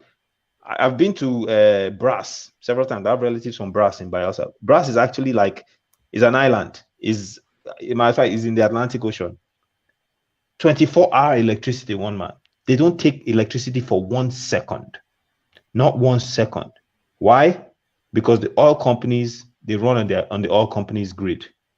And that grid does not go off. Brass probably has the longest, Brass and maybe Bonny, longest serving electricity in the whole country. And this is the thing, is that if the political will is there to do what you just said, power issues in Nigeria will be a thing of the past. And if they give those states a little percentage of the funds, or those states are able to produce their own power, the wealth generation there will be unmatched. But we are being handicapped by the federal the government. only thing there is to just take the electricity away from the exclusive list. Then that's it. My brother, this is the problem I'm saying. It's almost like it's almost like our federal government is in the way of development. Yeah. It's crazy. And this is not just a Niger Delta thing. Ondo State has oil. It's all producing. Edo State too. Yes, Edo State has. So this isn't just gas reserve, natural gas, whole of West Africa, followed by like Imo State, even before River State. Yeah, it's like the federal government is in the way. But you see, when people rise up to make leaders accountable, then the federal might come to come and grind the people. That is the problem. Lord Michael Naizon, can I please ask you a question? Yes, brother. Go ahead. Yes. I listened many times and I saw legal refinery in the South, and you guys came from there. At least I need more knowledge. All those refineries are the fuel adulterated fuel. If they are not adulterated fuel, since our main refinery cannot work, why can't they work on all this illegal refinery, make it standard for them to be destroying it? I don't know. Maybe you should explain much better. I don't understand. Okay, let me explain to you. When Dixon was governor of Bayelsa, he's now senator from Bayelsa, but when he was governor, he was pushing for what you are just asking for. He was saying, look, we have a problem of illegal refineries. It's bad for the environment. It's dangerous. It's very flammable. It can catch fire. It's risk to lives.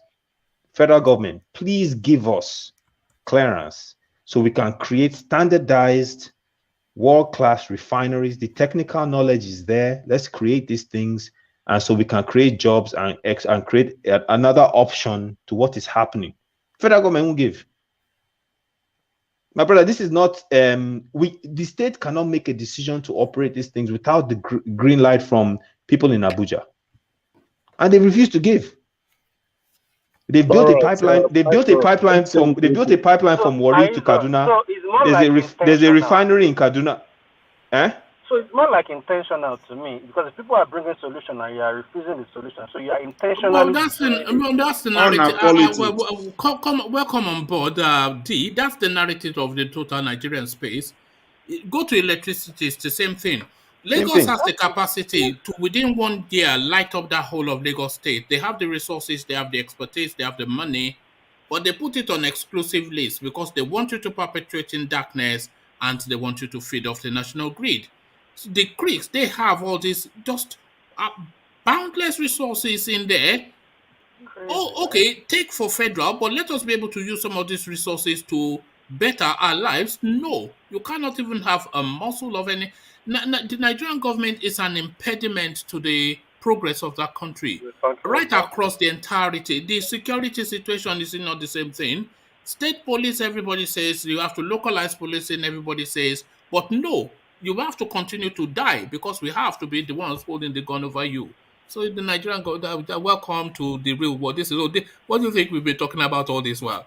Woman, my prayer is if Jagaban Asiwaju is a front runner. We don't know what's going to happen in this crazy world of politics. But if for some reason he ends up pulling it off, which he has the money to do, my prayer, because I can't control the outcome, my prayer is that he will get in there, and because of his exposure and his knowledge through the years, he will realize some of these things we're discussing right now. And he has a business background, and that he will decide to open up some of and he was former governor of Lagos State. He knows the impediment. That is the only thing I can pray for. But when people say that I'm promoting this guy, is that not really? That is where I am too, because I have the sense and more so the hope that he will go in and just open the country up and let it be ready for business. So how are we sure that is the problem? You see, these people have made us not to trust them. Even though I am of the opinion that we'll keep trying and one day we'll get the right person. But you see, with the antecedences, we tend to think these guys will continue with what they are doing. That is why we always advocate for a younger person who have the like minds of progress, progress-driven people. We always cry out here that younger people should come out. But if anyone of a younger age come out, we are the ones who will first criticize them and we'll start looking for what they've done before. But meanwhile, from here, we can brainstorm and come together and find something good for ourselves. I keep saying we need to keep pressurizing this government. So many things that are on the exclusive list can be taken away, and the people will be able to provide light. Go around the country, you see little kids building transformers on the streets. So out of no built, sorry, Lord Michael, a guy built, was it a plane or something? Helicopter. Helicopter. Do you know Finland snatched the guy? Following week, they supported the guy to Finland straight. Because that guy in Nigeria. You are right. That's what I was saying. You see this Amaechi we're talking about. Even the youth go into all these main parties. Because starting a new party, you are a long way to go. So gradually, we might take up the space. And agreeing with one man, we might actually hope Tinubu would do something. Because if you compare, it's just like Marwa, when Marwa was Lagos State governor. That guy actually invested a lot of money. But he did everything. If Marwa said he bought broom, he might say he bought the broom 20 billion. It will sound ridiculous, but you will see the broom and the broom will do the job. you know. So I think Tinubu might be that kind of person too. He would probably do those things, but it might be, you might look at the amount, this is a ridiculous amount. But sorry to interrupt you, but I asked a question here once. I think it was actually of Ayo, and he didn't quite understand the space I was going, or he understood it, but he wanted to be obstinate or something. I was asking that if Tinubu was able to take the Nigerian economy from $500 billion economy that it is to a 5 trillion economy that it is, but he loots quite a decent amount of money, would you be okay with that? He said no. You see, is that not where the problem is? No, you can't. I don't think we can do without that embezzlement. Even the youth will embezzle. But I'm of that Marwa idea because that guy did a lot for Lagos, and he was the one that actually instigated a lot of things. Operation Sweep, for the police. He's coming back. Don't worry. That's obvious candidate. He's coming back to clear things. Okay, if we have somebody, will you vote for him, D? Will you vote for him if he comes as a president? Mobo Marwa is in charge of why not? That guy did a lot of things. Even he stole money. We know because after his regime, he had a headline too or something. So don't worry, and you can tell him from the money he stole. But he did a lot of things. If you say, he bought brooms. He employed lots of old women to be sweeping Lagos and all that. We saw the broom, but I know it was some ridiculous amount of money. But that broom did the job. Lagos was clean. People got jobs. They were doing the job. And the thing actually had an effect, and there was development. So if people will come, it's not just for you to come and embezzle money and there is no effect on the masses, you know? So the crazy thing is you are free to join the campaign team now. It's for free, but soon we'll start charging money. One man. The craziest thing is I don't know the guy, and I don't really especially care for him. It just sounds like another mala, you know. You see, there's talking good about the guy. The guy actually did well. Anyway, he did well. He said he will steal money and then do a little. Is that not what we have already?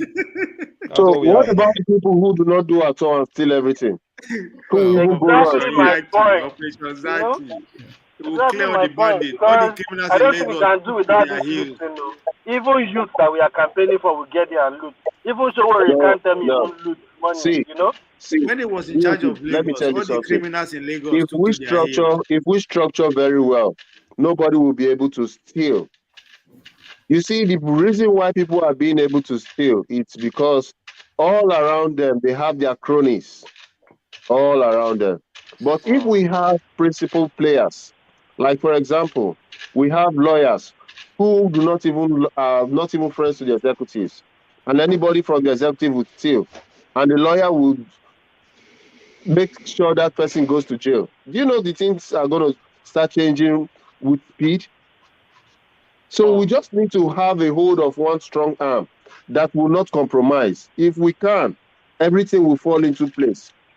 But we are not seeing that anytime soon with what is going on right now. That's why I'm saying, is that not a better option for us to have somebody that probably is stopping the money, but at least is making a difference? DOD, who is somebody? Have you seen any? That's what we don't have any. So if this youth, that's what I'm saying, we've been campaigning for youth. So maybe this youth, they should even go into this party. We have found the person. Maybe let's go to this party. Join PDP, one man. Join APC. Lord Michael, I found the person. One man. We have found the person. No, please, we don't want. It wants to be doing Marwa. Say, please, we don't. I don't especially want Marwa. I don't say I want Marwa. It's just a nonsense, isn't it? Anything that sounds Fulani, he just latches onto it and starts. One man. Here's the benefit of coming in after Buhari. When things have hit rock bottom, right, and you come in, the bar is so low that even if you just do the bare minimum, you could look like a hero. It's a bit like Obama after Bush, isn't it? There's Thank you. Exactly. That would have failed. It's like so after the military era. Exactly. It's so abysmal that if for instance, let's say Tinubu wins, and he comes in and just like, okay, you know what? I'm going to localize this. I'm going to empower this. All of a sudden, he's looking like a hero. Mm-hmm. He picks the easy, as they say, the low-hanging fruit that will keep everyone happy, implements them. Everyone's celebrating his coming in. And if Ajale Koko is here, he will have come for you. Ajale Koko na my Egbon now. But here's my brother. Here's the thing. You don't want to hear Tinubu at all. The thing is, you know what? I have my own people I like, but the honest truth is that the way that country works, Tinubu is more than likely to win over those people, and I would rather. I can't control the outcome. Sorry, before you continue, I have $500. So that if you have the one you are not using, let us bet. So say waiting. Michael has not changed his mind. Tinubu no go take him. 500 when I know they use. My brother, the only way I see why he doesn't win this thing is if Buhari doesn't. Don't lose your money. Don't lose your money. Don't do that. No, I know, my brother. The only way he doesn't win if wait. If Buhari no back him, that's the only way he doesn't win. I'm telling you right now. That's the only way. I like make everybody back him. I know say 2023 Tinubu no go be president. Who get $500? How do you know that? So what you wish or you know? I know. Or you I don't see him. Because there are different things, so are you in that broski? Are you in that broski? Are you No, Lord Michael, why is it's not that he wouldn't, but he's not likely. He's not likely to emerge, one man. Blackly, please explain. I want to hear your No, they'll come. Okay, go on. Let's hear it. No, just going by what Aizon said. He said the only thing that would stop Tinubu is if Buhari doesn't support him. Now, who has the power to actually pressurize Buhari to make a decision? It's the governors. With the governors we have right now, do you think Tinubu is somebody they would support? A majority of them would support? The answer is no. Southwestern governors, yes. APC governors. You're talking about 6 governors. You're talking about 6 governors. There be 5 self APC. And he has Kanu. He has Ganduje in Kanu. Yeah, guys, right? My brother, if you're an APC governor, he has the ability to influence you. And the president is APC too. Quarter to 12, Ganduje will change his mind. Presido can override them. Ganduje can easily be swayed. Don't worry. I feel like you don't like this guy. Nobody say I don't like him. I'm giving you objective. It's personal. Yes. It's not personal. I'm telling you. So what have I said that sounds like it's personal? You said Buhari, if Buhari doesn't support him, he may not get it. Then I'm showing you the people who can pressurize Buhari is the governors. And I'm telling you, majority of them will not support him. Tinubu and the president is APC. So it's quite tricky there too. Blacklick, I'm not a Tinubu fan. No. Let me be clear about something. One man knows. I understand. But I'm being a realist. I'm being a realistic person, looking at the landscape and saying, if it happens, these are the positives of the guy, and this is what I can hope for.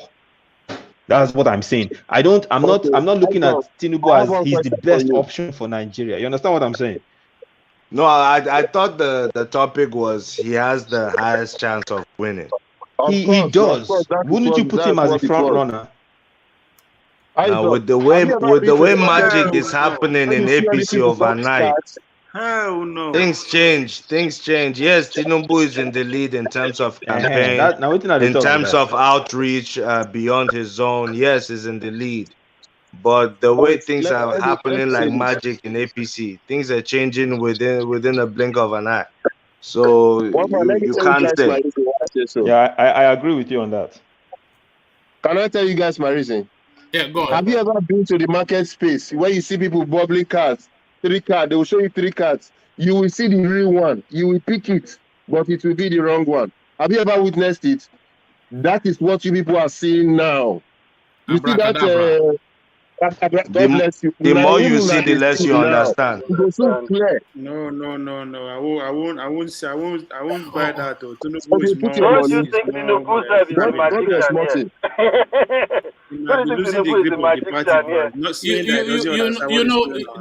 The thing is, I wouldn't flash your $500 so readily, Lord Michael, because the one thing that we can be certain of in how things are playing out is uncertainty.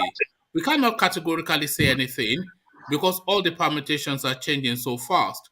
you know, we're just conjuring with Amaechi Elrufai ticket today, and Amaechi, and then if you suddenly bring it up, and then you can see his journey, he has been schmoozing that space, going to get himself the Dan Maraya Jos of Katsina, and putting trades university there and building them.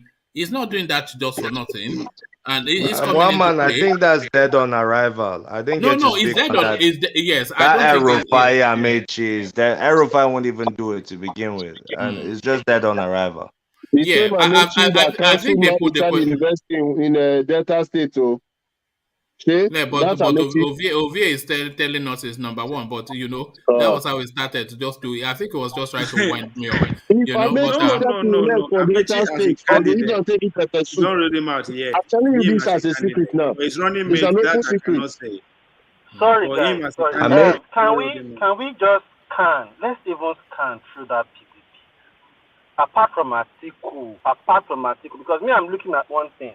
I think if Tinubu gets the ticket and is alive to the election, is going to win the election. But who else in PDP can really tackle Tinubu when it comes to winning votes? Is Atiku now? Apart from Atiku. You say if he's alive, you know the guy you. He goes so he will be alive. I'm not because I feel like that's the only thing that could make that man step down. Kwansai has left the PDP. No, not yet. Not fully yet. They are waiting what is going to happen. So yeah, that one is there. Who can give Tinubu run for his money? You know that Kwakwanso is only popular in Kano. It's not. His narrative does not go beyond Kano. It's only a popular name within politics. It's not a popular name nationally. Why do you say so?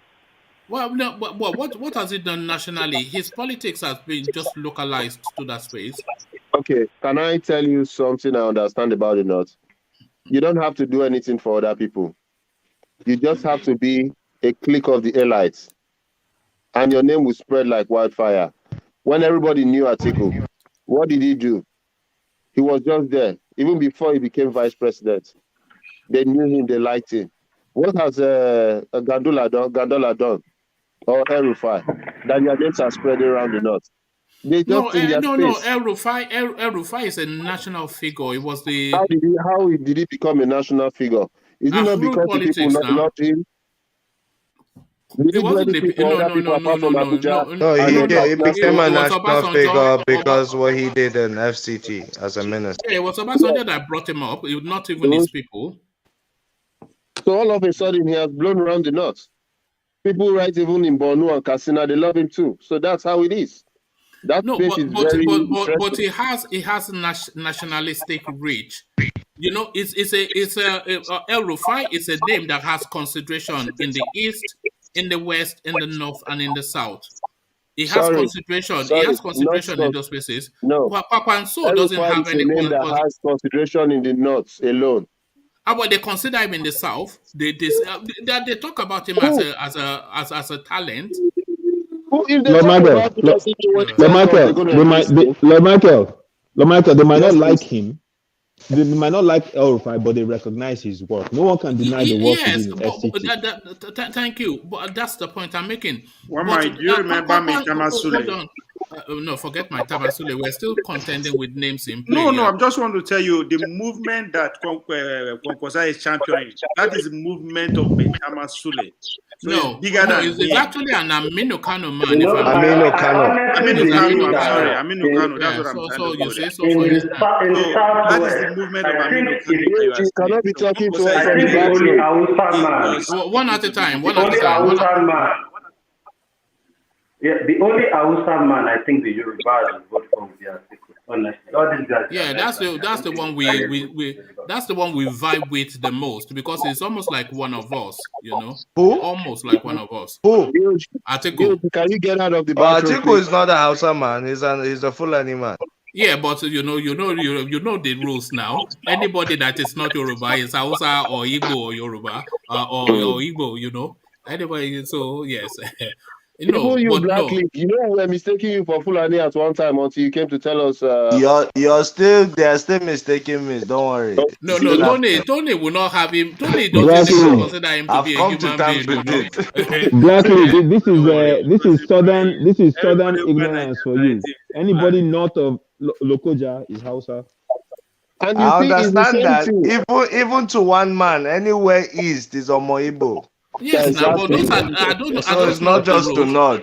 No, those are the rules now. You think in the east they want to know that I'm Oyo. They just and that's what I'm saying. That's what I'm saying. I think Hausa, Fulani, Igbo, Yoruba, you people are a problem in this country.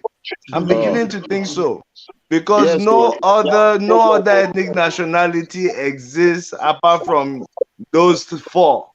And you all just fight for dominance, and your intentions are not really known. Maybe it's to oppress. You all are taking chances oppressing each other. One man, and that's what they've and the fighting within that is what's making the country not develop. Blackly, you never hear from That's exactly what the president said too. Hold on, let me put a. Sorry, what did the president say? That is a clash of dominance among the tribes. Is it not the one that perpetrates? And then the other tribes are just suffering because these four tribes want to wrestle and dominate each other.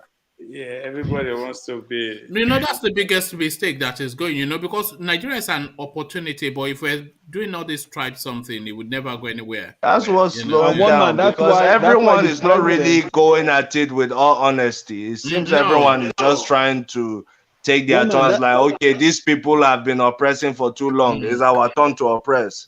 Let's oppress for some time, then we can take it back. That's why I believe the president should come from a minority group.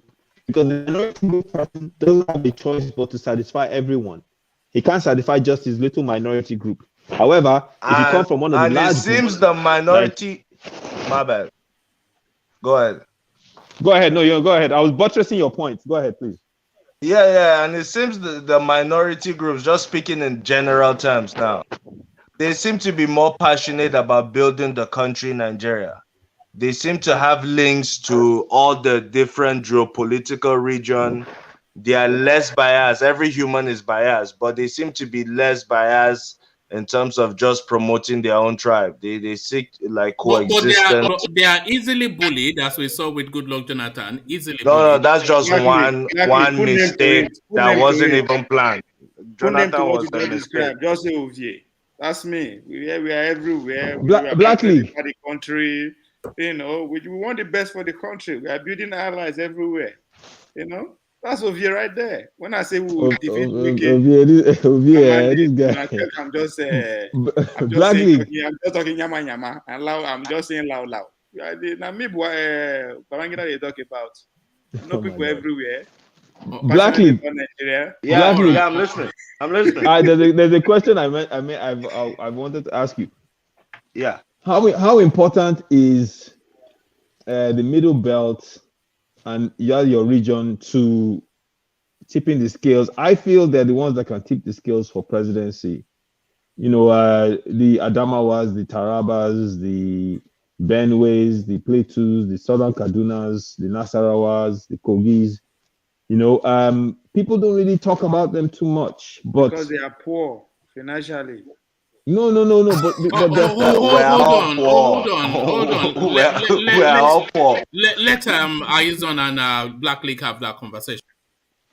Yeah, they're not inserted into the conversation as much. When people break down the strategy for presidential politics, like for instance, we're talking Tinubu, we say, okay, he has the Southwest, he's already catering to the North. They look at the North as the North, which they throw in that middle belt into the Northern equation. And I beg to differ, correct me if I'm wrong on this, but I think the middle belt is not necessarily, shouldn't be taken into the same equation as the Northwest. But I wanted to get your thoughts on that region, because most people don't understand too much about the region and how they can tip the scales. Yes, definitely. The middle belt is what holds the country together. And there you'd see northern culture and southern culture just prevalent over there. So they can really pass for north or for south, either way. And it's a block of votes with 6 states being the north central, but we also have states in the northeast and northwest that are also considered middle belts. So in terms of states, they have the most states in Nigeria. So of course they tip the scale, just answering your question directly, in terms of elections. Now, whoever caters to them or whoever reaches out to them is usually who they vote for. They had a classic time when it happened was when Jonathan was contesting the first time, and the Core North decided that Jonathan would lose the election. But it was that middle belt area that saved Jonathan, because they voted for him, although they are classified as Northern Nigeria. That's really what won the elections. And then the second time coming, that area decided not to go for Jonathan, with a very key state there, Benue State, being APC, which has never happened. But they refused to vote for Jonathan, and that's how you see the likes of Otom being in APC, supporting Buhari to come in. So they actually decide who becomes president. And even during the military dominance in the country, if you check it, it's mostly middle belt. You hardly see a House of Fulani man taking presidency, except for the likes of Buhari. It's hard for me to even mention any other, because I don't know of any other one. Anybody else coming that became president through the military came from the middle belt area. So why the narrative of 19 northern states? Because when I look at it and I consider those areas, I don't consider them as, when I think of the northern states, I think of Sokoto, Katsina, Jigawa, Kanu, yeah, that's a mindset. Yes, you're speaking to a mindset. Because somebody in Benue State who's just steps away from Ebonyi will tell you he's a northerner. And he's correct going by the geographical classification of what is north and what is south. Way back when the British were here, that's not even a Nigerian creation. So the British did that for their own economic reasons, of course. Made the north a really large area and the south way smaller compared to the north. And that's why it's really difficult in politics for a southerner to win without the north. It's really difficult for the north too, but the north can just pick one zone in the south and win elections, while the south would have to go into more zones in the north in order to win elections, if that makes sense. Yeah, it does. And I think the key thing for any political strategist in Nigeria is identifying the politics in that region you just described and catering to their interests to pull them into their side. See, just to insert myself into your conversation somewhat, I think a lot of what constitutes the North is two things. It's language and culture, and they share somewhat similarity in those two spaces. And that is what binds them, not as necessarily the geographical location, but the language, the culture, and largely also the religion. So that's the North, language, culture, and religion. Well, when it comes to language and culture, it's the most diverse, and is more diverse than the South. In terms of religion too, there's a very it's almost split 50-50 in the North between Christians and Muslims. So it is a diverse place. What really drives the North? Yes, and the North has a rich.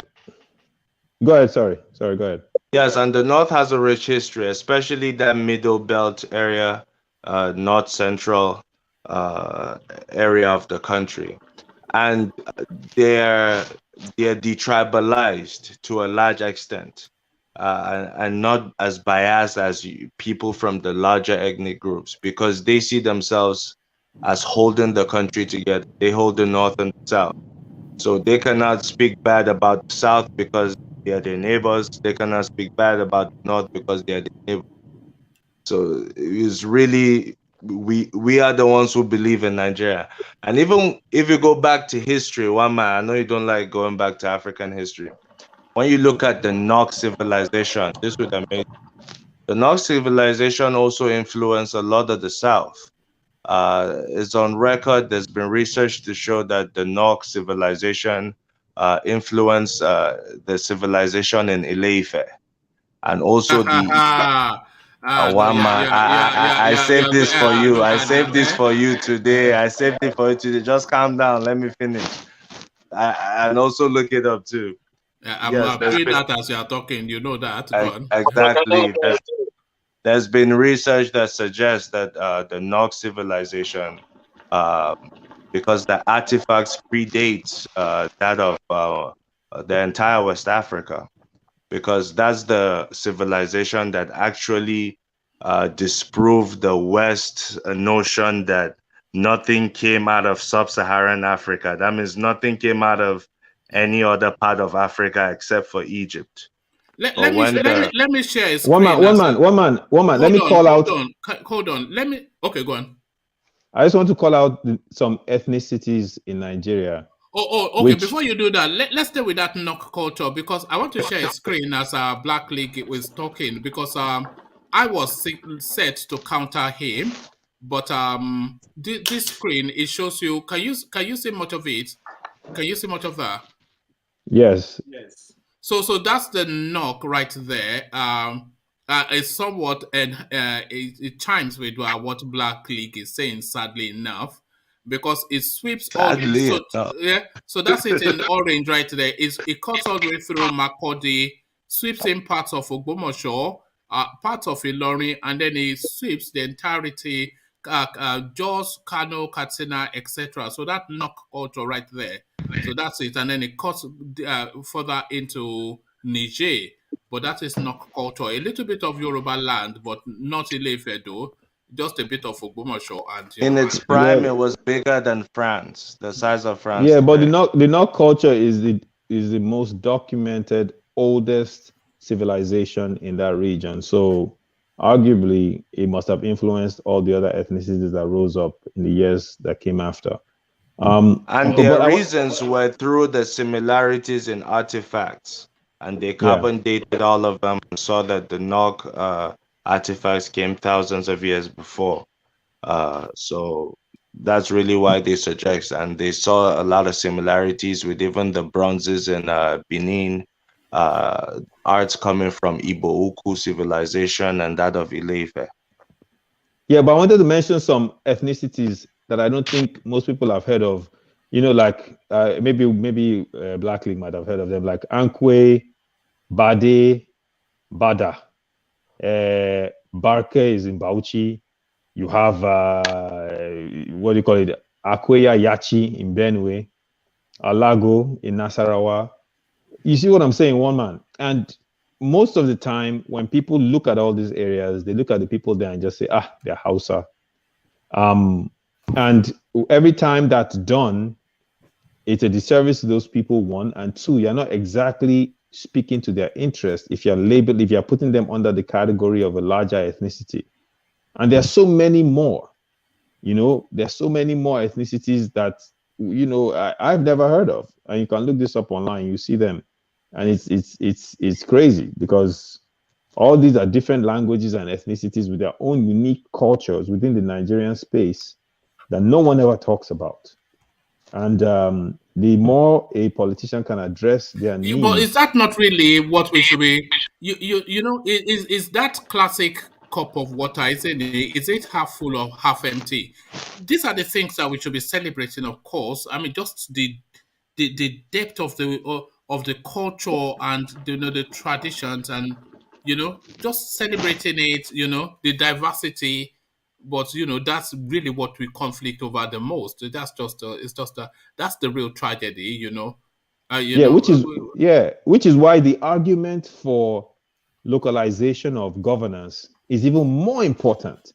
Because if a certain ethnicity is within a 20-mile radius and encompasses certain local government areas, then it befits them to govern their space in accordance with their traditions and their history.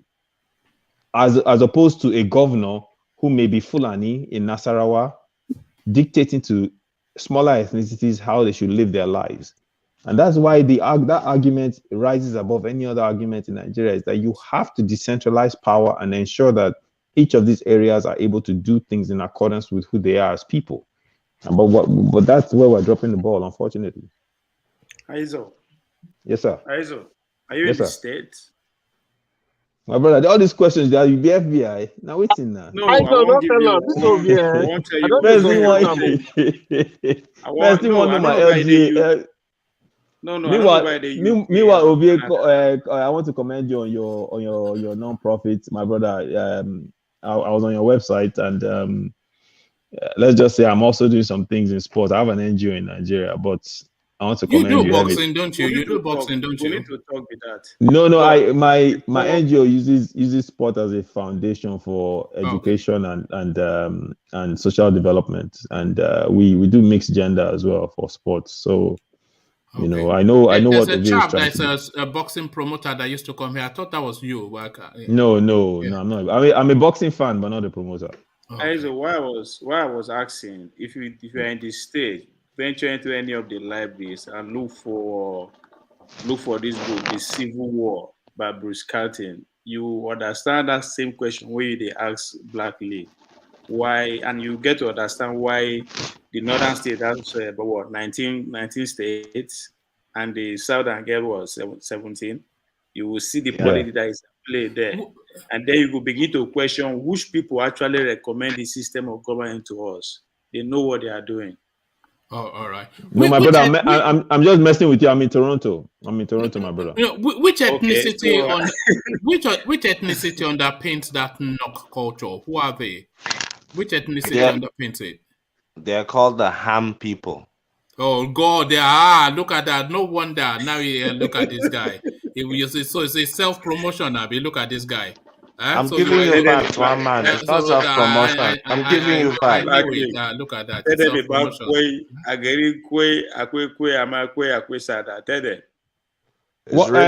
the Ham people that created the Nok civilization. Blackley, what do you make? It's called the Nok civilization because the German that came and found the artifact found it in a village called Nok, that's in Hamland. So he just named it Nok and then took it back to Germany, and in Europe they started calling it Nok civilization. And coincidentally, that is just your personal village, isn't it? Look at that. This guy. It's not my. It's not my village, but it is my civilization. I come from a different village. Blackley, what do you make of? What do you make of the fact that there are claims that there's Fulani destabilization in that area, especially with the massacre that happened in Plateau State last year, where they killed so many people, and what's happening in Benue? Is that a fact, or is what's going on in that area? Because this thing has been going on for a while. Or Tom has been crying over the destabilization and the IDP camps, and that's in the Middle Belt. And of course, we know about the massacres that happened in Plateau State. So what's your take on all of that? I mean, yes, it is a fact. It's happening. The place is being ravaged. Now, my place specific, the Ham area, is not. We don't get as much attacks. It did happen in the past, way back in the day. And in all the areas around the Middle Belt, as we call it now, is being ravaged just as much as the South is also being ravaged now. So it's just a steady movement of it. There's been claims that is from the Fulanis from outside the country, but we also have reports that some Fulanis within the country do give them information, and that is more recent, because in the past those same Fulanis lived peacefully with the community. They saw themselves as really brothers and sisters, and if you go to the Middle Belt, you understand they're very welcoming people. So people who pass through your land at least once a year, stay there for a month or two, they regard you as one of them. but in recent times, things have started changing. That trust is no longer there because these people have been attacked. Their hospitality has been taken advantage of. Those that can defend themselves. But sometimes you see the police going to disarm those people that are just trying to defend themselves, and they're the ones being arrested, and the bandits just get free pass. So it is a reality there that we're fighting, and hopefully it will come to an end soon. All right, thank you, Black League. I wanted to hear from Ife, who we've not heard from at all. I still want to come back to you on a few more topics, Black League, but I wanted to hear from Ife, who I've not heard from at all, just to make sure that we have heard all the voices. But before I do that, you know that you're not the only Ham person here. Bonksmo, she's from Ham as well, and anytime you're ready to come on screen, Bonksmo, we are ready to substitute. How do you know she's from Ham? You're giving me people. No, she's from that culture. I know, because I know everybody. Yeah. Let her confirm. Let her type. Yes. Oh yeah, Bonksmo, are you a ham or a cheese or ham and cheese? You know, a good feeling for a sandwich. One man and food. I thought you were losing weight. You're back to your old weight. I not lost weight. The last time you bullied me, you know, I've been self-conscious since you bullied me now. You're back to your old ways. But if yes, you were bringing the information, about going on developments in the Ukraine. If do you want to just highlight some of that?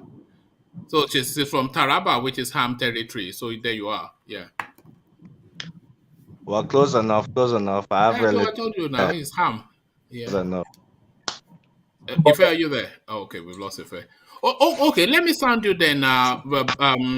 Black League, on that space we're discussing about the creeks. I was expecting you to come into that conversation, but you kept your thoughts. But share them now. The creeks, are they doing enough? They just talk big grammar and identify the problem. But what are you making of the creeks? Why is it the way it is? That's a question that's still unanswered. Why the creeks is even still referred to as the creeks? That should be a top business destination. That should have surpassed Lagos. Should have been called Toto Creek, like the way it is in Dallas. or Creek Avenue, Creek Island. You know. So it really should have become one of the wonders of the world, and I'm not just being generous with words, because the resources in that area, and to an extension the whole country, but I'll limit the conversation to the creeks, is enormous. Ever since gas was in high demand, it's still in high demand, but when it was even at its prime, when the US didn't even discover oil within their territory, when one of their largest suppliers was Nigeria, the oil was coming straight from the creeks.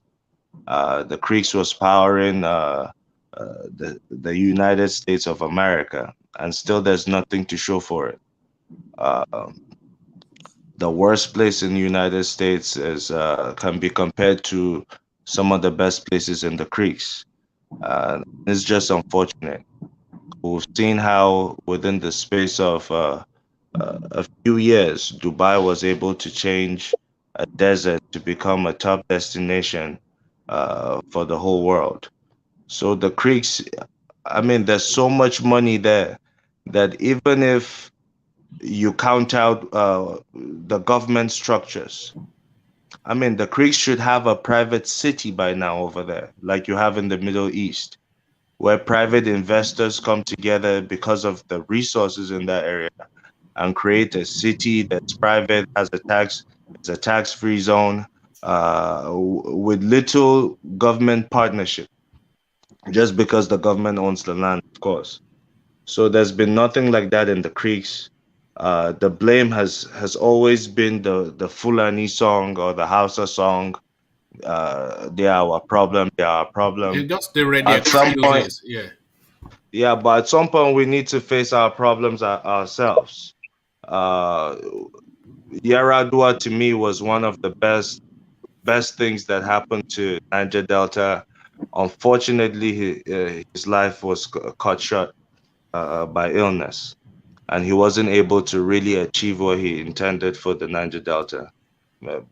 To me, he's the only president that really had the sincerity to really go into the Niger Delta to fix the problems.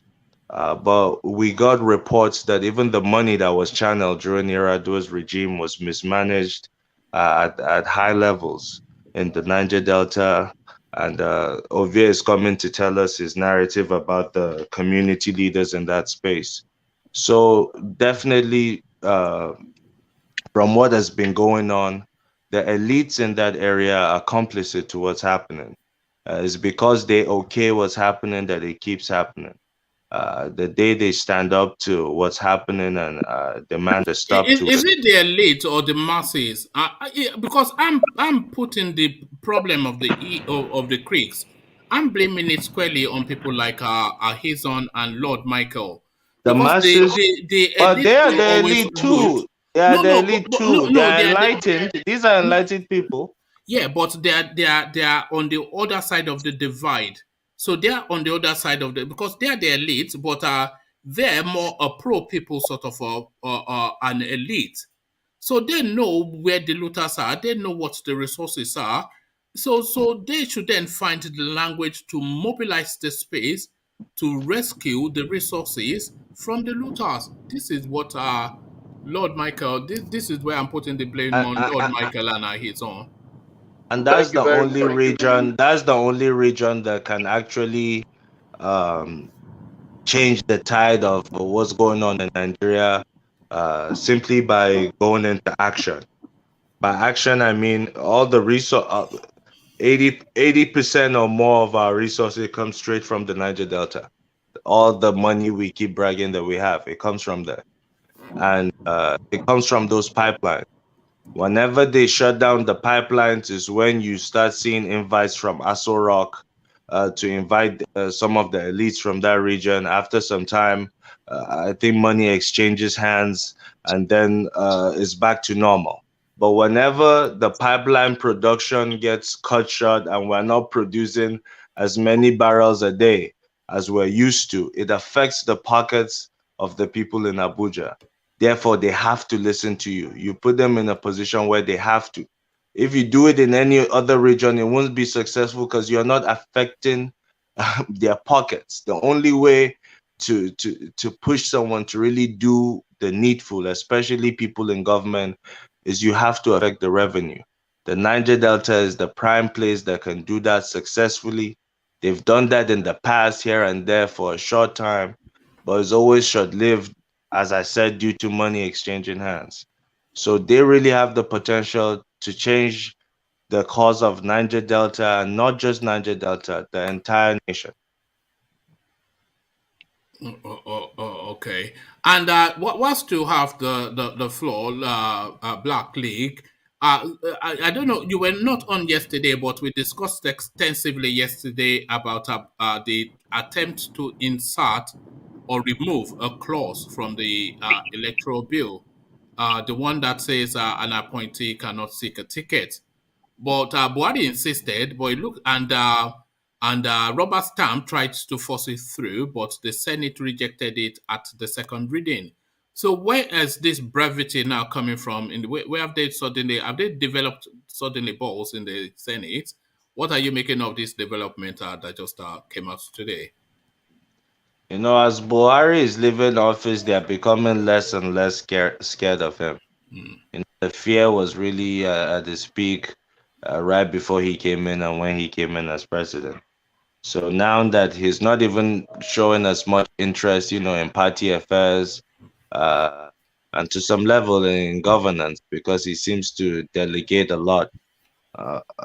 And so they just possibly trying to take advantage of that right now and trying to inhibit people like Rotimi Amaechi and Malamise of this world, who they think have really controlled the space for the last 8 years. They think it's unfair for people like that to still have an advantage of keeping their office and contesting elections again and possibly winning. So they're adding up the math. They're seeing 16 years with these people within the corridors of power is a setback to them. So it's just an elite power play right there going on. The Nigerian masses will still experience the same thing they've been experiencing, with or without any clause being taken out. All right. And to the Madabuni space, I don't think we've had your sounding on that. They've nailed it down now, according to Elrufai. He's not coming back. So we were speculating that it's essentially a power tussle between the cabals and the governors. No, when I came on, I told you it was the within the governors. They have a split. Oh, right. Okay. Yes, and one group is stronger than the other. The cabals have nothing to this. I've always maintained that the governors are in control of the party. They decide the fate of the party. And they're just showing their power hand right now by taking out Buni, although he's one of them. They see him as someone who's taking advantage of a 6-month trust that was given to him. It's supposed to simply be a 6-month mandate, but he's extended it beyond a year, getting to a year and a half.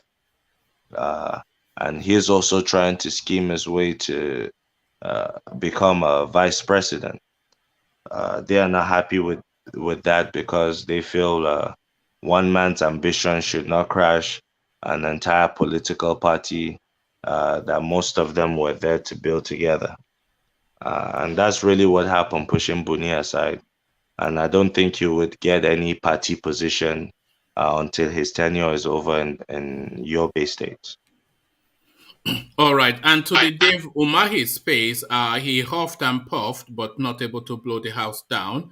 But really started off from the judgment, which a lot of people seem to celebrate as a real leap into just sanitizing the political space in Nigeria. So to that, and then the fallout from it, Black League. Yeah, it's just unfortunate that the people of Ebonyi State entrust their governance to the PDP. The first time Governor Dave Umahi won, came for a second term in office, won also under the PDP, just for it to be at the tail end of his administration. He goes and gives governance to PDP, to APC, I mean. So they see that as a betrayal, and it is a betrayal. I don't think you should be able to just move from one party to another. The judge, Black League, he asserts that the vote that Dave Umahi got, 300 and something thousand of them, was essentially a vote for the party because the intentions of the voters was to elect a PDP candidate. So he insists, the judge, that if Dave Umahi wants to leave the PDP for the APC, he cannot transfer votes cast for PDP to APC. So he leaves those votes behind, which then essentially negates him because he doesn't have the vote that makes him the governor. So which essentially negates his role. He automatically ceases to be the governor if he crosses over. So that is what the judge is saying. So what do you rhyme with that logic? Does that chime with you? Yes, it definitely does because it's just simple logic. I mean, democracy is about the people. So if the people entrust governance to a party, they're giving their votes to that party, and that party should govern that space and the state in this instance. So I think that the court order is in order. And Engineer Dave Umahi should be called former governor, as you earlier said here, because it's really, he can still, take the case to the Supreme Court to maintain his seat. So I don't think it's completely over for him, but for now, with the most recent judgment, it is over for him. And I was very disappointed with his pronouncements after the judgment. He didn't sound like a governor at all, and it just made me see him look at him differently from then. Is Anagbero now? Is Anagbero really? Yeah, the way he was challenging the court, challenging the judge, and just simply saying he's not going to obey that court. That is a federal high court, so and a senior justice as well, because that justice, I've been tracking his name. He handles a lot of high-profile. The injunction that the APC got to try to stop the Senate from carrying out Buharis' wishes, he granted that as well. So a lot of high-profile judgments coming from him. So it's not just some run-of-the-mill, Yes, and it's coming right as his man is leaving. Buni is his man. He's the one who took him to the president and invited him into the APC. So I don't know if that's just a coincidence, but definitely from the party, I don't think he'll get much help. So, but he might still make it through. He can still go all the way through the Supreme Court. We'll just wait to see as it unfolds. All right, thank you. And just that this space now, nobody seems to rhyme with my take on it. This Deputy Inspector General of Police Joseph Ibunike, who investigated ABBA KYARI's case, his slumps and dies in his office. So people are saying this is just a coincidence that the guy carries a lot of weight and he has a pre-existing health issues, but the timing for me, it doesn't lend to historical health issues. But what are you making then of the passing of this highly educated man, by the way, PhD in everything, more degrees even than Celibis, but now he's passed on. So what are you making of that, Black League? Late Ibunike was a high-ranking officer within the police. Yes, I've seen reports that he has had health challenges, but also the timing of him handling ABBA KYARI's case. And ABBA KYARI, just anything on him is international at this point. So that, of course, is a high-profile case. And his demise and the location being in his office, it certainly raised some eyebrows. But at the same time, death can come at any time, and the police usually investigate themselves. So even if there's an investigation that will go on, it would be the police carrying it out. So we really you say that as though you don't approve of the police investigating themselves.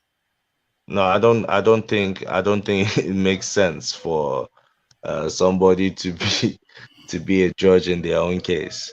So in this case, if he died in his office, the police should be up for investigation, and it should be a body outside of the police that should be investigating that. But as it rhymes, it even happens here in America that the police investigate themselves. So it's really more of an international practice within the police as an agency of government. Internal affairs. Yes. Sorry? I said internal affairs department. Yeah. So it's an unfortunate incident, and my condolences to the Ibunike family. Yeah, but as I was reading the story, what especially struck me was just the CV.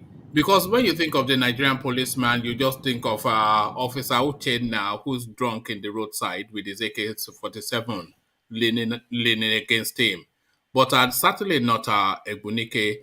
Ibunike holds a Bachelor's of Science honors in accounting degree from the University of Nigeria Nsukka, so a proper school, not a nonsense school, as well as a Bachelor of Laws, or of Law, I should say, but laws they wrote here.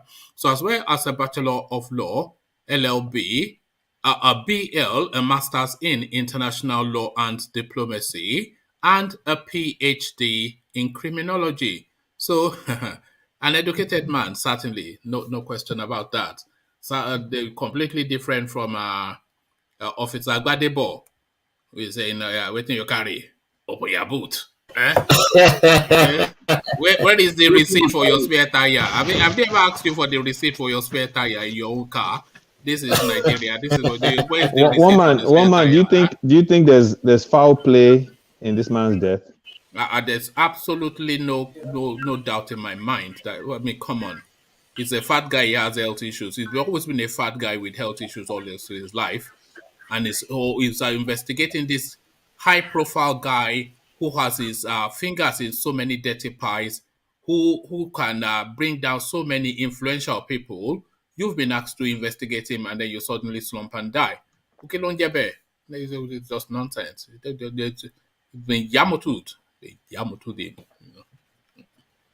What do you think? Your mouth, one man, your mouth. No. But what do you think, Aizon? Because I mean, that's not. I mean, come on, man. It's just too obvious. Yeah, there's people say there's no such thing as a coincidence in all these sort of situations, because I mean, all of a sudden the guy that's investigating him, who happens to be well accomplished, all of a sudden just slumps and dies. Well, I mean, what are the odds of that? No, it's just you have more chance of winning the lottery. That's lottery odds, isn't it, for that to be a coincidence? Yeah, except ABBA KYARI is just an extremely lucky, fortunate man whose investigators die, who happens to pick up another charge, which, by the way, might keep him in Nigeria and prevent extradition.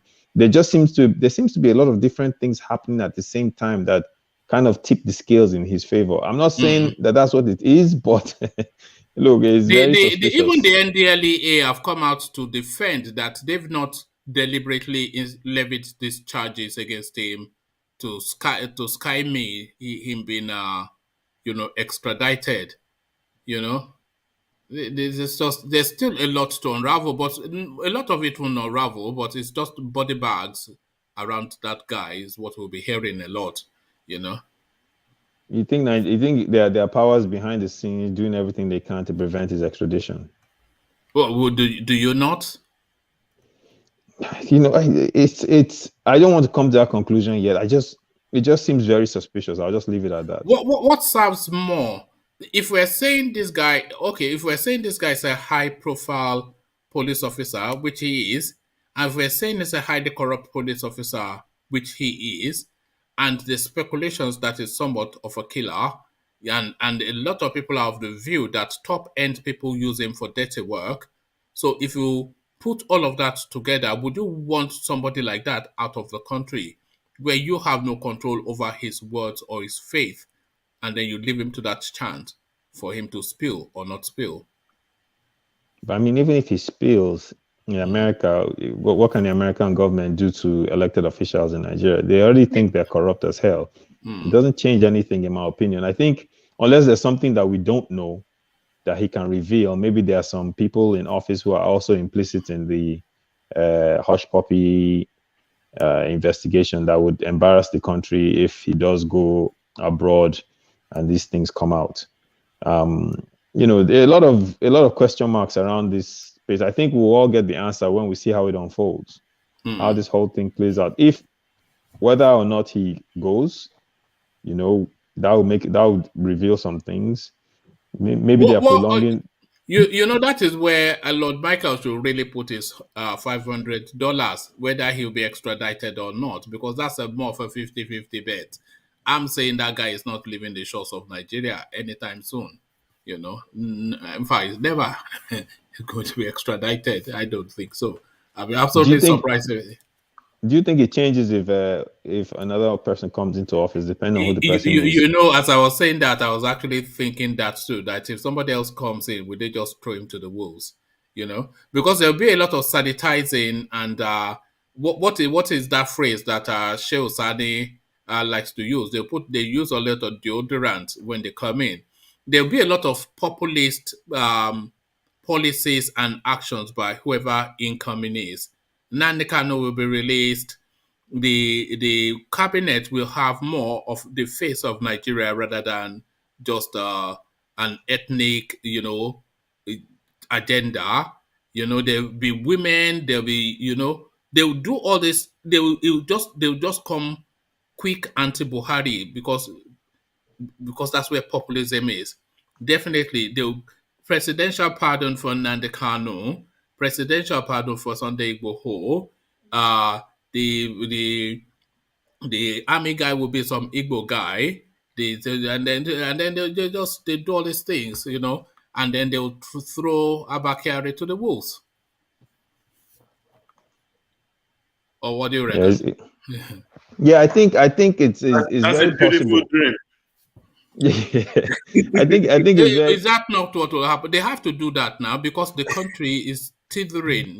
They have to go pro people, which will be anti Buhari because Buhari is anti people. Woman, go on. The thing that's getting me is how silent Nigeria is on the fact that Buhari just took $1 million of our money and gave it to some terrorists. I mean, we talked about it here, but it's not really $1 million. Is not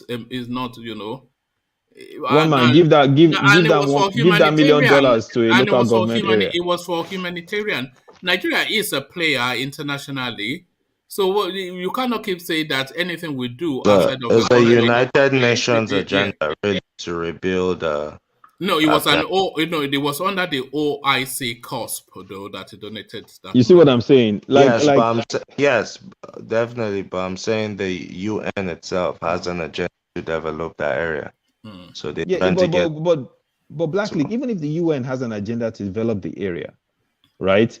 Nigeria being a secular state, even if they've signed Nigeria up to the OIC, you can't just take $1 million. Afghanistan serves no long-term foreign policy strategy for us. I mean, what's the rationale in giving the Taliban of all people our money?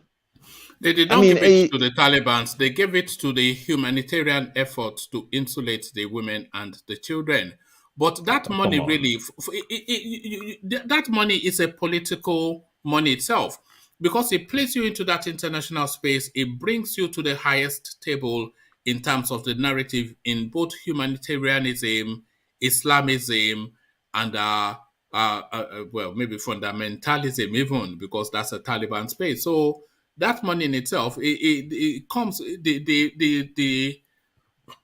it profiles you, doesn't it? It ratchets you up the hierarchy. It just seems out of scope. I mean, because if you look at it, they could have given it to IDP camp. I mean, this is terrorized and murdered in Burkina Faso. We don't even need to leave.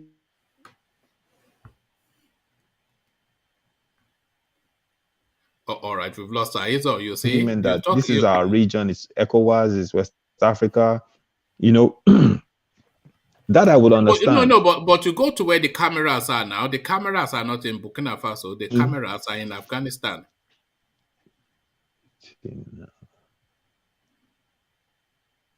Okay, we've lost Aizon.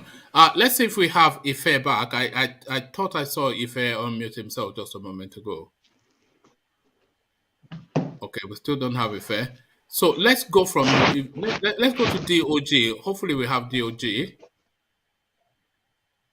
All right. Okay, so we seem to have then run the circle with everyone. Huh?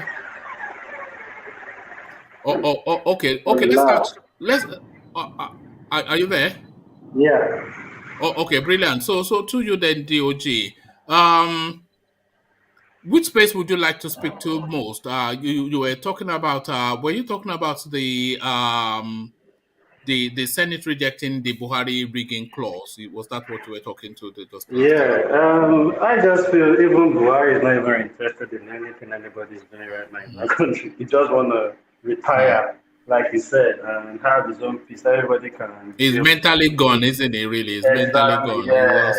So a lot of things can happen. Even his boys now, those Malami and Co, they might be in soup afterwards. You know? So yeah, that's how I say it. He doesn't care anymore. He has said it himself. He just wants to retire, and he doesn't care what Nigerian feels about his term as the president. He has done his bit. And for the Miyetti, those are the ones that really annoys me a lot. And it's not their fault. I think if our president, do you think that group? Do you think they like to throw laws in the south, especially in Yoruba land? Do you think they just throw laws? It's not their fault. It's the president. Yeah. If our president has used a whole year to talk about open grazing, so they think they are so important. And like Akere said, that who are Miyetti, that people should ignore them.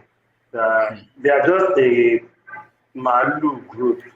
I don't even know how to categorize them, that feels they have a say. So, but if the president makes them look very important, why would just a normal group be coming into that space, saying and instigating who should be arrested again, who should be repatriated to Nigeria to come and suffer like in Kanu? So that tells us they are pained about the Igboho situation, because they feel it really tackled them. So I think the Miyetti actually have a lot of things to do with these Fulanis that are kidnapping, and they are their people. They work hand in hand. Because it shouldn't even really be their business. Why should they be concerned about Igbo that was trying to chase the Fulani that are killing the farmers, raping the women, and all that in the bush, if you don't have anything to do with them? So yeah, it's not their fault, it's the president. We use a whole year or a year and a half. Our president was busy complaining and soliciting for open grazing for Maluri areas, you know. So you see, there's still one concern that I have about this Buhari administration, and it is the biggest concern that I have about this Buhari administration. He was talking about a gazette under the colonials that identified grazing parts for herders. So he's saying that they should go and dig up that gazette again. And sorry, who's that? Who's that? Goodness me, they think we hear changing the past. Carry on, yeah. Yeah, no, I was just essentially. Oh no, sorry, that noise is too heavy. No, that was too heavy. No, D, I'm going to have to let you go. The background noise is too heavy, but thank you, D. Let me just seek to start to round off here. Maybe when I come back to D in the rounding off, he would have been better placed.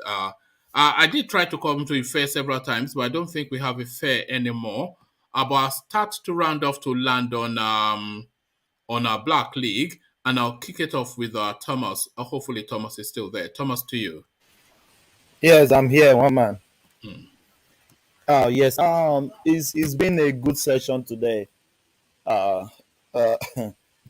We continue to speak about Nigeria so we can find the solution. If you don't identify your problem, to get the solution will be very, very difficult. So we'll continue preaching as we do every day, so that we can find solution to the problem. But we youth, the young ones, we are not standing up, so that all these old people, they can go and rest and take care of their grandkids. But if we don't stand up and participate, these old people will continue to rule us. If they die, they will replace themselves with their kids, which are old as well. So Nigeria, wake up to identify our problems, then to know how to solve it. Thank you, one man. May God bless Nigeria. God bless everyone. Thank you, one man. Thank you for having me. Thank you. So it looks as though Charlie Boy has managed to convert you at last. Wake up, wake up, wake up. So thank you. The only thing you have to now learn is chicken. He likes to say chicken too. So thank you, Thomas. Always a delight. So from Thomas we go to D. Let's see if D has not been able to. Hello D, are you there now? Yeah, I'm here. Oh, that's brilliant. There was just a heavy backdrop noise. We just had to allow you to, move to. Yeah. So and there it is again. Yeah, it's all right. It's all right. All right. So yeah, I was going to ask you about the Dave Umahi space, which I think you had some thought on as well. This guy now that has been removed, but he's not reading the tea leaves, and he still thinks he's being bombastic. And what are you making of Dave Umahi? He had to be cautioned by the Nigerian Bar Association. Rascality taken too far. What says you? Do we blame him? Even if the president don't take to law, as DSS don't even agree with what the court say, everybody does what they want in that country. So if anybody in that government does what they want, that's the situation. Even the Chief Justice, when he was bombarded, the house was raided and all that. A lot of things come into play. And you just look at that. We've not heard anything since about that. You can't hear anything. They've buried it. Those are the things. Those are the kind of jobs all these Abakari guys do for all these Malami guys. Because I'm sure Malami knows those guys, but they just say he doesn't know them. So all these guys, they know what they are doing, man. So they don't have any regards for the law in that country, and it's sad. And I don't think even those people now, I don't think there is nothing they could actually do to that guy. If they could do something, people wouldn't have been going that far too. Because a lot of cases in Nigeria, even from 1999 till date, there are a lot of cases that the courts have given judgment, and it's not even coming into play. It's more like they are ignoring what the court has said. So it's a sad situation, honestly. Oh, okay, and the Amaechi Elrufai ticket that we've been discussing somewhat, dead on arrival was how our Black League described it. But is this something that you think has any wings, or is this just It doesn't. I'm with Black League on that. It doesn't have any. Amaechi, no. The situation has gone far away from that now. They need to go and recoup and come back next time. Both of them. And the police officer, Joseph Ibunike, who mysteriously passes away just as he's investigating the drug dealer cop, a coincidence, or is this just the consequence of of a lifestyle? It's too fat. Honestly, is both ways. Honestly, it can be either they kill that guy and it could be natural cause, and it could be maybe the guy is sick and all that, So yeah, because if you look at that Abakari case, all of a sudden they want to extradite that guy away from Nigeria to the US. Something the US has been calling for. They've given them proof that shouldn't even take them 2 months. They finished the first case, they opened the case again to, So I think they're just trying to, because if he goes away, that guy has threatened them that he will open up some people. And that alone even says a lot. He has threatened them from initially when the Hush Puppy case came up. So I think they are just trying to save their house and send that guy to the US to just go and face that case and forget about his Nigerian case. Because obviously, you can't tell me about Bakari is dealing drugs with people from foreign and they are bringing drugs into Nigeria, and some top people in Nigeria don't know about it. Obviously, he can't get that link himself. So there are top people in Nigeria that are drug dealers that are using him. All right, thank you, D. So thank you, D. We were just rounding off. So yeah, I know. Yeah.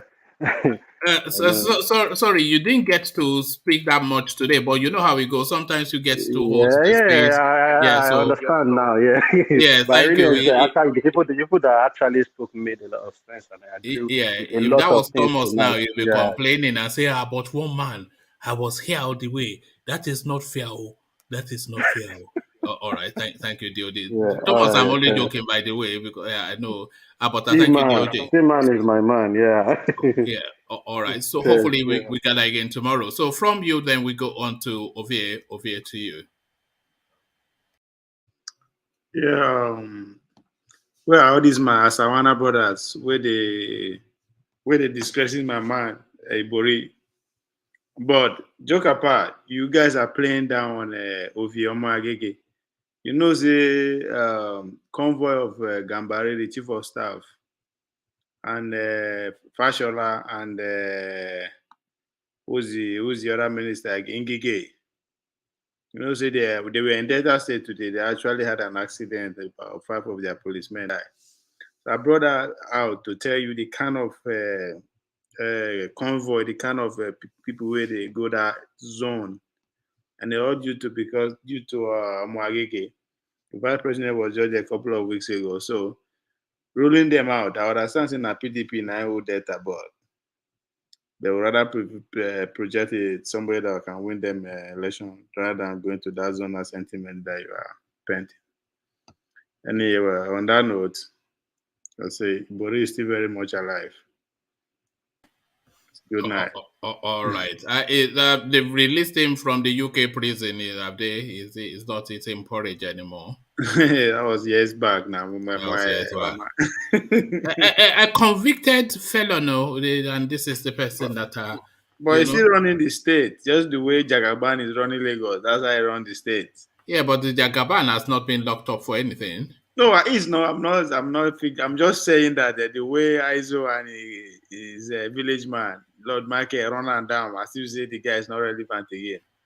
No, they just find him repulsive. They're it's just the hopelessness. When we're saying Jagaban is running Lagos and Ibori is running, he is because he built. He also just like I'm not comparing them, but I'm just using him. No, I was just making the point that how far we still are back in the fight to rescue that country. Right. If these are the people still holding court and holding space, Yeah, but just like him, like Ibori, he empowered a lot of guys. Apart from that, he don't keep saying he empowered a lot of people. He didn't empower anybody.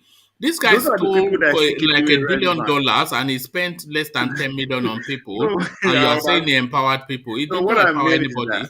What I mean is that those are the people that are still keeping him relevant and still bidding his bid for him, not necessarily, any other way. And then they see. And that word empower, it really irritates me because you cited the example, not from you, but just in general. Yeah. You cited the example of those boys that used to collect monies under Goodluck Jonathan sharing of money that they've gone and built, or was it a hit-on? They've gone and built mansions and now they are broke. So that is the empowerment now. It doesn't mean anything. You have a lot of party, chance a lot of girls, and go back to, just... No, true. There was a time. There was a time. If you know be a Sawana, that means if you know be your guy, babe, no one will follow you for what? Yeah, dollars, babe, they follow now. That's how much money was in their hands, All right, thank you, Ovie. Always a delight. Ovie spent the whole session this time around. So thank you, Ovie. I don't know who you're hiding from in the dark, but you can come out of the dark now. So that is Ovie hiding from that girl again. What is it? Is it Rebecca or Sheila? Or the combination of the two? So that's Ovie. Shadekwa. Sorry. You know those American names. It really, I keep saying things irritate me, but it irritates me. Those black American names. Musikwa, Seberekwa. You have just a plethora of one man African names. Why don't you just I've take noticed an African name? Shanekwa. What that name sounds sexy? Shanekwa. It doesn't now, and they'll tell you it's from the Bible. Lushikwa, Tamarakwa. What is it with kwa anyway? You're about to say. No, it seems like there's some disdain for African Americans. One man, what's going on there? No, I don't have disdain for them. But why do you say that? Well, I mean, Atlanta. You just sometimes when you talk about them, you're like, oh, their names really annoy me, and No. Maybe annoy is the wrong word. I think frustrates is more the word, because I feel that they don't align themselves more with their roots, and they seem to recall somewhat from it. This is something. And by the way, in Europe, the Black America, especially in Eastern Europe, where there's a fledgling Black population there, they go to great lengths to distance because there's a strong African population in those Eastern Europes, these Ukraines, Poland, etc. But then they like that Black flavor, and then they like to think everybody is African American because they actually think that is the descriptive of a Black person. But the actual African American, this actual Black American, when he goes into that space, he makes to great length to distinguish himself from the African to indicate that he is lesser than. But really, that Shiniquad, Luchiquad, Tamarakwa, there's no such thing now. Why don't you just call yourself, Ngozi? What they have. One man. What it is Black name now. Don't. One man. What it is a lot of them are trying to align themselves with African name, which is why they pick some of these names, but they don't know the right ones, or they don't inquire from Africans when they pick it. And honestly, a lot of African Americans actually are doing these DNA tests to identify where in Africa that they're from. But why did you pick the tonality of this day? I didn't even see that coming. Right? No, because I've listened to some other. You've said those African Americans, when you talk about them, it's not in the fondest of ways. No, you are reading into me. That's because people don't understand their story, the history. I mean, the effect of slavery is relevant. Especially now, I'm in Atlanta now, and it has changed my perspective a lot about what I used to know before I came to Atlanta. So, man, I feel there's sufficient enough of information and opportunities, and the world is shrinking so much more that they should be looking to make that reconnect.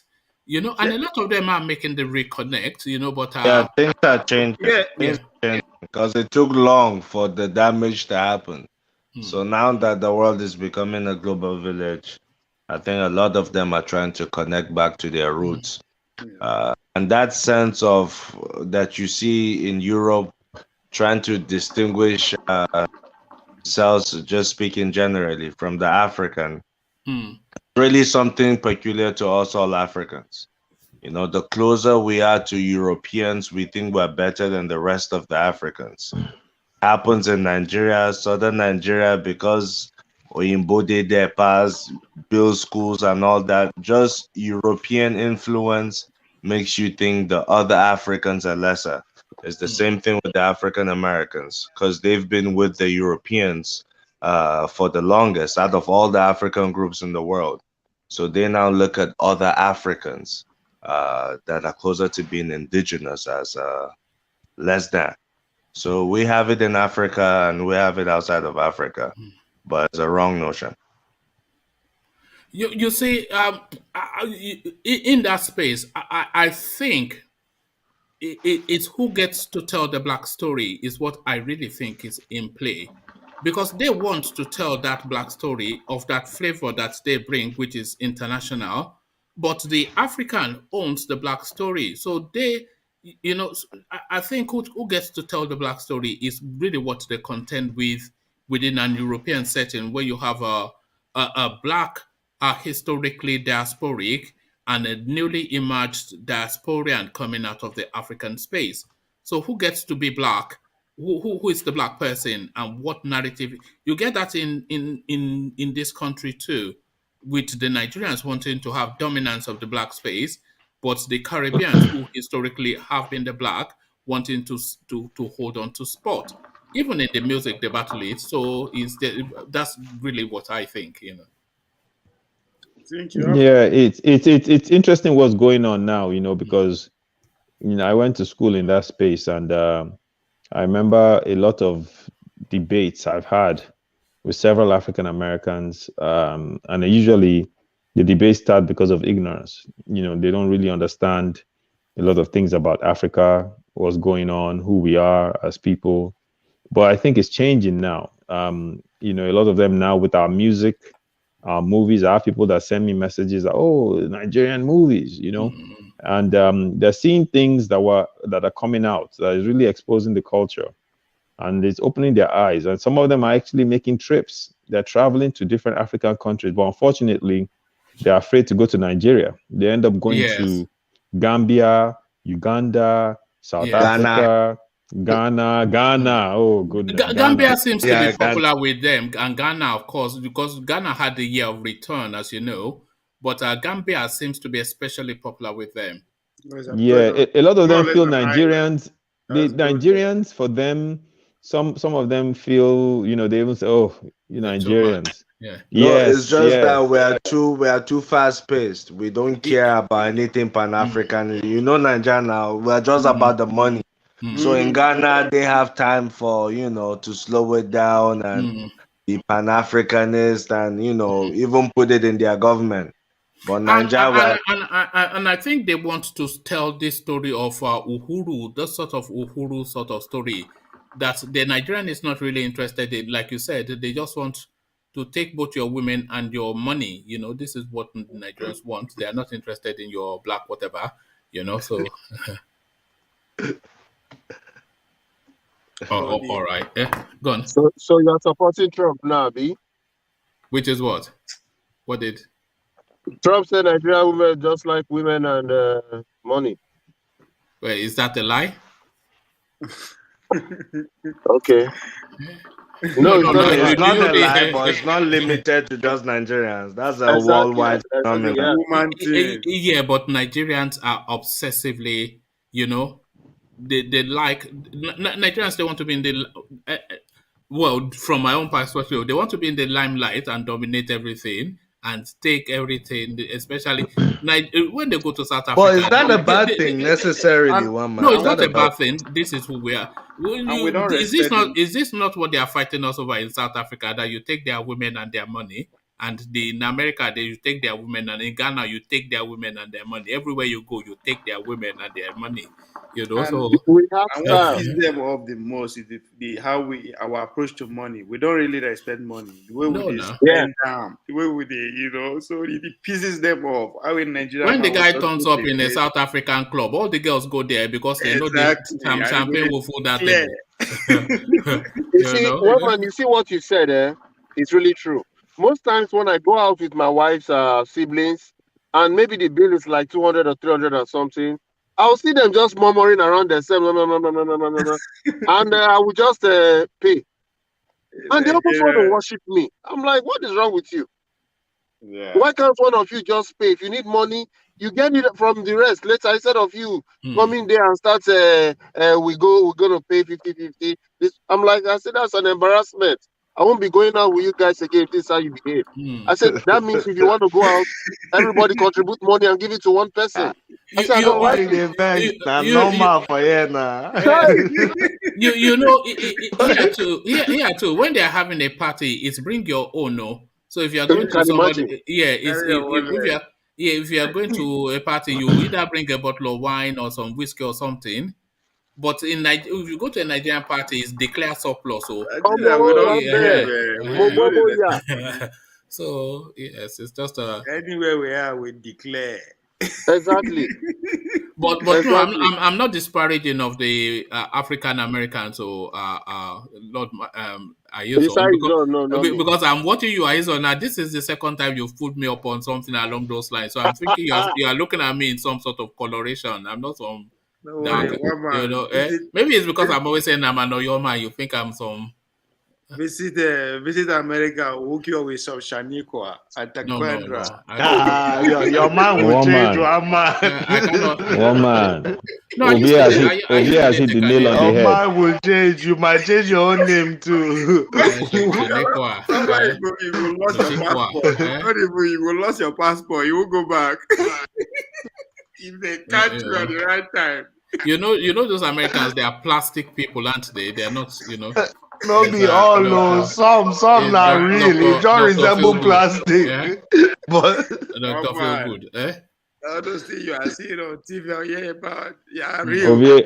If you carry one man water for Atlanta, one man go shout now. Hey, Atlanta is they call it a low down area. I don't know, or down low. Is it down low or something? There's funny going on in Atlanta.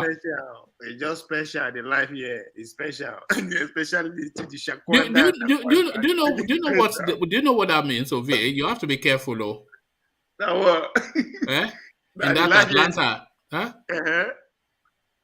What you about it? Okay, well, if you don't know, then I won't tell you. But Ovie knows now.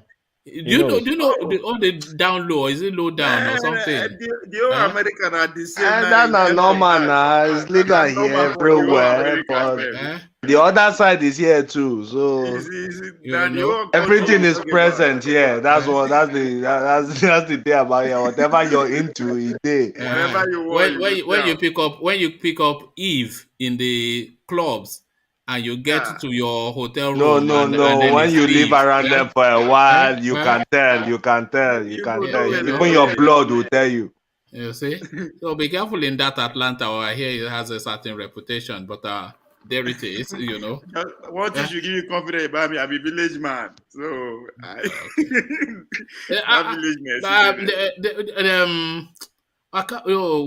I'm trying to remember the name of this British actor. Divine Brown, that he went to, what's his name? Four Weddings and a Funeral. I remember his name later. So he was cruising around America looking to, he's a bit drunk, wanting to pick up something for the night. And then he picked up a girl that called herself Divine Brown. And then when he got to the hotel, it was David Brown, so there it is. so there it is. That will be happen for America, any part of America, not just Atlanta alone, as it is presently. And now visitors they catch mostly. And then they know you. Once you just enter, they know that you just come. Okay. They will be so nice to you. Hugh Grant, his name was Hugh Grant. Yeah. So there it is. So thank you, V. So from Divine Brown to David Brown, and I is on trying to call me a bigot. It will soon start happening in Lagos. Bobrisky is just the beginning. Don't worry. In Lagos too. In fact, it's already taking hold. I don't know, man. We're living in a new world, though. We're living in a new world. That's someone like Bobrisky. His real name is what is it, Idris or something. Now, it's illegal. It's illegal. I don't know why he has not been arrested, because I think Goodluck Jonathan signed laws to that effect. That's why one of the reasons why the Americans hate him. When he signed laws to the effect that this is illegal in Nigeria, and this guy parades himself all over the place. She-mail. Is doing a better job than Showore. At least by the time you work at it, I see Bobrisky. No, you will see 2-3 Bobrisky springing on everywhere and there, but you not go see Showore. There are even some, I don't know their names, but there are some other ones now in the social media, like there's another one that calls James Brown. Yeah, I think it's that one. Now. He's in the UK now. So, but one man, Kenyatta did the same thing. Huh? Kenyatta did the same thing in Kenya that Jonathan did. So they can't. And Kenyatta even had a press conference and said in front of Obama that Kenya is a different country, and these are the laws that they're passing. Yeah. But the way Kenya did it and the way Nigeria did it was different.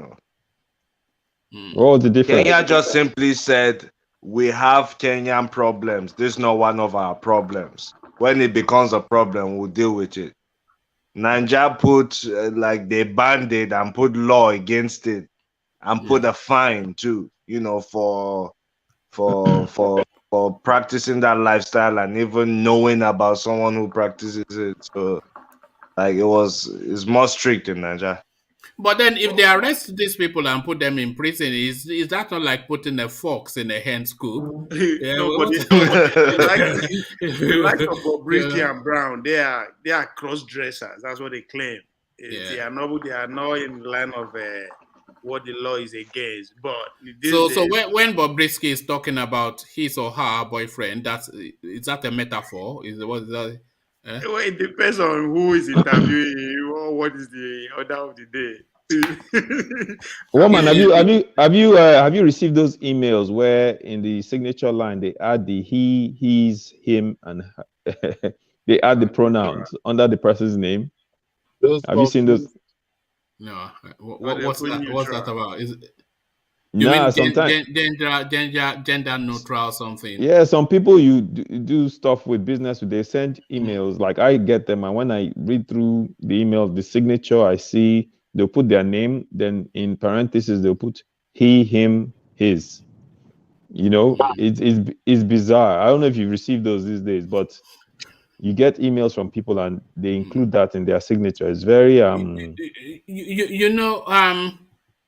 I've not received those emails, but there was a huge debate in this country just a couple of years ago. This controversial journalist who was leading that space, they were talking about Piers Morgan. Yes, they were talking about gender neutrality, and they had a panel.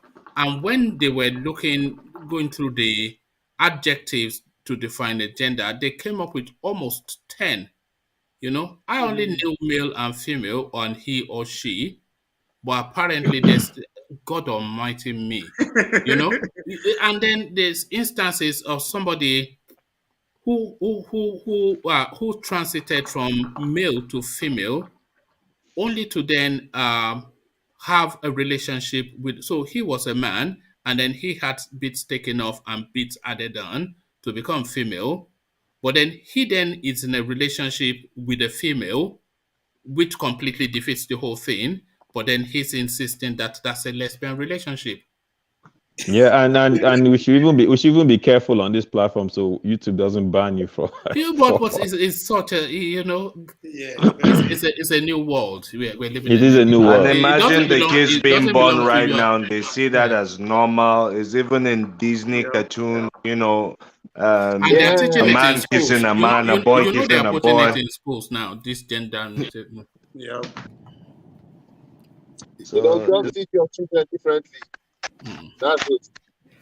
All right. Man, that's the word you are expecting me to bring more kids. So, well, that's the way of the world now. The word I don't even understand. So how can I discipline my kid in that environment? I don't understand. I save myself that trouble. If somebody under, let's say, the age of 5, by the time they are like 30, they might as well be from Mars or something, like Martians, isn't it? You just like a Martians, But thank you, V. Just a few more words, and then we'll. I don't know how we even landed here. It was Lord Michael, isn't it? That was wanted to call me as a big god. Coming to you, Lord Michael, not Lord Michael. His own, yeah. Yeah, actually, I've run up with Sheni. You bring me back now, telling me to get up at the end. I said, Sheni Kwa then. You found the name so sexy, and you decided to expatiate more on it. All right. Thank you, Ovie. Always a delight. Right. So that was Ovie, the superstar of the platform. So from Ovie, we go on to Ahizon, the intellectual of the platform. So Ahizon, isms and isms. A few more isms from you, Ahizon. Yes, my brother. Thank you for having me on the platform, and lively and interesting conversations, definitely with my Nigerian brothers on this platform. I just think, there are a lot of issues. The issues you've highlighted today, speak to a number of different things. The Uzodimma issue is clearly talking about the impunity of governors and the fact that they're untouchable. And if they ever want to create accountability in that country, then they would have to change that law that gives them immunity, which might be almost impossible because the governors are critical in getting these people elected. So I don't know how that's going to work. And then the other piece, we discussed the Niger Delta issue and the ability to generate IGR, internally generated revenue, which is tied to the whole restructuring of funds within the country and the ability for regions to do that. Again, that's also going to require a special person at the executive level to force the House of Reps and Senators to pass laws that gives regions autonomy. Two key areas that are impeding our development as a nation. If different areas are able to generate revenue, the revenue adds to the national cake, which overall improves the economy of the nation. So that's a key area. And honestly, if we were a country that had some sense about what we need that's better for us, we would be pushing these candidates right now to really, really discuss that issue and force them into a corner where they have to promise that they would immediately on day one, pass legislation or force the legislators to pass laws so that way the regions can control their own destiny. Unfortunately, that might be a pipe dream, and we might not see it happen, but that is the only way we can develop as a country in moving forward, is if we can get these people to take action like that. Thanks again for having me, and look forward to hearing this show again tomorrow. All right, thank you, Aizan. Always a delight. Anytime Aizan turns up, we learn more than we previously knew. So thank you for your company again, Aizan. So from Aizan, we go to Lord Michael. The story get us a bill, Lord Michael. Not be smart, my people, how una dey? I don't miss una small though. Una see how the matter don't be today. Today matter I tire about. But we wear boxers under, so they're not going to see anything. As it don't be today like this now. Now continuous knowledge, we go to talk and they go. We're not going to talk and make it sweet, but we're going to talk the truth, make everybody they hear out. I beg, I want to start to the hate people where they from background, where they type, where they like, where they share. Those where they bring people. I beg, we want to bring new people. We want to bring people who will come teach us. Plus one we go teach. Where we go argue. Where we go get something from. When I see us, we don't, they call out, we don't they evolve every day. Let me say, we don't they change things small. Before now, so quarrel. Enemy. But at the end, today now, it don't change what you say. We they learn from each other. We go argue. We go take this point. We go learn that point. At the end of the day, we go try and strike one small balance. We go say, okay, make we do one like this. Now, so we want to make it a be. Make una to the practice and we on a day. You get some kind of things so they do, some kind of things so they talk. I beg you, so you go to tell children, don't do this at home. The one way not good, not do. The one way if you say good, you feel try out. But bad as a bad rich, we don't come today, we say, person will come must go. So my parting shot with tonight say, continue to help your brother, learn one or two things, what you gonna do, make una the whole amount the whole ground. Make una not agree, make them continue to the kituna, because we don't see and say all those so-called people who they call elders, religious leaders, political leaders, they not be anything, no, they not fit do anything. They don't come today, one day they go. Like they Umahi now, we be say picking with the primary school. If they don't give a common entrance result, make it they go. He say no, say one do primary 6. So my people, make una not just mind them, make una continue to the hustle. Make una dey strong, make una dey talk to una self, grassroots to grassroots. All those people will not get level for village, make una dey hold them strong, una dey teach them. That then the people go fit help us. Because as it dey like this now, we be say most of us not dey for the country. If everywhere scatter, anytime when we come, now we they go take shine. Now your best friend for village, now you go arrange kidnapper for you. So make we do everywhere, make it dey some, so that when we come, we go enjoy ourselves, we go enjoy our people. And our country go better. So make I live on for here. Tomorrow, by the special grace of God, we go see you. God bless you now. Thank you. One love. All right. Thank you, Lord Michael. So Lord Michael, one of the established voices on the platform. So that's the mighty Lord Michael, my liege. But there's no might greater, of course, than Black League, and he has the final word. Black League, your word. Great discussion today. One man meant to more. Thank you again for bringing everybody together. And we had a interactive session.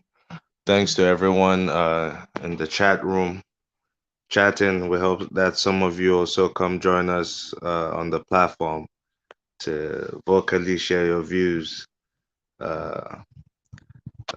Thanks to Lord Michael. Ajanle Coco wasn't here today, but we hope to see you tomorrow. And I can't go through all the names because we're deep pressed for time. Africa must remain one. because it's just our destiny to be one, and that's when we're actually great. It's unfortunate that we have what we're experiencing in the Niger Delta with so much resources. Communities there should really be the talk of the world in terms of economy, in terms of commerce, and in terms of development, and even a technological hub. They have the resources to garner people, experts from the whole world, just like Dubai did. Dubai assembled top engineers. A lot of them are Nigerians, by the way. People haven't told that story. A lot of the engineers that worked on Dubai were Nigerians. A lot of them also came from Europe, countries like Germany. Some came from the United States as well. I got this from someone who is from there, who is my close friend. He's just telling me about how highly they regard Nigerians over there. So it's just unfortunate where we could have our own mega city in the Niger Delta, but just due to greed of politicians from the area and outside the area, things have just regressed throughout the years, and all types of pollution, just the wealth being just stolen away and leaving them with all types of health problems and just total degradation. That is unfair. At the same time, we have countries like Morocco. Now, Morocco is notoriously known for oppressing Black people in recent years and even in the past. The dark-skinned people who are indigenous to Morocco have been under domination by the lighter-skinned people who consider themselves more or less Arabs. But what did Morocco do? They're trying to apply it successfully to be part of of ECOWAS, meaning they want to hold the same passport as the Black West Africa, the Nigerians, the Ghanaians, Senegalese, Cameroonians, simply because of the Niger Delta. The gas from the Niger Delta wants, the Morocco wants to be a passage to take the gas from Niger Delta all the way to Europe to supply countries like France and other countries in Europe. So for Nigerians in Nigeria don't even like ECOWAS. We're trying to have a stronger passport, but we're seeing countries like Morocco that's very close to Europe, just a swim, a short swim to Europe, joining the ECOWAS simply because of the Niger Delta. And we have the Niger Delta still impoverished. That is a shame to all of us as Nigerians, not just the people of Niger Delta, for mismanaging such resources. We hope things get better there, and it starts with the people speaking up and the leaders being held accountable by the people. We hope to continue this discussion again. We're deep into time, as I said. Hope to see you tomorrow. Invite your friends, your family, just anyone you know who really wants to enjoy an interesting conversation focused on Nigeria. And sometimes we go global, so you just don't know what to expect. And that's the beauty of the platform. So once again, I say thank you and have a good night. All right, so that's Black League. So you see now why we delight in his company. Very articulate, very knowledgeable, and very accommodating. So a real gentleman, Black League. I will have no other than have that be the case. A real gentleman. So thank you for your company, Black League, and that has been the session. So that has been the session. It's been especially a pleasurable session this time around. The conversations flowed. The people who turned up, the contributors, everything to a man, all on point. Nothing. There was nothing that jarred. So it's just an easy. It was just like guys just gathered shooting the breeze, which is exactly what the intention was. I see it somewhat as us gathered in a wine bar, or to localize it within our space, like an upmarket sort of beer parlor, where we just at the dead of night, everybody has gone, but then it's just a bunch of boys just, saying how do we get out of this situation we find ourselves? And then, the beer is flowing, the suya is flowing, and then everybody is liberated somewhat by that extra bottle of whatever, and then people are speaking freely. So it's just a free-flowing, free chatting, but high-functioning space, and the high function, just as you heard from Black League then. So people of that standard is what we present. So that has been the session, and a real pleasure. If you have not subscribed yet, then just go on and do that. Is that red button. If there's a red button that says subscribe on your screen, then you're not yet fully in yet. So that needs to be depressed, showing gray. And if the like button is not depressed yet, then you're not yet fully in. So click those two buttons as we encourage, and we only encourage that is so that we can move the platform up the YouTube algorithm.